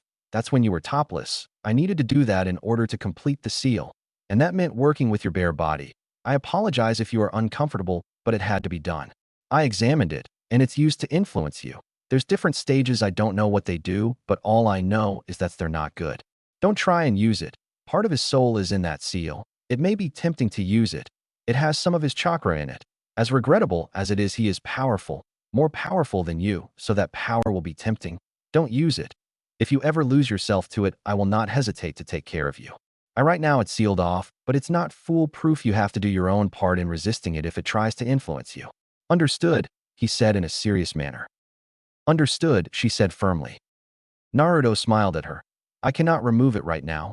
We have to wait till after the test. But rest assured I will remove it. She was slightly flustered at the mention of him working of her bare body, but nodded in agreement. Let's go, he said to all of them, and they all nodded and moved out.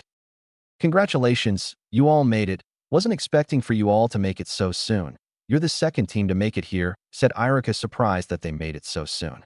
He had his doubts about this team. Most teams are usually specialized, for usually combat or recon or tracking. However, the teams this year was different. Team 7 has Hinata, a recon, Sasuke, a combat, and Naruto. He didn't know what Naruto was. He was seemingly useless throughout the whole year. However, after that he did a complete 180. He beat Sasuke and got Rookie of the Year. So honestly, he didn't know what to expect. Second? Who was the first? Asked Sasuke, surprised. Some group from Suna, a red-haired off-putting kid with a gourd on his back, said Iruka. Well, you have 4 days to rest here and prepare for the next test. Right, they all said as they left. It's been 3 days. Teams came in as the days went on. Naruto was currently in his room when his senses picked up someone coming towards his door. However, it was Sasuke's. A knock was heard, and Naruto got up to open it. Sasuke walked in and closed the door, making sure no one saw her come in. Naruto, can you put on a silencing seal? I don't want to make sure no one is listening in. He nodded and made a single hand sign, and multiple seals lit up. Naruto had set some seals up beforehand, just in case. Sasuke went through hand seals and undid her Jinjutsu, going back to her original version. Naruto simply raised an eyebrow. Still not used to seeing you like that, he said with a slight laugh. She blushed. Shut up, idiot, I came here to talk. she said as she tried to regain her composure. Well, talk. Right? She cleared her throat. So as you know, I'm a girl. We agreed to keep it a secret and act the same, but tell me about you, she said as her eyes hardened towards the end. I know there is something you aren't telling me. Both Hinata and I, you know my most profound secrets, now tell me yours. Naruto sighed. He should have expected that. Sasuke, I'm sorry I can't tell you anything right now. I will in time, so please just be patient. Sasuke looked at him and was reluctant to agree, but did. As she walked out, she looked back at him and smirked. I'm still going to kick you ass, idiot. She ran through hand size and transformed again, then talked out. When she left, Naruto sat down and sighed. Kurumi is right. Miyako walked out of a shadow in the room. Well, I think it went better than I expected, Master. She's not as stubborn as I thought she would be. You're right about that, he said with a laugh. I'm going to have to tell them eventually. His eyes hardened, and if they don't agree or try to go against me, I'll have no other choice. He shook his head to clear his thoughts.